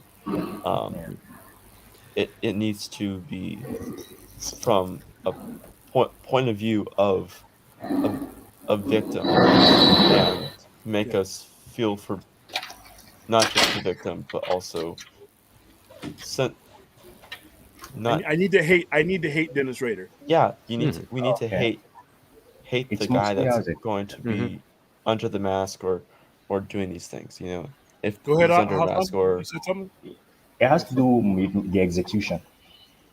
Yeah. Execution has to be done. And narrative framing, so to speak. Yeah, like the story. And you need to frame the killer as not only wrong, but also the villain, evil. Obviously, but evil, very evil. Yeah, and sometimes you have to use graphic things to tell that story. And I think a lot of serial killer movies and a lot of horror movies in general, even though they're getting their inspiration from these things, they're not really taking. Look at Scream, how they basically with Casey Becker in the first Scream movie, they literally hanged her by her guts. Yeah, and they showed that. And in Scream 4, they literally showed someone's guts spilled onto her bed with blood everywhere. They literally show these things to you. So it's here you go. And they show Casey Becker's boyfriend's guts and I think though too, it's it can't just be about the gore and just No. showing stuff like that. Oh, no, It's yeah. got to make you feel uncomfortable, but in the Mhm. right way. Because I'll be Yeah. honest with you, like I love horror movies. I love that idea. I love the realism and everything. You know, I watched the first 2 Saw movies, and I really liked the first Saw movie. Oh yeah. The second Saw, I mean, I thought the first Saw movie is like, it's I great. thought the first 3 were great, but yeah. The second one was really good. The third one I got 15 minutes into, and it's the only movie that I've literally packed See, up. that's After I rented it, I packed it up. I pulled it out of my DVD player, packed it up, and I said, nope, I can't do this, because I was literally starting to watch it, and just the uneasiness that I felt of it, I couldn't connect with the film because it was not about it's telling me a story anymore. Yeah. It was more about, hey, how can we show you a bunch of gruesome deaths in 2 hours, and look what we made up in our different, heads. though. That's not horror, though. That's not. I know, horror. and that's what I'm culture saying. porn. I know that's what I'm saying, Yeah, though. it needs to be horror. But people need to understand the True. difference, though. You know what I Yeah. mean? Because in today's, I feel like with today's Realm. moviegoers, they don't understand that distinction, that there's horror movies and then there's Gore. Right. You know, Then there's And- depictions. There's Like, don't depictions. read, is for the right example. word. Yeah. So if you're doing a movie about, like I said, BTK or Danny Rolling, which is a Gameville Ripper, right? You should be depicting the violence that he did, even if you're doing something else. Now, what Saw is different because that's fantastical. That's not that's Yeah. in Hostel. These are things that are like you. But what my thing is that when the horror movies are based on actual people or actual incidents and things like that, if you're going to go ahead and make these type of movies, make these movies. If you're going to hold back in a way, like I said, would you hold back when you were trying Danny Rolling and putting him on death row and having him executed? Did you hold back? No, you showed everybody how he cut those kids up. You know? So that's what you got to do. But I want to hear some from hey, Hassan. You're awful quiet, man. How you doing? My name's William. I'm doing great. Yeah. In regards to that, have you seen Don't Breathe? Yes. Yeah. So one of the things about the movie I like is the fact that it didn't need all of the gore. It was just focused on the tension and the situations those characters find themselves in. Actually, the biggest problem with that movie was the Baster scene. If you're familiar with that, that's where I think the movie dropped off for me. Yeah. Well, it was uncharacteristic of its own rules. It set out its own rules, and that was not characteristic of the rest of the movie. So I did have a problem with that too. And there are some movies that don't need blood. Like I said, Manhunter is a movie about a serial killer who kills whole families, and there's not a lot of blood in that movie. I mean, you can do it, but if you're going to go that route, then go that route. You know, decide what kind of movie you're going to tell, and and then. Yeah, and sometimes some things are just best left to the imagination. You know, with not a lot of blood. Like going back to the original Texas Chainsaw Massacre, that movie has little to no blood throughout the entire film. And Not by design, no. Remember, not No. by design. Remember who they were fighting against. That movie was, dude. That movie almost didn't get released. Remember that? Well, you weren't there, but because we were, it was 70s. That movie had a lot cut off of it just to get into the theater. They wanted to give it an X rating. Remember, they wanted to give that movie an X rating. I'm like, what? Now you look at it, you're like, what? Texas Chainsaw Massacre, the beef turkey guy? No, X rating? What? Yeah. But in Yeah, I get that. 1974, it's like they were like, no, you can't do this. This is going to be an X rating. We're not your movie's not. And they were like, okay, we put this money in this movie, X rating. Nobody's going to be able to see it, so they cut a lot of that shit on the. I mean, remember who they based that movie on? That Tobe Hooper. He wanted to. Tobe Hooper's mind is far more sicker than anyone ever got to see. Rest in peace. But dude, that guy was messed up in the head, and it was great. I mean, because he put that messed upness and he put it out for us, Life Force. I mean, this guy was brilliant. I'm surprised he didn't have much more success than he did. But when you look back on Tobe Hooper, it's like, dude, I mean, the world was not ready for him. But at least we got those movies. Yeah. I could never deal with blood and gore. I mean, first of all, I didn't know we had already moved on to horror movies. I came in like 3 times and I'm sure something else will happen and I'll get interrupted. And I do not want to interrupt William when he's talking. So many Oh, no, times. I'm done. I was just answering Ryan's question. I know. Yeah. I just honestly, I cannot stay for very long because something will always Oh, come okay. up. But I wanted to say hi to Enosh. I'm so glad you're doing okay. I'm so glad the family's doing okay. I was just talking to my family in India just now. That's the reason I had to drop out suddenly. Dad called, and I just there's a realized I was muted. lot I of was joking. I was saying that you left us for like 5 minutes, and so of course we went to talking about horror movies and scary stuff. Poor guy. Yeah, no, my parents usually call me at this hour, so I talk to them for a bit. And yeah, there's a lot of COVID cases going around there. So I'm like, we don't go out, don't go anywhere. And my mom's like, I don't know how long I can stay at home. And I'm like, I don't care, because they went through this April 2021. My entire family got it. I was sitting here, no flights to India, can't do anything, can't help them. It's the worst feeling.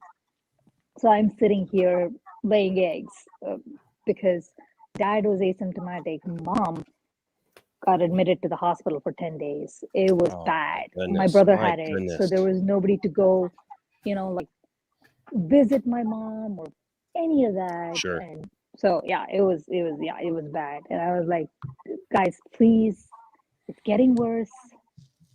Don't go, I was like, they're vaccinated now. They weren't vaccinated, and India had just gotten out the first dose.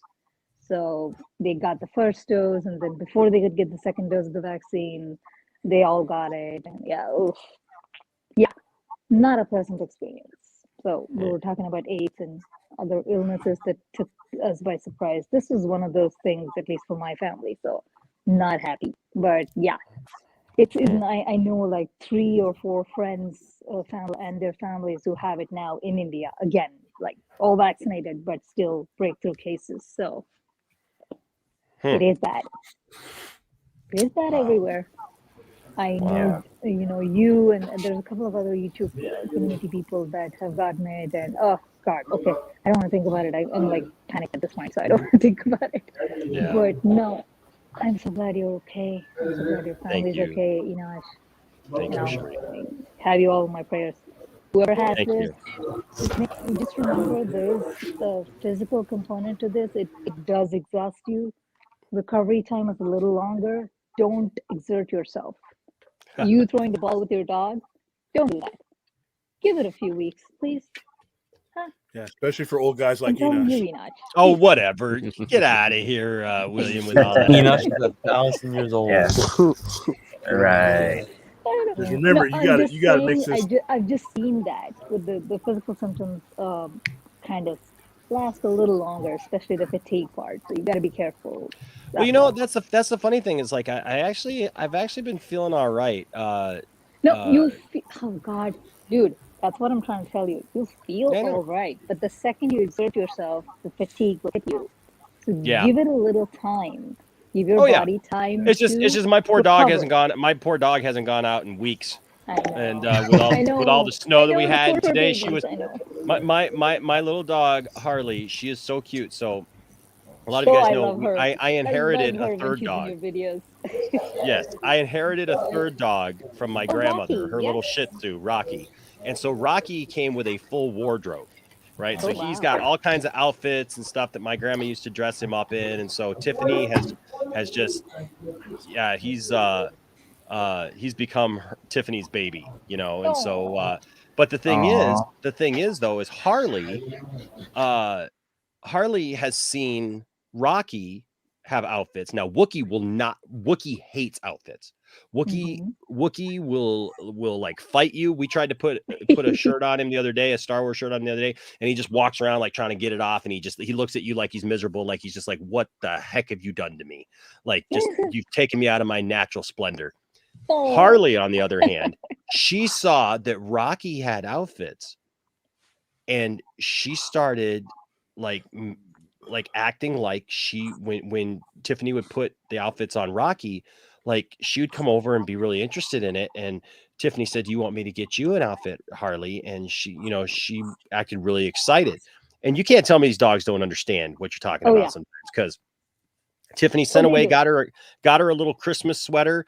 That dog was so excited when she pulled out that Christmas sweater for Harley. And I mean, when she brought it out to put it on her, Harley lifted her arms to put into the thing, to put the thing on, and she would not let you take that thing off for 5 days. Dude, tell me Would you got not that let on you touch it. video. Would not let you touch it. And so since then, now Tiffany's got her a couple more outfits. So she just got her this little pink dress that has camouflage fringe, like, you know, for the dress part. And then like a camouflage thing on the back. And she you can tell that she is so proud of herself in that outfit. And she just comes walking through, and with the way the little dress is on her booty, she just comes walking through and she's just shaking her booty. And she'll come anytime she gets a new outfit. Now Tiffany's got her like 3 or 4 outfits now. Anytime she gets a new outfit and I come home or whatever, or I'm there, she's got to show me her outfit. That's and adorable. she'll prance around and she'll show it to me like, Daddy, look, I got a new outfit, just like Rocky has outfits. And so Aw. she's adorable. I love her. I just can't believe that dog. I want She's, a to pain in the butt. She's an absolute pain in the butt sometimes, but I love her. But so I had to take her out today. She was looking out the window. She was looking so sad and pathetic. And I was like, you know what? I had to go out and get the mail anyway. So I took a Frisbee out and I just tossed a Frisbee around. And, Okay. Then if you really have to do that, just give yourself rest after. I had to. Okay. I had to Please because do. I love her. Okay. I love her. So. Yeah. No. I had a question for you though. When Yes. you were telling me about, when you were telling us about, you guys inheriting Rocky, how did your dogs take to another dog, becoming part of your family? I know now, Rocky. You said Rocky is like Tiffany's baby now. But, I wanted to know how Harley and Wookie took to. So it's different because Rocky Harley and Wookie are bigger. Wookie's about 45 pounds and Harley, I think, is about 52, 53 pounds. And so they're bigger dogs and they're younger dogs. Wookie's 3, Harley's 2. Rocky is 9 years old. Ooh. He's a Shih Tzu, so he's tiny. And that dog has been through a lot, actually. The poor guy, my grandmother, when she got him, he had been owned by a drug dealer. Oh my God! Oh wow! And this drug dealer went down to the local party store. There's a party store just down from my grandmother's church. That owner has been there for like 30 years, and he's friends with my grandma. And this drug dealer, I guess, went into the party store with Rocky, and just was trying to sell him, just was trying to get rid of him. And apparently, imagine this. This guy you guys have seen him here on the show sometimes. He's just a little guy. I mean, I literally pick him up with one hand. This guy was fighting. Adorable. This guy was fighting this dog. Oh wow! With other dogs.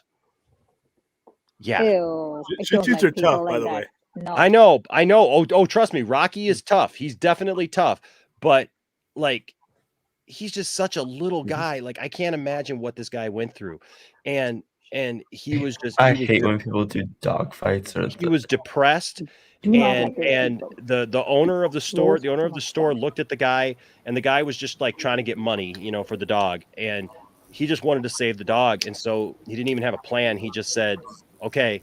He says, I'll buy the dog from you. So he bought the dog from the guy. And then he called my grandma up and he says, listen, will you come down and look at this dog? I really feel that this dog might be a good dog for you. And my grandma said, no, I'm not interested in any dogs right now. Like, she wasn't interested in getting a new dog. And he said, Pastor Betty, why don't you just come down and just take a look at this little guy? I think he might warm your heart. So she went ahead and went down there. He ended up giving her the dog. And she took him in. And then my grandma went off and spent something like $1,500 in medical bills for this dog because like he had issues with his teeth. He had health issues and everything. And we're pretty sure he can see, but he's got cataracts. So we're not quite sure yet. I got to take him in and get him checked out thoroughly. Get him laser, man. Get him the laser. I know, but we got it because he's got cataracts. We know that he can see, but I'm pretty sure he's mostly deaf. I'm pretty sure he's mostly deaf. So. Yeah, I'm pretty sure he's mostly deaf, which is sad because he won't respond to his name. You can go right up next to him and clap. But the weird part is that we think he can hear high sounds because the dogs will sometimes yelp and it will startle him. So it's almost like he can only hear certain frequencies or something. So we got to take him in. I got to have him looked at. I got to get all of his might records be transferred. with Shih Tzus. sometimes that's psychosomatic. He might be traumatized. He might physically, a lot of the physical ailments that happen with those dogs. And by the way, 9 years old for a Shih Tzu, that's like a toddler. I mean, they live forever, but a lot of those. Yeah, I guess it's like 10 to 16 years. No, they can go up to 20. They can go north of 20. I've got nothing on dogs, man. I spent my entire life running away from them, so you know. They're but a I lot of grew that up is with cats and psychosomatic. dogs in So the house. yeah, I haven't had one in the past 17 years, but grew up with cats and dogs in the house. No, what were you saying, William, though, about? Remember the money you spend on it is going to be worth it. Yeah, he's such a great little guy, and you know, we just learned to love him. Everybody calls him Little Man. And he's hilarious. He's hilarious. My friend Todd came over, you know, last week, a couple weeks ago, and it was the first time that Harley had ever met Todd. And Harley, anytime Harley meets you, she's gonna bark at you. She was a COVID dog. We got her literally February of 2020. So, like, she's not people. She's not a people dog. Once you're with her for a while and she knows that she can trust you, you're all good. And it doesn't take long. But she will bark at you for the first 10, 15 minutes you're over at our house. It just doesn't matter. You got to give her treats. You got to give her stuff, right? And so it's funny because Todd came over and she's just barking at Todd, and Todd's giving her a treat, and she'd come get a treat from Todd, and then she'd step back, and then she'd start barking at him again or whatever. Here comes Rocky out of nowhere, gets between him and Harley, and starts barking and yapping at Harley and like snipping at Harley, just basically like backing her up like away from Todd, basically. And it just looked like he was just saying, leave Todd alone. Todd's my friend. Get out of here. Get away from him. Come on, get out of here. And just like the way that he was barking at her and just yelling at her, it was hilarious. We were laughing and we were just in stitches. But yeah, my dogs are good. The dogs have gotten along pretty well, Cherie. That's good. The first week was a little interesting because Harley, especially Harley, because Harley's the baby, she wants to play with him. But the problem is she'll come in to play with him, and her and Wookie will wrestle with each other. And Wookie's famous now for, you know, basically just mounting her and humping her, and you know, the dude is fixed, and he's still, he just goes crazy. No, it doesn't change anything. Yeah, it doesn't change anything. And but they'll wrestle all day long, right, and just tire each other out. But with Rocky, he's so tiny, and we're not sure how much he understands about, you know, like, or how much he can hear or like understand his environment. Yeah. And so, especially that first week or so, it was a little testy because he would go off on both of them. He would just walk by one and all of a sudden just be like, you know, just like, and it's so funny watching this little guy go after these two bigger dogs. But, you know, but they're so cute that they're like right now, Rocky and Harley are in bed with Tiffany, and they'll just be laying cheek to cheek, man. Aww. And just sometimes we got some pictures of them like just cuddling, and well, yeah, that's adorable. I'm glad. Yeah, they're the cutest things ever, Cherie. And every day it gets a little bit better. You know, every day they get a little bit closer. In fact, I'm trying to see now if I got Tiffany's always sending me pictures. I can show you pictures of them together. You should share them in the Discord. It's fun for us to see. I should. There too. I really should. I really should. No. You're like, absolutely right. I was just looking at you, seeing all the messages. I'm like, are you catching up on Discord now? Like months later, is that it? I'm trying, Cherie. Like, I swear, the Discord guys, for everyone who's part of the Discord, I apologize because I should be. I want to be more. You should be better running it. I should be. Yeah, I should be better in the Discord than I am. So there's Rocky with my little Justice League hat on, with his little Star Wars pajamas on. Look at his little Star Wars pajamas. Oh, wow, that is nice. Isn't he cute? I like let's see. There he is, right there. Ooh, there's the nice Justice Dog. Turn around. Justice Dog. The Justice Dog. I love that. We got to get his haircut. But they all got. Oh, he's definitely very adorable. I'm so glad he's getting along well. Traumatized. Here he is sleeping next. Here he is sleeping next to me. I got my head up under the covers there, and he's just like. Aww. Yeah, so he's they're doing really well. They're doing really well. Yeah, they're yeah. super cute. Oh, you know what? I got you guys want to see okay. So here's some exclusive for you. While you guys I just got to download these cuz these are hilarious. Landon got his wisdom teeth out. Oh. 2 of his wisdom teeth out this week. That is Ooh, terrible. I gotta do that for me. It's hilarious. I'm due for that. My dentist has been telling me that for a year. I'm like, yeah, sure, okay. I got them all pulled out the same day I left her overseas. Oh, really? My God. Yeah, I got on a plane 6 hours after I had all of them pulled. How did you manage with 4 wisdom teeth out? Oh my God. Did they The put Army you said, under? get on the plane. The Army said, get on the plane. Right. Yeah. Okay. He I know, gave me that's some the- pills. That's it. Was like, yeah, I don't care. Do it. And it was a 22-hour flight. They figure you'll be okay. Yeah. I think I was 16 when I got mine out. So. I've only had one pulled because it was already all the way out. But I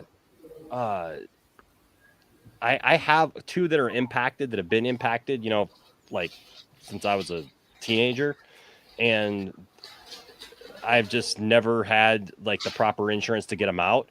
And every once in a while they bug me a little bit, but most of the time it's like, and they can't just go in and get them. They got to go through this whole surgery thing because like they're by a nerve, and they're like, we can't just pull them out. The and everything, dentist so. can't do it. Apparently, it has to be like a surgeon or something like that. I've never had to. I mean, nobody ever told me in India, growing up there, that I had to get it out. Over here now, as I go to my regular dentist appointments, now they start looking at my teeth and going, yeah, it's a little hard to clean your wisdom tooth, and you might be getting a cavity there, and you have to get it out and all that. So, I'm like, fine, sure.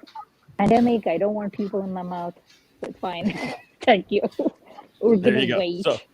So I got to show you guys this because Landon's mom got video of him Oh my God. high as a kite after getting this, and I can't wait because he's got 2 more still to get out. And yeah, Okay, I'm already laughing, my so- son, oh my gosh, he's laughing, he's talking nonsense, he's hold on a second, I just gotta You sure he's okay with you sharing this? oh yeah Okay. he's good with it, and if he's not, oh Just well, just checking. traumatize him, he's my son.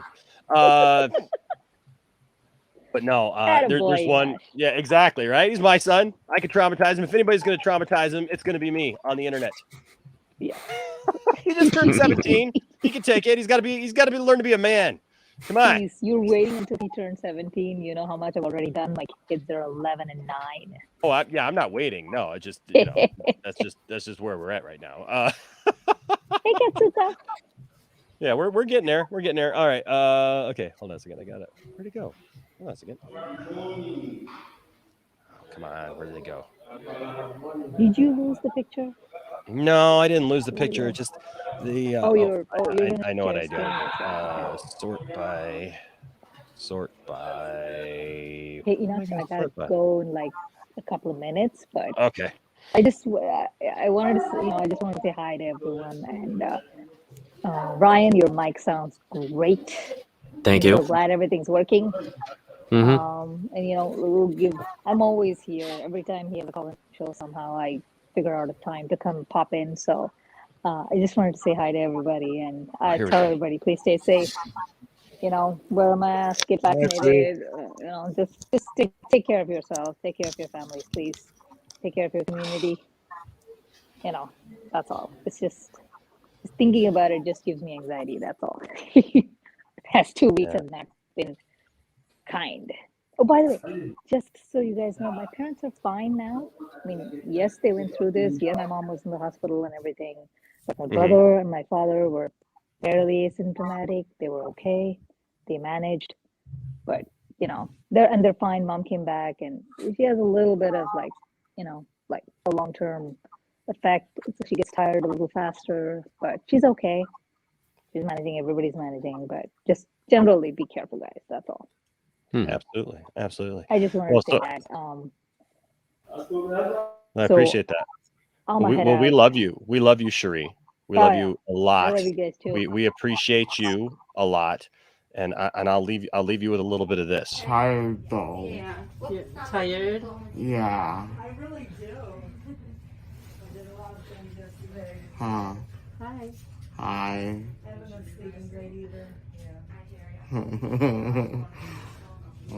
What do you want to do today?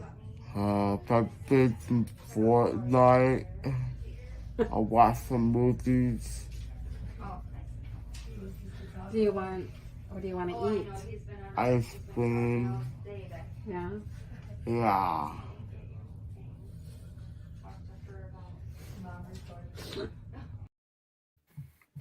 What the hell is that? Okay, Landon, if you're watching, I am so sorry for laughing. Man, he couldn't Oh my speak, man. God, That's he's tough. high. Oh, it just gets better. It just gets better. Please, no. I'm so tired. You're tired? Yeah. I didn't know I did it. You didn't what? I didn't even know that I did it until I woke up.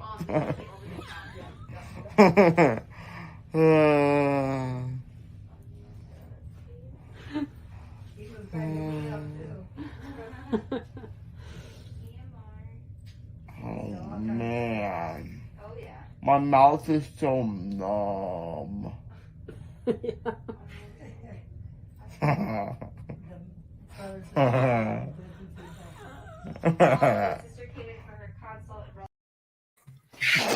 God, I hope they Oh, man.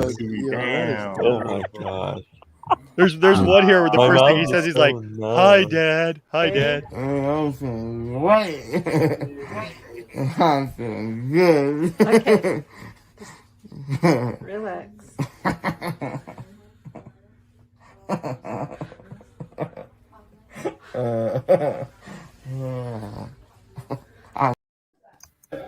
Yo, those drugs. Oh my god. I'm feeling good. His poor cheeks are so swollen. Oh God. Oh my god. When I I hope they give got me what he had.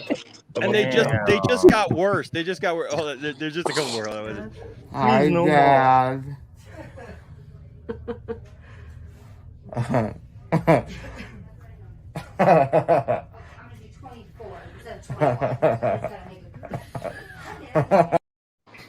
It's like, hi, Dad. Oh, damn, man. I want to see what my teeth look like.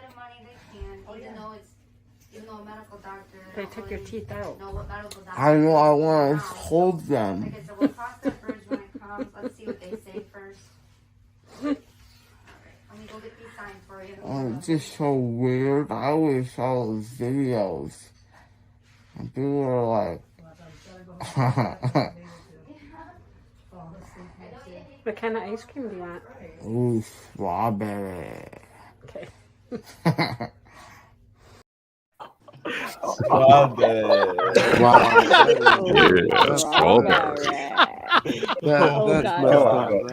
my god, oh my. The video. He's never going to live that down, man. The video. And then she got him in the car. This is the last one. She got him in the car. She got him in the car, and he starts talking. We have a local restaurant here called Halo Burger. It's a really great like burger place, and so he says he wants to go to Halo Burger. This is hilarious. Where we going? Halo Burger? Yeah, that sounds nice right now. Halo Burger. Their tater tots smack. My tongue is so dry. I know, I'm gonna get you a shake. Ooh. Sounds good to me. Oh my goodness. Boy.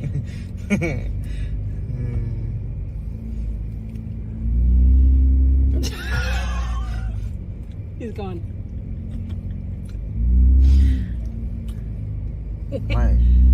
My hair is so weird. I can't feel my teeth. My teeth gone? Yes. Wait, no. All my teeth are gone? No. What? I only took 2 teeth out. Oh, okay.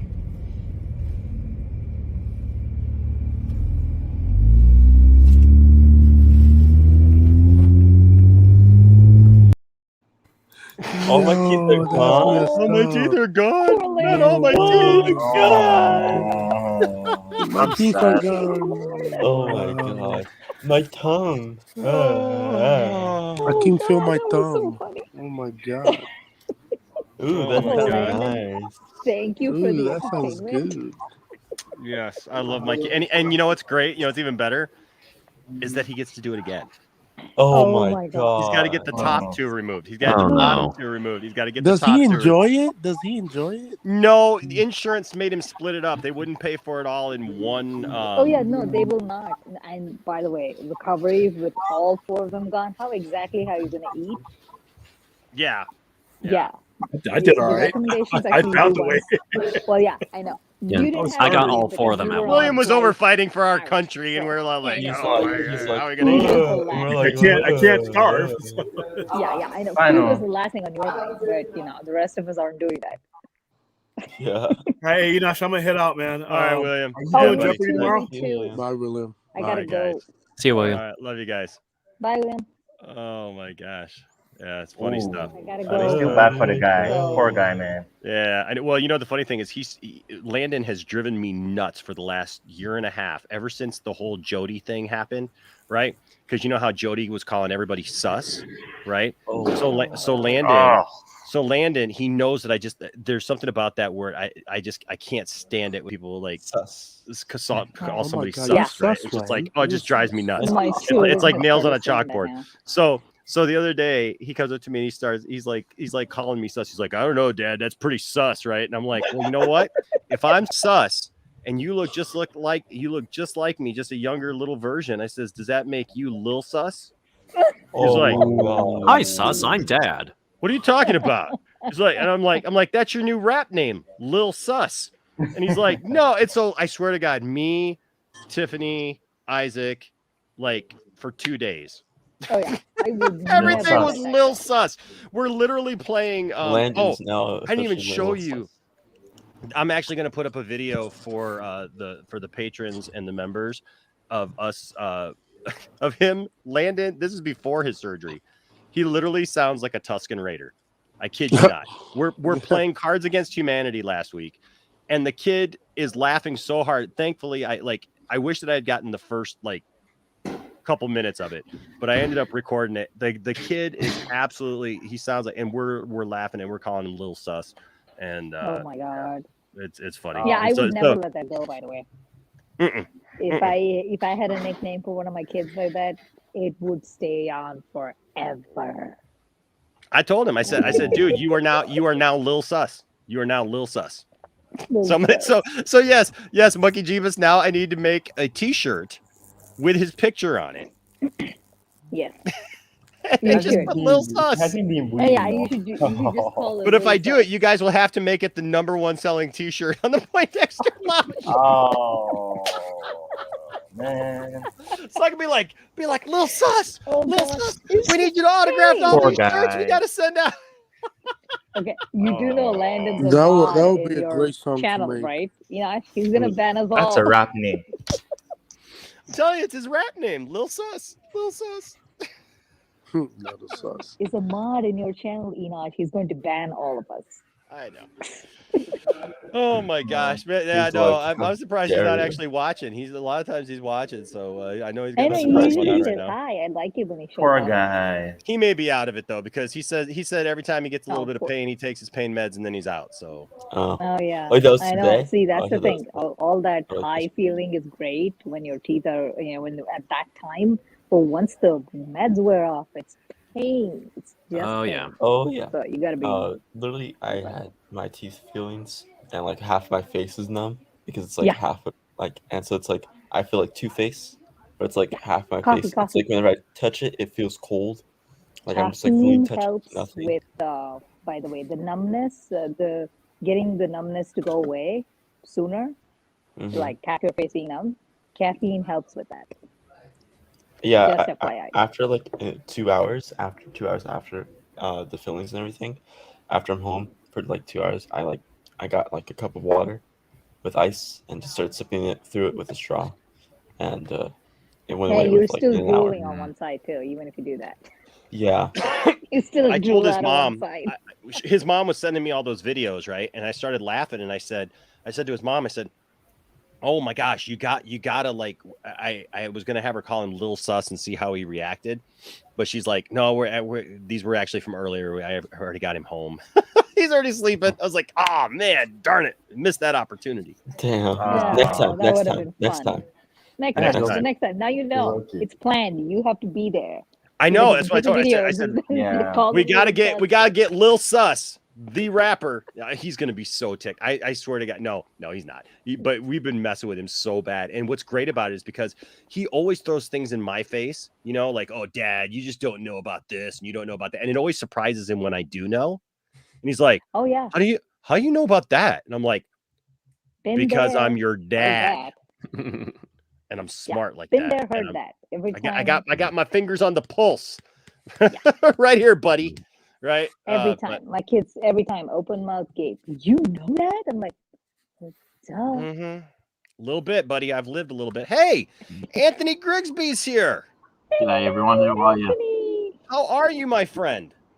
Oh, I've been better. I feel like I've been hit by a truck, Enoch. Oh, yes. Oh. I had one of the worst nights, I swear. And I did the dreaded thing, calling in sick for work. And here they've got the rapid testing. So I had to go somewhere and line up. Paul will tell you. Paul, who's I think he's in Sydney, but here you got to line up to get tested. And but the rapid testing, you take it home and you get the result in 15 minutes. Yeah. But here, what's weird that I'm finding is people are taking the rapid test and they're coming back negative, but then they take the actual, then they actually go and take another test, and that's coming back positive. With the new Omicron variant, apparently the rapid tests aren't that accurate, and you got to do a PCR, the regular. Because my son Logan, he just came back from his dad's house, actually, because he got COVID this week. It was weird. We were in two different places, not related, and 4 out of the 5 of us got COVID.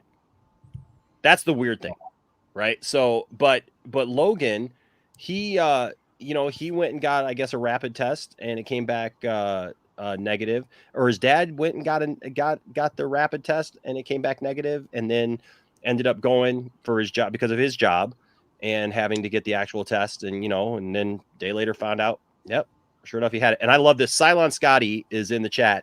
Cylon plays Phasmophobia with Landon all the time. So I love this, Cylon. I love this. This is absolutely amazing. He says the next time we play, I like the double S in the end too. Phasmophobia with Landon, I'm naming the lobby Lil Sus. That is fantastic. Oh God! Gotta love getting your son like that. Makes it great. Oh yeah. Because he always, I love him. I love him to death. But he always, for some reason, thinks that he, he thinks that I'm out of it sometimes. And he's just he's like, "Oh, Dad, you don't know about this. You don't know about that. Whatever."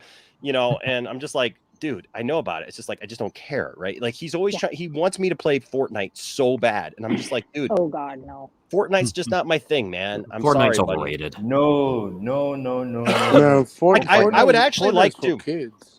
I actually, you know what? I would actually like to play Phasmophobia with Cylon and Sophie. But yeah, he's just, he's in his own little world. He's doing his own little thing and stuff, and he's always shocked when I know stuff. And I'm just like, dude. Well, I mean, you have an online show, so I know. I'm not the typical 45-year-old guy over here, I don't think. I mean, I play in a rock band. I have a YouTube channel, It amazes me Yeah. sometimes. And he says that, but then he goes to school and he's like, yeah, sure. Sus. He says he says that, but then he goes to school and he gets all of his friends to subscribe to the channel. So That's all. That's the benefit. Like, what amazes me, Enoch, is how flexible you are and how you amazingly seem to not sleep from everything that you try and do. And then you're either hosting one of your own shows or you're on someone else's show. And it's always a joy to jump on a stream with all of you. And even though we're so far away from each other, you seem so close, and like to see that how open you are to conversation and different opinions. That's been the best part about being in this community, honestly. I appreciate that, man. I appreciate that. And, you know, and I try to keep it that way. I really do. You know, like every once in a while we get into, you know, a discussion with, you know, some of our friends, you know, and we love you, Cherie. Hey, Cherie, we love you. Take Stay care. safe. Send Anthony, your take love to care. everyone. Take care. Yes, Love you. stay safe, Cherie. Tell the Bye. kids we said hi. Bye. Bye, Will. Bye, Take care. sorry. Bye. Good night, guys. Good night. And you're right, Scotty. Right. He's absolutely a good kid. He's absolutely a good kid. I love that kid. And yes, there are definitely worse things he could be doing at that age. So Yeah. I don't complain at all. But I No love teasing him. complaining. I love teasing him. I love teasing him because he Yeah. teases me. He teases me. That's the kind of, you know, Relationship you have going, yeah. Paul says, yeah, Anthony, I'm convinced Enosh has some Aussie in him. He's a battler. Yeah, well, Paul, the challenge is we've got to get him down to Australia. Heck yeah. Heck yeah, man. I'd love to go to come down Australia. here. I think Paul's in Sydney, as I said, but I'm in Melbourne. And Okay. So I I know. believe you would love Australia. I think I know Zentech some is of them. in Centec is Sy- too, and Yeah. Droga. And Droga. Yeah. Yeah. Wow. Oh we yeah. know a lot So of I them down under. Yeah. Yeah, Aussies we've take got. over.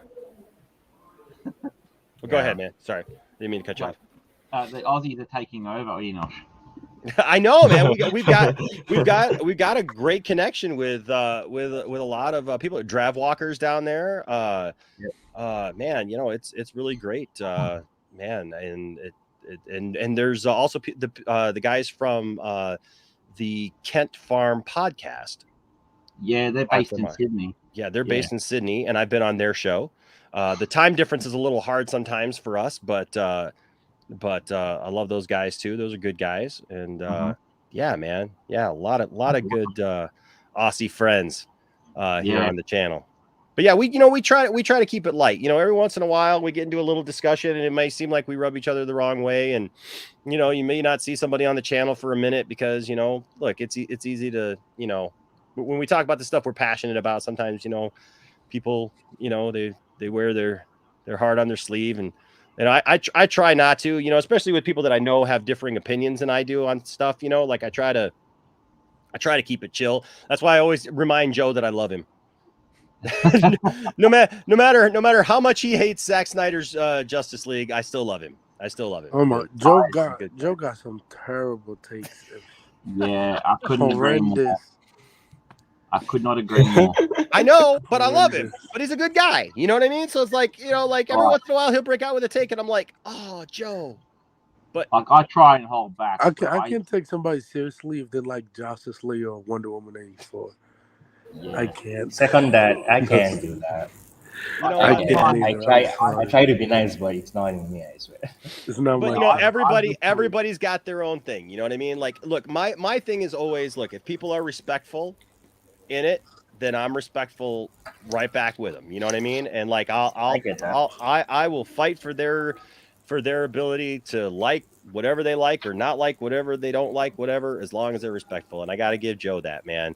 I have seen Joe in circumstances, especially like we got this private chat, and every once in a while, man, things will start flying in that private chat and stuff, and Joe will like chime in with something, and I'm just like, no, Joe, no, and then like it'll start going back and forth, and then all of a sudden, you know, it's like, but Joe will be totally chill, you know.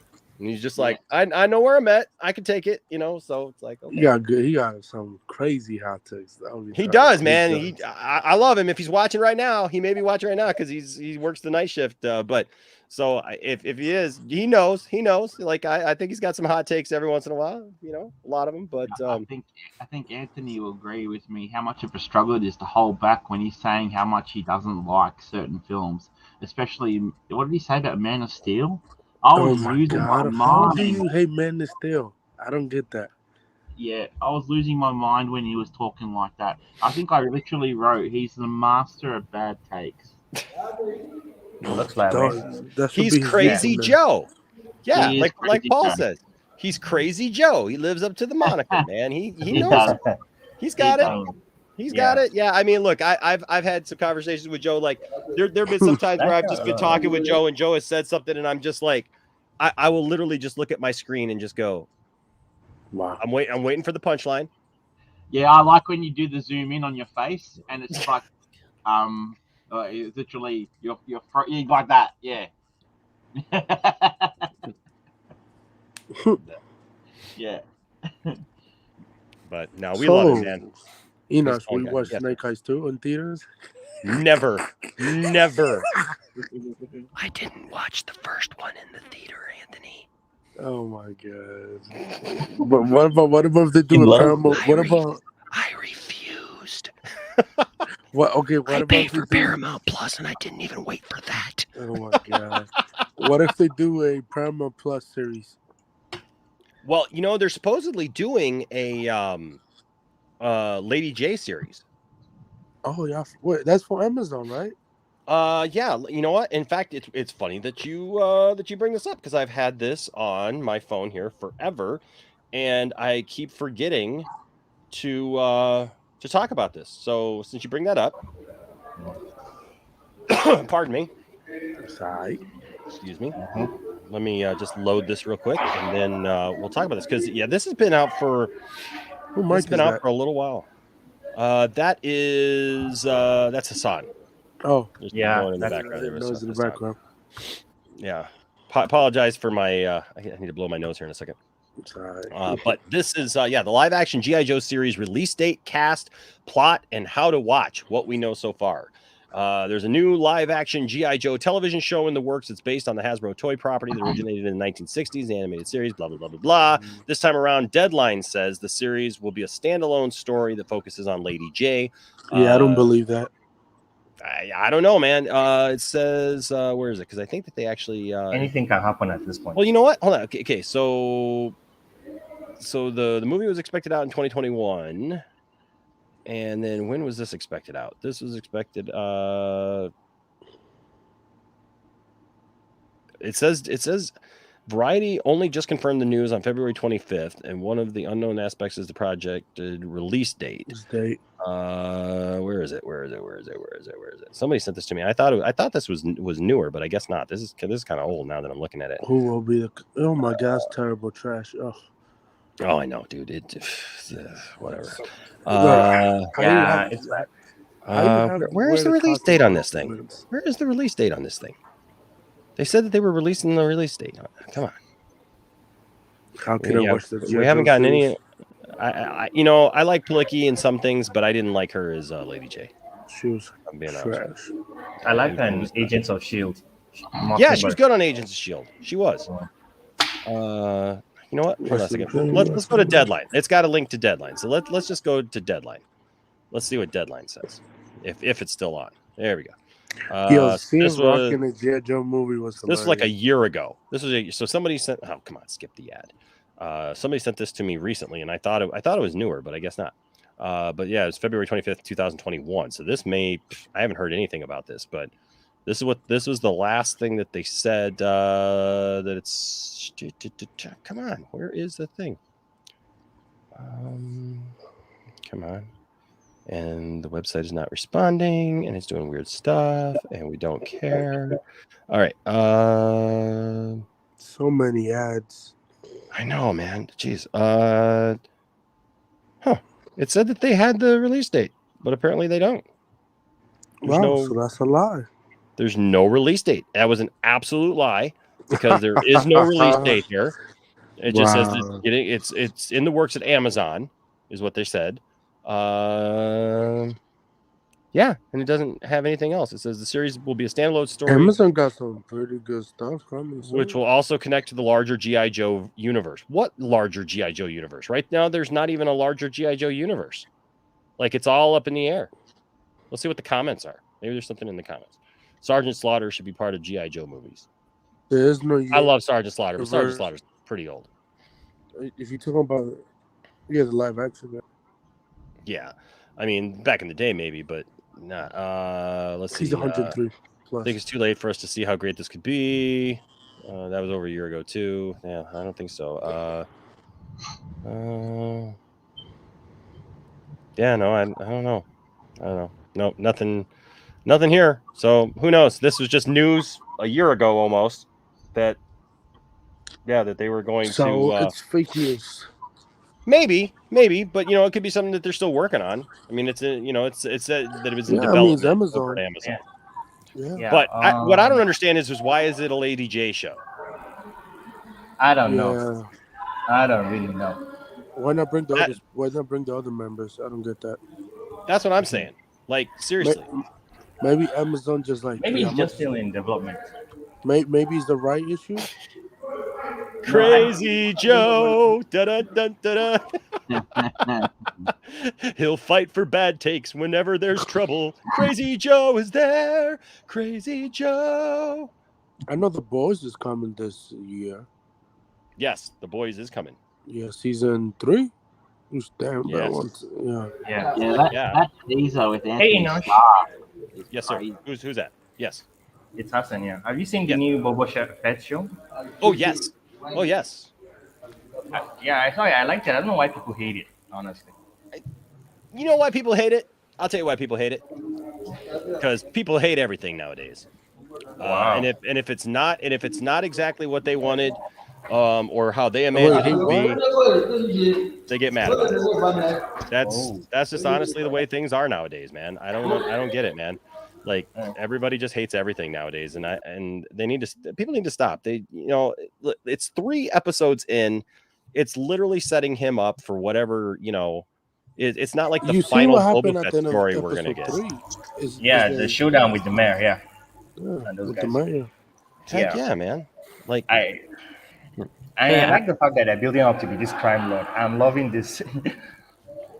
I can't wait to see more. Actually, Me too. intrigued.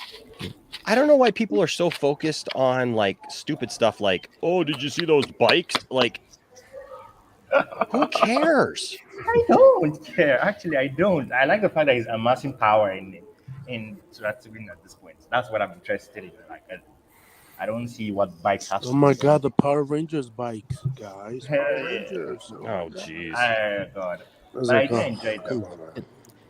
Hey, Enosh. Yes. Yeah, I'm not sure if this is from Parks and Rec or whatever, but it starred Patton Oswalt, and there's a scene where he's literally now reading a script. And just talking about how Boba Fett could come out of there the exact same way as he described it. Yes. Yeah. That was I think that was if I remember right, that was a few years ago, and 2018. He did that like off the cuff. They were doing. There was something about the what they were shooting that day, and that was the filibuster episode. And so he was supposed to do this filibuster thing. Yeah. Thank you, Cylon.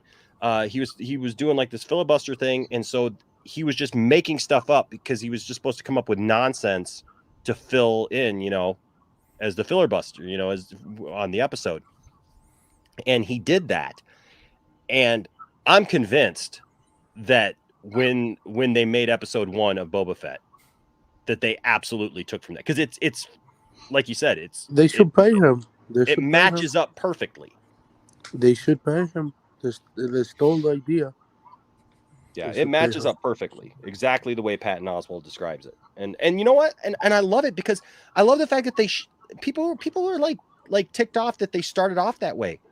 How the heck were they supposed to start it off? I love the fact that they did a flashback to like him in the Sarlacc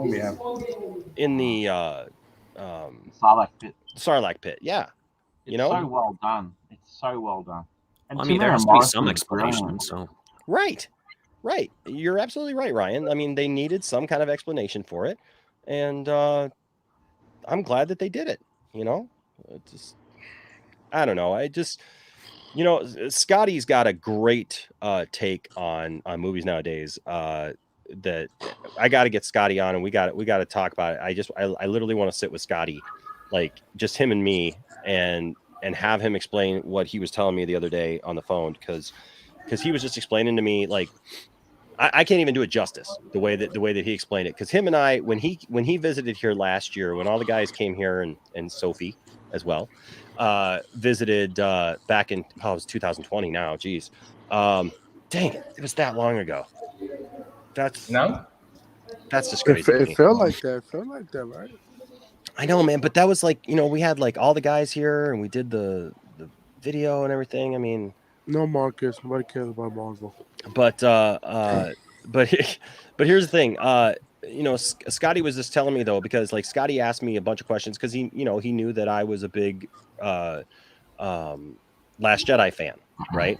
And so like we had this whole drive back from when we dropped off one of the guys at the airport down in Detroit and drove back, and he was just asking me some questions about it, and I can't remember, he said he like watched The Last Jedi like 50 times after that.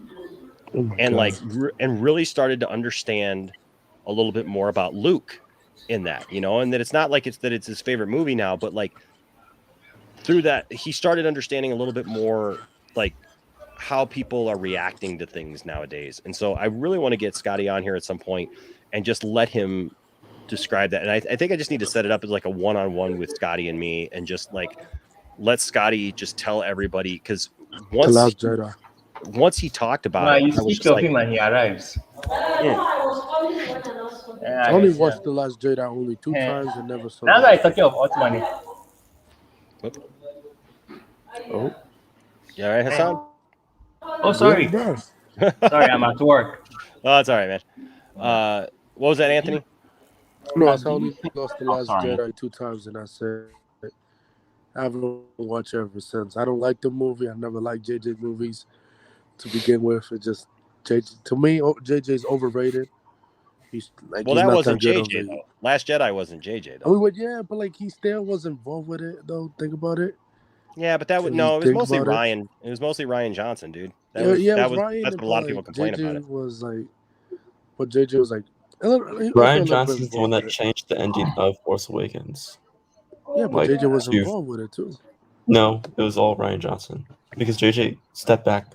Yeah, JJ had a whole plan of the whole plan for a trilogy, but then Kathleen Kennedy was like, now we'll just do periodic different directors. And then they got Ryan Johnson. Ryan Johnson totally reshot. I gotta go. All right, buddy. You guys later. All right, man.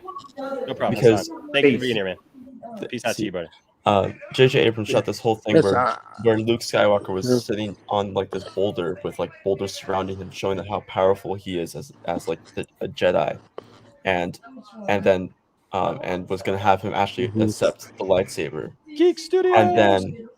And then Ryan Johnson totally reshot that as for him to throw the lightsaber, as to show him he's like Last Jedi, like so. While JJ was going to continue that whole storyline of Luke being this powerful Jedi who still can inspire people, Ryan Johnson went with one way to just deconstruct him into this thing that he never was. We only saw that in one time in Return of the Jedi, and he went back to that, and it was just like, well, why? that's not true either, Caden. I know. Well, one of those movies, It kind of sounds like a game of round robin in a way. Yeah, look, everybody's got. I get it. Everybody's got a different take on The Last Jedi, right? I don't like. I never watch those movies again, personally. It's visually appealing. I will just say this. As far as I'm concerned, The Last Jedi is the most Star Wars, definitely, of all of the sequels. But I will tell you this. I will tell you this, and this is how I will tell you to look at it, because I know that you guys are Snyder Cut fans, right? And we were just talking about Man of Steel, right? This is what I will tell you. As much as Man of Steel is that quintessential Superman movie that people don't realize that they need, because they're so they try to block it out because of the things we talk about it all the time, right? That there's all these people who try to block out all this stuff that's right there in Man of Steel if they'll literally just open up and see that it's there, right? But they don't want to open up and see that it's there because it defies some of the things that they've had in their own brain about Superman, right? I will tell you this, as a huge fan of both Man of Steel and The Last Jedi, The Last Jedi is exactly that for Star Wars. It's exactly that. And it kind of makes me chuckle a little bit when I know that there's people who love Man of Steel and get it with Man of Steel, yet reject it with The Last Jedi, because there is so much in The Last Jedi that is absolute pure Star Wars. And it's the Star Wars. You know how we talk about how like people complained about like, Superman for years, right? And what they said they wanted in a Superman movie. Yes. But then when they got it, they acted like they didn't want it, right? And they wanted to revert back to the other thing. It's exactly what happened with The Last Jedi. People said, I want something different. I want something new. I want you to expand the lore. I want you to do something different with these characters and do something unexpected. And they gave you something different. And they finally did that for everyone. And then everybody went, no. We want to go back to what we know. We want to go back to what we thought we knew about everything and how the Force works and only the Jedi powers that we know and only the people that we know. And we don't want you to kill off the bad guy and the main bad guy, the guy that we think is important in the second movie, and like make us actually have to think again. What I loved by the time that movie was done, for the first time, literally since Return of the Jedi, I had no idea what was coming next, and I loved it. Because with all the prequels, we knew what was coming next. We knew what was going to happen next. We knew who was going to die, who wasn't going to die. Like all that stuff, we knew that it was a matter of just sitting through it. It was like, hey, I want to see the cool fight between Obi-Wan and Anakin, right? But I know it's coming. Yes, and I know that Obi-Wan's Obi-Wan's not going to die. I know that Obi-Wan's not going to die. And I know that Anakin is going to end up in the suit, right? And the Emperor is going to end up in charge. And we knew where it was all going. At the end of The Last Jedi was the first time ever since then that I was able to look at a movie when they killed Snoke. And I went, whoa, I wasn't expecting that. This is not just fitting the normal trope, right? Of like, big bad guy tries to seduce the guy or the girl or whatever. And he set it up even where we thought that that's what was happening. Like, oh, bring the girl to me. And like, he's trying to seduce her and everything. The minute that lightsaber goes through him, man, it's like, whoa, all bets are off. We're off to the races. The problem with it is this. They didn't have the guts to tell the fans no. They didn't have guts to tell the Phantom Menace people who griped and complained about it, no, we're going to finish the story. And so, because of that, we got The Rise of Skywalker, which was like a bunch of, oh, wait, hold on, we're going to backtrack on everything. And we're going to give you a bunch of stuff that nobody asked for. And we're not going to please anybody because we're going to try to please everybody. And, and it's an interesting, like Cylon says here. Skywalker got made. That movie should have. Oh my god, that movie was not that good. Yeah, Scotty's like right. I It's a remember, great discussion. He says that everyone can meaningfully contribute to whether you like Last Jedi or not. Look, I don't Yeah, like. I For also me, I don't it's like The Last Jedi. with But other than that, I mean, it was yeah. okay movie, but like it was not like it's not my thing. Sure. Yeah, also with Rise of Skywalker, it was like interesting to hear That's your both favorite movie, Kaden? Daisy and JJ talk about it when they were talking about the whole Rey's lineage and like how they're like, oh, we were told it was one thing one day, then we were told it's another thing the other day, then we told that before, and then we told nothing, then we like even JJ didn't know like what was going on. Like it was like those things that like the studio was changing it every day where it's like Kenobi, Palpatine, Skywalker, and then a nobody or just some one deep dive character. It's like, what is going on? And then like, so that's why there was such a tone change in certain scenes with the whole parental and lineage reveal, like it's like, oh, like what? So Marcus here said, Enosh, can we talk Marvel now? Really, I got nothing really to talk Marvel. Where is it It's about? Moon Knight? it's Moon more, Knight? yeah. Moon Knight? Well, there's Moon Knight. Moon I Knight haven't. coming out. Yeah, Moon Knight. Trailer. The trailer's supposed to be coming out today. Doing a Super Bowl game. I mean, like no Super Bowl, a football Wild game. card Jesus. playoff. Yeah. Playoffs, yeah. I'm interested. I'm going to give it a chance. Like, I don't know anything really about Moon Knight, to be honest with you. And so it's not something that like I'm really super excited about. But I will say this, there's been a couple of projects lately, especially Eternals. I ended up really liking Eternals and, didn't think that I was going to. So That's a lot of hate for Eternals. I know I don't know, but he says Star Wars here is kind of mid now, except for Obi-Wan Kenobi. Look, man, you know what? I'm gonna make a prediction right now. people are gonna gripe and complain about Obi-Wan Kenobi. Oh, there's gonna be some things that's not good about Kenobi. 100%. And Andor, and they're gonna they're gonna rip Andor apart. Oh, they're going to. Yeah, they're Because not gonna like anything about Andor. Oh no, it's gonna be the one that's because Andor. It's obviously. Yeah, But who asked for Andor series It's though? funny enough. It's bringing some characters from Rebels to live action. Is it Rebels or Kenobi? Both of them actually. Both of them are. And it's it's so the people that love the fandom side that loves the animated stuff, in which the animated stuff was in live action, they should be looking forward to that. But I'm sure they're gonna have something to complain about it. Yeah, but they like to hate anything, Caden. They just hate things for the reason of hating. And like I've noticed with the Fandom Menace, I used to watch a bit of their videos, and I kind of dropped off because when they were tearing apart Last Jedi and Rise of Skywalker, they kept saying, "Oh, course correction, missed opportunities," and they would dunk on it like about Finn and how he had like the ability to channel the Force, and how they didn't touch on it enough, or they were literally listing all these different things that JJ tried to manipulate or change that were set up in Last Jedi, and it was just hate, a lot of hate, and they just drown out anyone who has a different opinion. Yeah. Yeah. They don't like. I'm gonna watch Andor. I don't care about Andor as a character, just not my thing. But I want you to check out what other characters gonna be in it. I'm waiting for the Ahsoka series. I love Ahsoka. I think it's coming out next year, right? Yeah. So wait for that. The Obi-Wan show. The Obi-Wan show is gonna be crazy. Obi-Wan's May 4th. Yeah, It's that's not gonna be that's like 4 months away. that's gonna be a big one, and like Only 6 episodes, right? Or 7? 6. Why? Yo, Disney need to do 7 episodes. They really need to do that. They really need to trust the thing. Like, I know, like Disney don't want to go like Netflix level, but like do at least 7 or 8 episodes. Like 6 is short seasons. But those episodes, how long do you reckon they'll be? I think it's like 45 to an hour.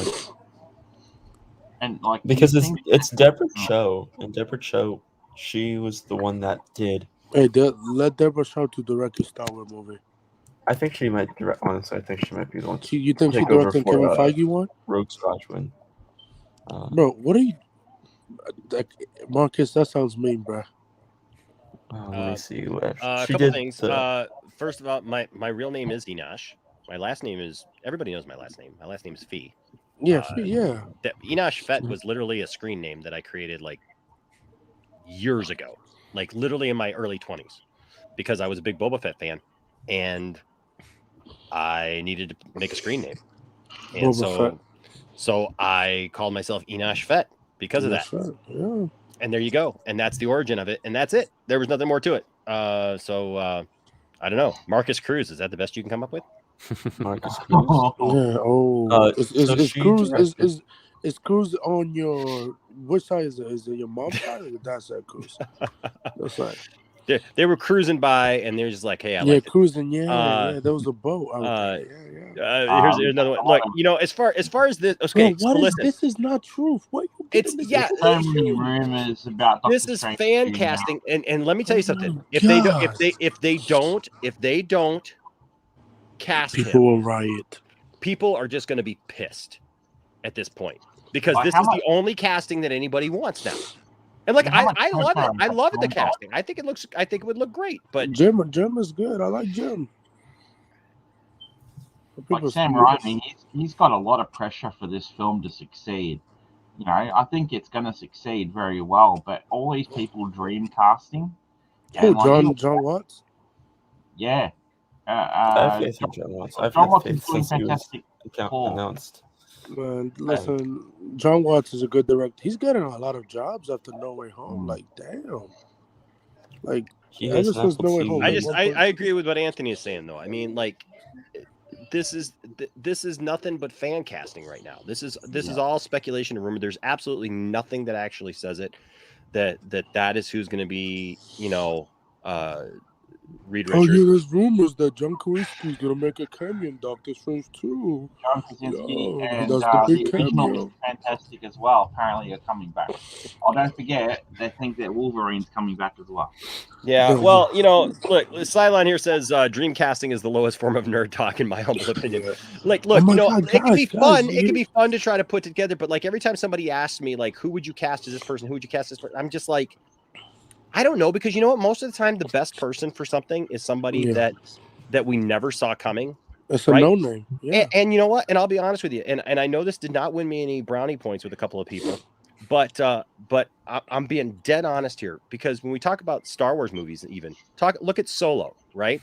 Everybody wanted Underrated movie. wanted Ingruber, Anthony Ingruber, right? Is that his name, Anthony Ingruber? Because he does this dead on Harrison Ford impersonation, right? Yeah. Tiffany wanted Anthony Ingruber. And you know what? Even a part of me at first was like, oh yeah. You know what? That'd be cool. Except for when I saw Solo finally, I said to myself, you know what? I'm glad that they didn't get in Gruber. And you know why? Not because he would have sucked, not because he Because the guy who played him was good. But the problem is that it would have ended up being just him doing a 2-hour impersonation of Harrison Ford. Yeah. And that's not what we needed. You know, it may be what everybody thinks that they want. You know, they think that that's what they wanted. But the reality is that's not what the movie needed. Because it would not have been fair to Anthony and Gruber, because we would have literally just, I know everybody thinks that they would have, like, you know, given him accolades and said, oh, but look, no, everything would have been, he did such a great Harrison Ford impersonation. You would not have been judging him on his own acting merits. And I get it that it's still, you know, Han Solo, so you want it to be a little bit of Han Solo, but you know what? At no point during Solo. You think he's going to show up again? Yeah, I do. I do think he's going to show up again. I think that they're going to end up probably recasting Luke and Leia and telling this story through the Mandalorian and Ahsoka and all these different shows with the You want Thrawn. Sebastian Stan to play him? Yeah, do you reckon he'll Yeah, get a chance I do there? want Sebastian Stan. If I got to talk fan casting, I do want Sebastian Stan, because I just think that like even Mark Hamill says like, yeah, I will sign on. he's right there. He's already with Disney. He's already with Disney. So like, why not? Right? Like, I think and if he wants to do it and everybody, you know, agrees to it, like, I would much rather him do that. There was a point in my life where I would have never said recast those three characters, right? Like that those characters were like god tier characters. You just don't touch those characters. You leave them alone. But I'm at the point now, I want to see that story. I want to see a version of these stories, Heir to the Empire, those books are good. Dark Force Rising, and The Last Command. I want to see a version of those stories come to the screen, and I believe that we're going to. I believe that that's exactly what they're setting up.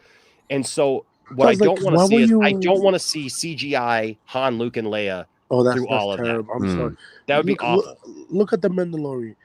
The CG was not that good when Luke showed up. It, like, you could tell that was a double. Oh, come on, man. Now, everybody loved it, and it was hands down the best thing that's ever happened to Star Wars, Anthony. No, the CG was not that good. No, man, I'm sorry.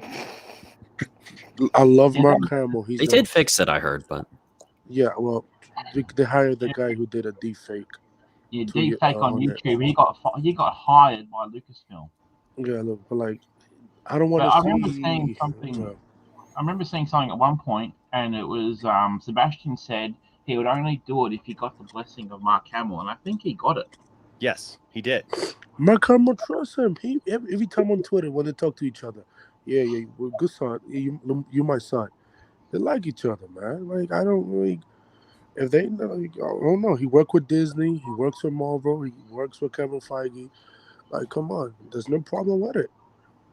It's like CGI, like Mark Hamill every time to do a Star Wars scene. I don't like that. I don't want to see that.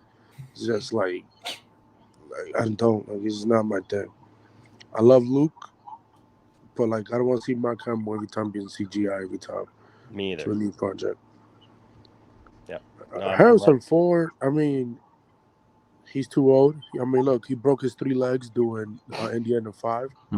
He broke them. Let's be honest. That movie's gonna be. It's gonna be a lot of stunt doubles in that movie. I'll tell you that right now.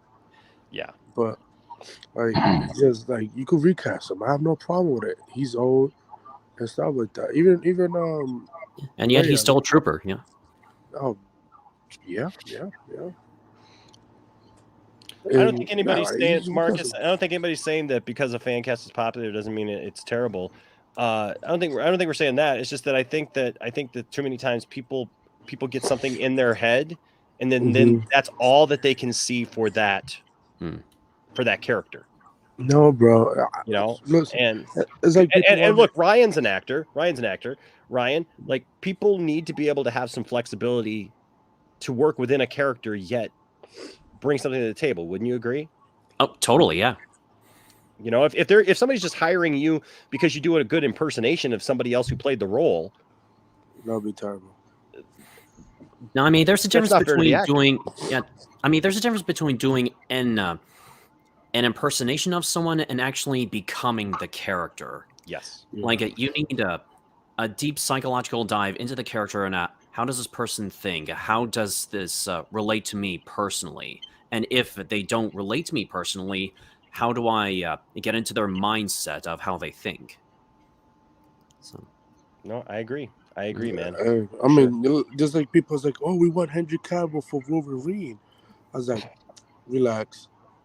That's not happening. Whoever they cast the new Wolverine, Hugh Jackman is going to be involved with it. And that's it. That's it. Simple as that. Like, Hugh Jackman is done as playing Wolverine. He's done. He probably come back in Doctor Strange, and that's it. But other than that, he's not playing the character. Like, imagine being 50 years old and being in shape for that long. That is some crazy stuff. Well, I don't know, man. Crazier things are happening. I mean, we're getting a 70-year-old Batman, so. Hey, I mean, he's probably going to break his leg when we see him in the Flash movie. I don't know, man. You know what? I'll tell you what. If anybody pulls it off, I love if anybody man. pulls it off, it's Michael Keaton. I know. I love Keaton. I feel bad for Keaton. I do too. It's too bad that people are acting the way that they are. You know, like, I just don't want to see him be the full-time Batman. You know what I mean? I want to see him being Batman beyond Bruce Wayne. That would be awesome. He's sitting there. He's helping kid. Like, bro, like Batman Beyond is a perfect character to do a live action. Yes. If you don't want to bring Bruce Wayne in, have Terry McGinnis there. But no, Warner Brothers want to do Batgirl Beyond, which I was like, okay, whatever. You can just do you, Warners, I guess. Because you don't you have Paul you have Bruce Timm right there who could help you with the character. Like, no. Yeah, we're not gonna, like, come on. Like, I would, if I was them, I would do Terry McGinnis. You know what would be good? If we saw Bruce Wayne, like Michael Keaton's Bruce, working with Ben Affleck's Batman. So we use the scientific mind of Bruce Wayne, Michael Keaton's one, and him helping out Ben Affleck's Batman to do something, or vice versa. But I don't think we're going to get a setup like that, because Flashpoint, or the way that they're saying the story's going to go. Thomas Wayne. Yeah. Or that would be brilliant if we could get Jeffrey Dean Morgan to come. You know, unfortunately, Zach was going to do that. Zach was going to do that after Justice League. They should have done. But like, if Barry goes back and then changes, you know, the past, that's when he's going to come back and see Michael Keaton's Batman. But I wonder if we're going to see a lot of him in the suit, or more him interacting with, you know, just Bruce.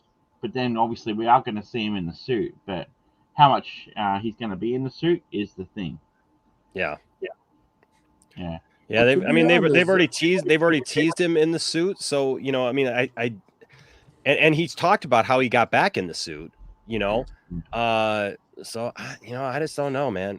Dork Knight here says, I'm glad we didn't go with fan casting for Darkseid. Otherwise, we wouldn't have had Ray Porter.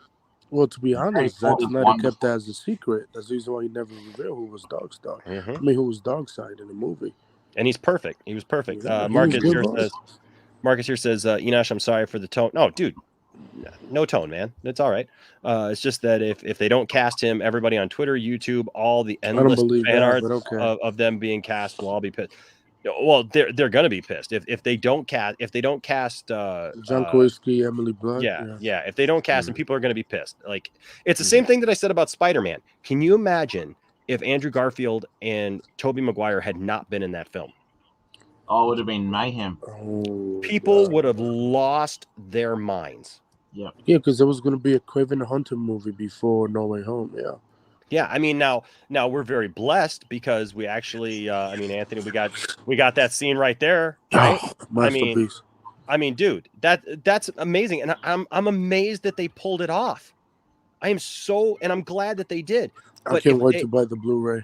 But with all of the work up to it, if they had not done that, with everybody thinking that it was going to happen, we would have had a situation on our hands.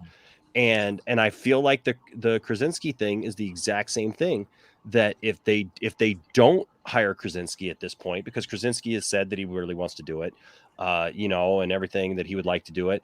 And with the fan, outpouring the way that it's been, I just feel like, we're going to have an issue on our hands with fans again.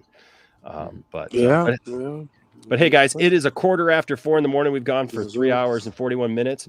I want to thank everybody who's going to. I'm going to do this because I don't think that he's there, but I'm just going to check because I don't want to send off the show without, because I got one guy in the back and he hasn't answered me when I've messaged him, but we'll see. Anthony, are you there? Doing? Anthony's there. Anthony. You just got the camera. See, you didn't have the camera on. You weren't answering the private chat, so I almost signed off. I almost signed off without bringing you in, Anthony. Sorry about that. I finally saw Spider-Man. Did you like it? I enjoyed it. I cried. Good, man. I'm glad they brought back Toby and Andrew. OMG. Right? Heck yeah, man. I cried like a baby. Aw. I haven't even told my mom yet. She said, don't spoil it for me. Oh, no. Yeah, don't spoil it for your mom. Yeah, that's one of those movies everybody's got to see on their own. Well, he's going to be out of the MCU for a while. Yeah. So maybe in a few years they'll bring him back. We'll see. Well, Marcus, that's a different situation, bro. Mm-hmm. But yeah. Yeah. But I'm excited. I'm excited for Doctor Strange. Oof, there's going to be some crazy cameo in that movie. Yeah. Crazy. Yeah. Crazy. I heard online reports about that. And I heard Fantastic Four is happening. Yeah, we'll see. I got to buy me a Fantastic Four t-shirt. Hope we get that summer release. And I heard Blade, they got Delroy Lindo. Oh, yeah, Blade. Start production this summer, I believe. Something like that. So Delroy Lindo's playing a mentor named Jamal Fari. Mm-hmm. We don't know if he's going to play Jamal or Whisper. Probably Jamal. We'll just have to wait and see. I already pre-ordered the 4K. I want to get the Steelbook for No Way Home. I want to get that. I can't wait till that movie comes out, dude. I gotta be honest with you. It's my favorite Spider-Man movie. Are you gonna do a watch party after? Oh, dude, yeah, why not? We did a watch party for every other Spider-Man movie, man. What is the 8th Spider-Man movie? And that's a yeah, lot. man. It's the eighth one. Eighth one, man. You know what we got to do. I got to get to a couple of them, but we got to get to do a Batman '89. Oh, that movies. That's my top 3. We got to finish. We got to finish out the Superman movies because we did the popular ones. We did Superman 1 and both versions of Superman 2. We did Donner version and regular version. Yeah. But I want to do Superman 3 with everybody here because a lot of Superman 3 gets a lot of hate. Yeah. And honestly, I really don't understand why. It's a good Superman movie. Maybe because of I love Superman. Superman fights what's right. But I did saw that second that premiere of Superman and Lois. Mm-hmm. I did. I'm not gonna spoil who's in it. Oh, we already spoiled it. We talked about it. The Doomsday. Doomsday's coming. Yeah, Doomsday's coming. What were you saying there, Anthony? What were you saying, Anthony Beltray? I don't know why it's WB exception with Doomsday. Oh my fucking bro! Like you love him so much. Like you use him in the animated series. Use him in Justice League. He wasn't in the 96 animated series. He wasn't in the 96 animated series. No, he wasn't in it. Oh, okay. Well, he did show up. He showed up what was it? He did show up. I want to say that he did show up in the. He did show up in Justice League Unlimited. Yeah, he showed up in Justice League. He did for like. Yeah, because yeah. you know when he shows up during is it during the Justice Lord episode? Because whatever happens, he gets lobotomized right away. Yes. Because everybody thought that that was why they ended up doing the Superman Doomsday DVD, right? I have that DVD in storage. That's why they did that, because people were ticked that that they introduced Doomsday too early and on the animated show, but when he shows up, Superman just like lobotomizes him. Like and just he's voiced by Michael John White in that. Am I remembering that right? Michael John White was the voice. Yeah, he does. I think I'm remembering that right? Yes, I think you're right. Yes. Is that what happened? You know, I could be wrong. But I seem to remember him showing up in Justice League only to just get like put down right away. You know, in Superman, it is 3, the Justice Lord. Okay, so I was right. It is the Justice Lord episode. Thank you, Geek Studio. By the way, Geek Studio, it's good to see you, buddy. I miss you, man. That Justice League Lord episode. Justice Lord. Shout out to my friend. I've got that action figure. I got the Superman. I got the Superman, Batman, and Wonder Woman action figures. Is this typed by Kevin Conroy? What's that? Is this signed by Kevin Conroy? No, it's not. Oh. I don't, it's not signed. No. Here's a story. I met Bruce Timm. What? Bruce Timm is Bruce Timm and Andre Romano was nice. They signed my poster and they signed my DVD. Nice. I see your Comic Con. Been to 4 Comic Cons. Man, this should just let Bruce Timm to run WB. I'm telling you. Bruce Timm is awesome, man. You know, okay, so J Money. Hold on a second, Anthony. I'll get right. I got 3 Anthonys here. I just realized I got 3 Anthonys here. That's a first. The multiverse of Anthonys. we got the Spider-Man trifecta of Anthonys here. So J Money here says, Enosh, I feel like he lobotomized him the second time he showed up, wasn't it? You gotta look up pictures of it. I'm gonna have to find it. I'm gonna have to figure it out. Because I could have swore it was the Justice Lord episode because Doomsday shows up and it's like everybody thinks that it's going to be this fight between Justice Lord Superman and Doomsday, and like he just like shows that. I could be wrong. Anyways, Anthony G. I got Anthony C, Anthony G, and Anthony B. Yeah, Spider-Man. Yo, yes. I got the A to the N to the T O T N Y. Got the C, got the G, and the B. Oh my. Okay, what's up, Anthony Grisby? So when you do your live stream on Twitch, did you figure out that problem first? You said that there was a problem on Twitch with the live streaming. No, right now I'm having a problem on Twitter. Twitter, oh, okay. Yeah, for some reason we're not broadcasting on Twitter, and it's been like that for the last few days. And I've reinstalled the program. I have rebooted the program. I took Twitter off of it for one of my destinations and then re-entered it on there, and I don't know why it's doing that, but it's not allowing me to post. Superman 3. I remember recently reading the production notes on that, and that was meant to be a whole different kind of movie. And it got changed or altered during the making of it. Is that correct? Superman 3? Superman 3. So the story beats of it were meant to be one thing, but because of funding or because of, I don't know, there was a problem with the creative control during it, and it ended up being a whole different story. That was Superman 4. Oh, that is 4. Man, they should have just made Superman 5. Well, you know, Superman 4 had so many problems because the Cannon Group. Yeah, because Cannon Group took it over. Warner Brothers gave them money to make the movie. Really? Yeah, Warner Brothers gave them money. The problem was they took all the money for that, and instead of investing it in Superman 4, they invested it in Masters of the Universe. That's why if you watch Masters of the Universe, Masters of the Universe looks amazing. The movie looks for an 80s movie. I mean, the lasers in it. Isn't they making a remake on Netflix? Yes, it is. Yes, Anthony B. They're talking about it. They've been trying to get one out. Originally, the kid from the teen show, Noah Centineo, was supposed to play. He's out. He's out though. He's out. I know he's out. Yeah, he's out gone now because of The Rock. Yeah, but no, the thing is like with Superman 4, that was the first problem, was that they skimped on it. So all of the special effects are horrible. They chinched on all the effects. And so all the flying effects are horrible. They never color corrected the movie. That's why Superman's suit looks absolutely green sometimes. The blues don't match up, so they didn't color correct any of the film. Some of it just doesn't make any sense because they had to shoot all kinds of weird things and then they eliminated, excuse me, you can find the deleted scenes actually right here on YouTube. But there were two versions of Nuclear Man.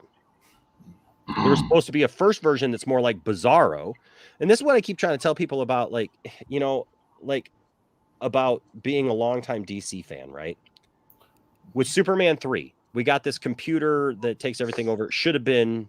It was only going to be Brainiac, right? Yeah, it should have been Brainiac. That's what I was getting at. Yeah. But no, they got to interfere, and it doesn't end up being Brainiac. Then with Superman 4, The Quest for Peace should have been Bizarro. It was supposed to be Bizarro. And he even says the word Bizarro. Yeah, it was going to be Christopher Reeve. He even says the word Bizarro. Nuclear Man does, but we get Nuclear Man instead. But the first one, this guy comes and he's all weirded out and looks weird and everything. And he's dressed in like this weird suit and everything. And he fights Superman. And they have this big fight. And apparently the way that it was supposed to be shot would have been this epic fight in Metropolis and everything. It would have been awesome. And it all got cut. And it didn't get finished. And it's a shame. And then, Christopher Reeve was really ticked off about it because Christopher Reeve came up with the story idea for Superman 4. He was a producer on it, wasn't he? Yeah, he's got a story writing credit, I believe, on it because it was his story. Because the only reason he came back for Superman 4 was because they let him do that, and they said we will let you pick the story. And so he got the story credit on it because he felt that Superman and I still am going to do this video. I swear I'm going to do this video. I said for a while that Dawson and I were going to do it, but I think I'm just going to end up having to do it by myself.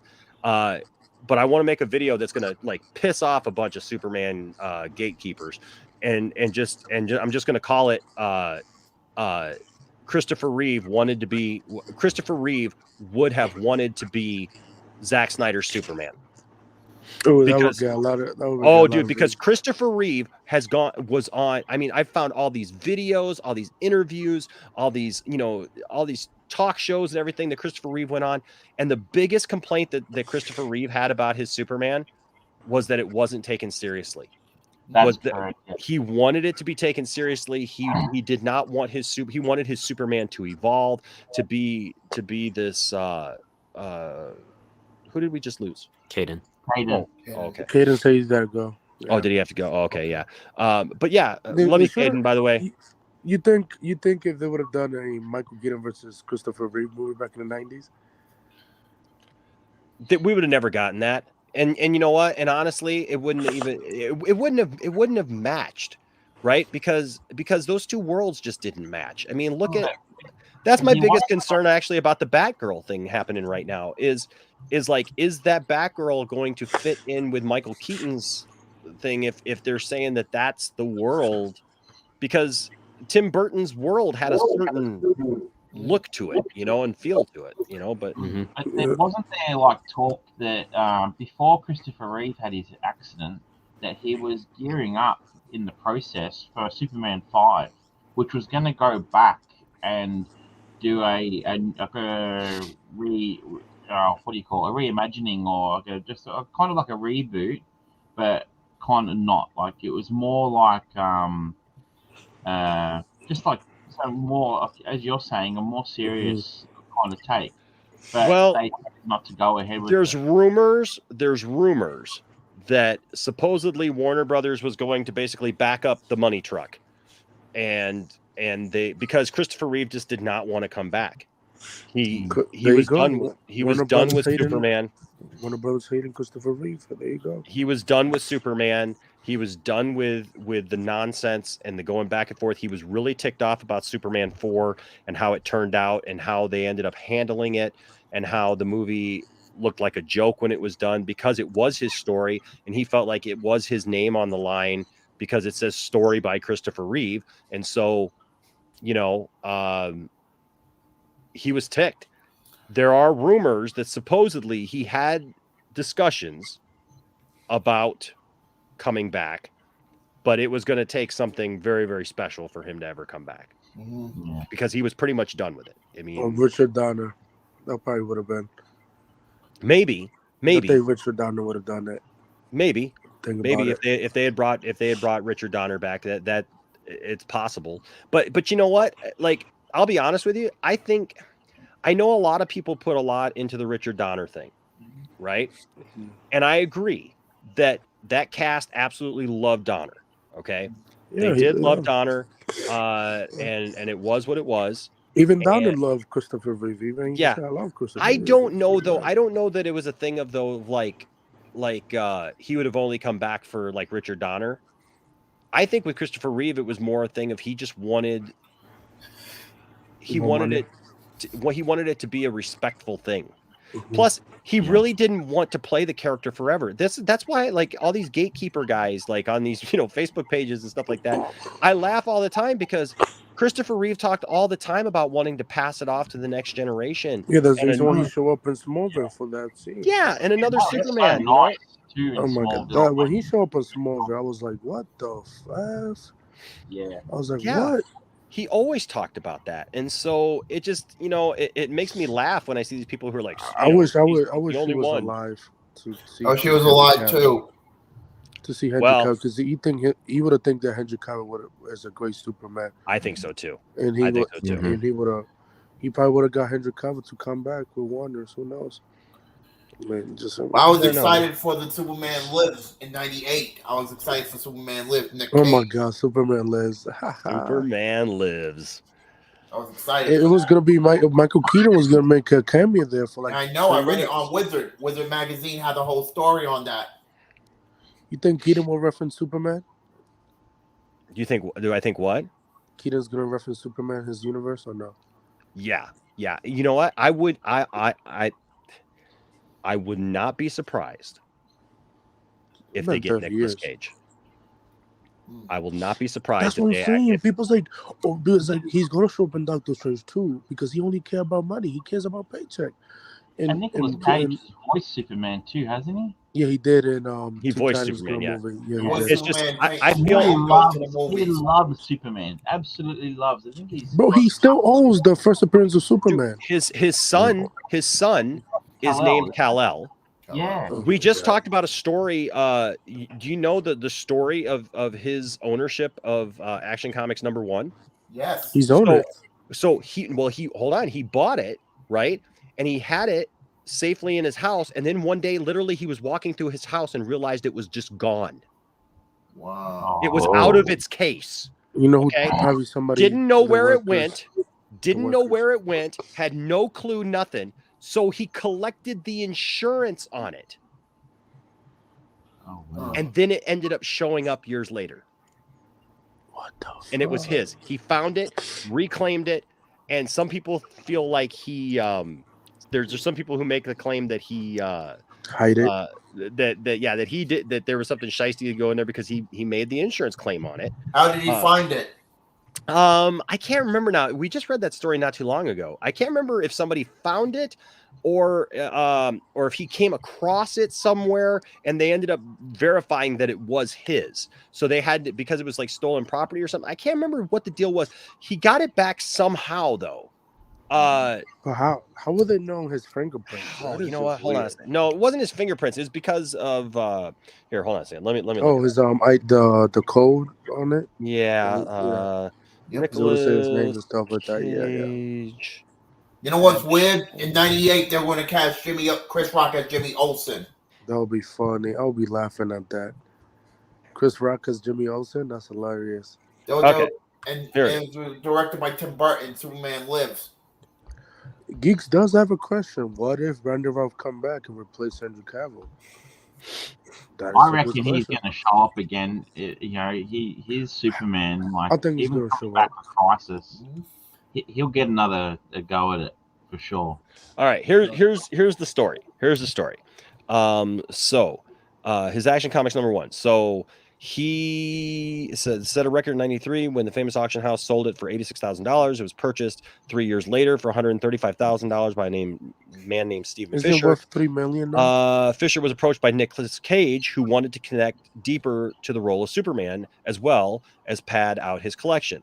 So it's important to note that Nick Cage doesn't only collect comic books. It's widely known that he loves to buy classic cars as well as other normal things like dinosaur fossils. But Superman anyways, Superman Lois did this scene in season 1. yeah. So it says here, it says in February 2000, the police were called to the Cage estate and found that he kept his collection displayed inside of his living room, the fossils, the comics, and the cars. The detectives were led into another room in which Cage kept his rarest comics, an issue of Amazing Fantasy 15, the first appearance of Spider-Man, as well as several other rarities, including issues of Our Man, Green Lantern, and the Fantastic Four. He's an Our Man fan? Yeah. Our Man. It says they were mounted on the wall behind bulletproof glass, according to the detective. The issues that were stolen included the famous Action Comics #1, Detective Comics #27, and Detective Comics #14. These comics are all extra rare, not only because they were published in 1938, but because of the approximate $300,000 that were published of each, or excuse me, the 300,000 issues that were published of each. It is believed that less than 100 of each of those comics still exist. Nicolas Cage still owned them, right? Yeah, well, here's the story. So Nicolas Cage ended up auctioning off his entire collection in 2001, 1 year after the theft took place, right? So he got rid of all of his other comics, right? His collection sold for $1.2 million, but the actor often spoke about how heartbroken he was that his prized pieces were never recovered. Then in 2011, some news came that changed everything. That other guy, Stephen Fischler, the one that sold Cage most of his rare comics, well, he got a call from a rare collectible dealer who had a seller come in with an issue of that famous issue. Fischler flew across the country and instantly recognized it as the very same issue that once belonged to Nicolas Cage. The issue was confiscated, and after some dealings with the insurance company, it was returned to its famous owner. But it says the story of the specific issue of Action Comics #1 deserves its own movie. The story is so strange that it almost feels like the type of film that would star Nicolas Cage. and if ever does get the film treatment, we will keep our fingers crossed that he'll play himself. Cage ended up auctioning his prized possession off to pay some debts. The winning bid was a record-setting $2.161 million. What about the 2 issues of Detective Comics? They're still not been recovered. But Nicolas Cage's issue of Action Comics #1 is currently on display in London in a museum displaying the evolution of comics. At least it's safe for now. So he owned it. He still own it. Yeah. Well, he doesn't own it. No, he sold it. So that's the weird thing is like he lost it, right? Collected the insurance money. Mm-hmm. The guy who sold it to him originally had a dealer come to him trying to sell him the very same issue, and he recognized it as the same issue. It obviously had the same issues with it, the defects or whatever. So he stole it. The guy stole it. They don't. We don't. It doesn't say whether or not that guy stole it or not, or whether like that guy just ended up with it somehow. Because he was a rare collectibles. But somebody stole it, and it ended up getting back to Nicolas Cage, and then Nicolas Cage sold it again. Well, then sold it finally for over $2 million. Wow! Isn't the comic worth like $5 million now at least? Oh yeah, it's crazy. But I did love that Superman Lois did an homage to that right there. Love that. Love that too. It made me cry. Yeah, that was great. With the kid stuff.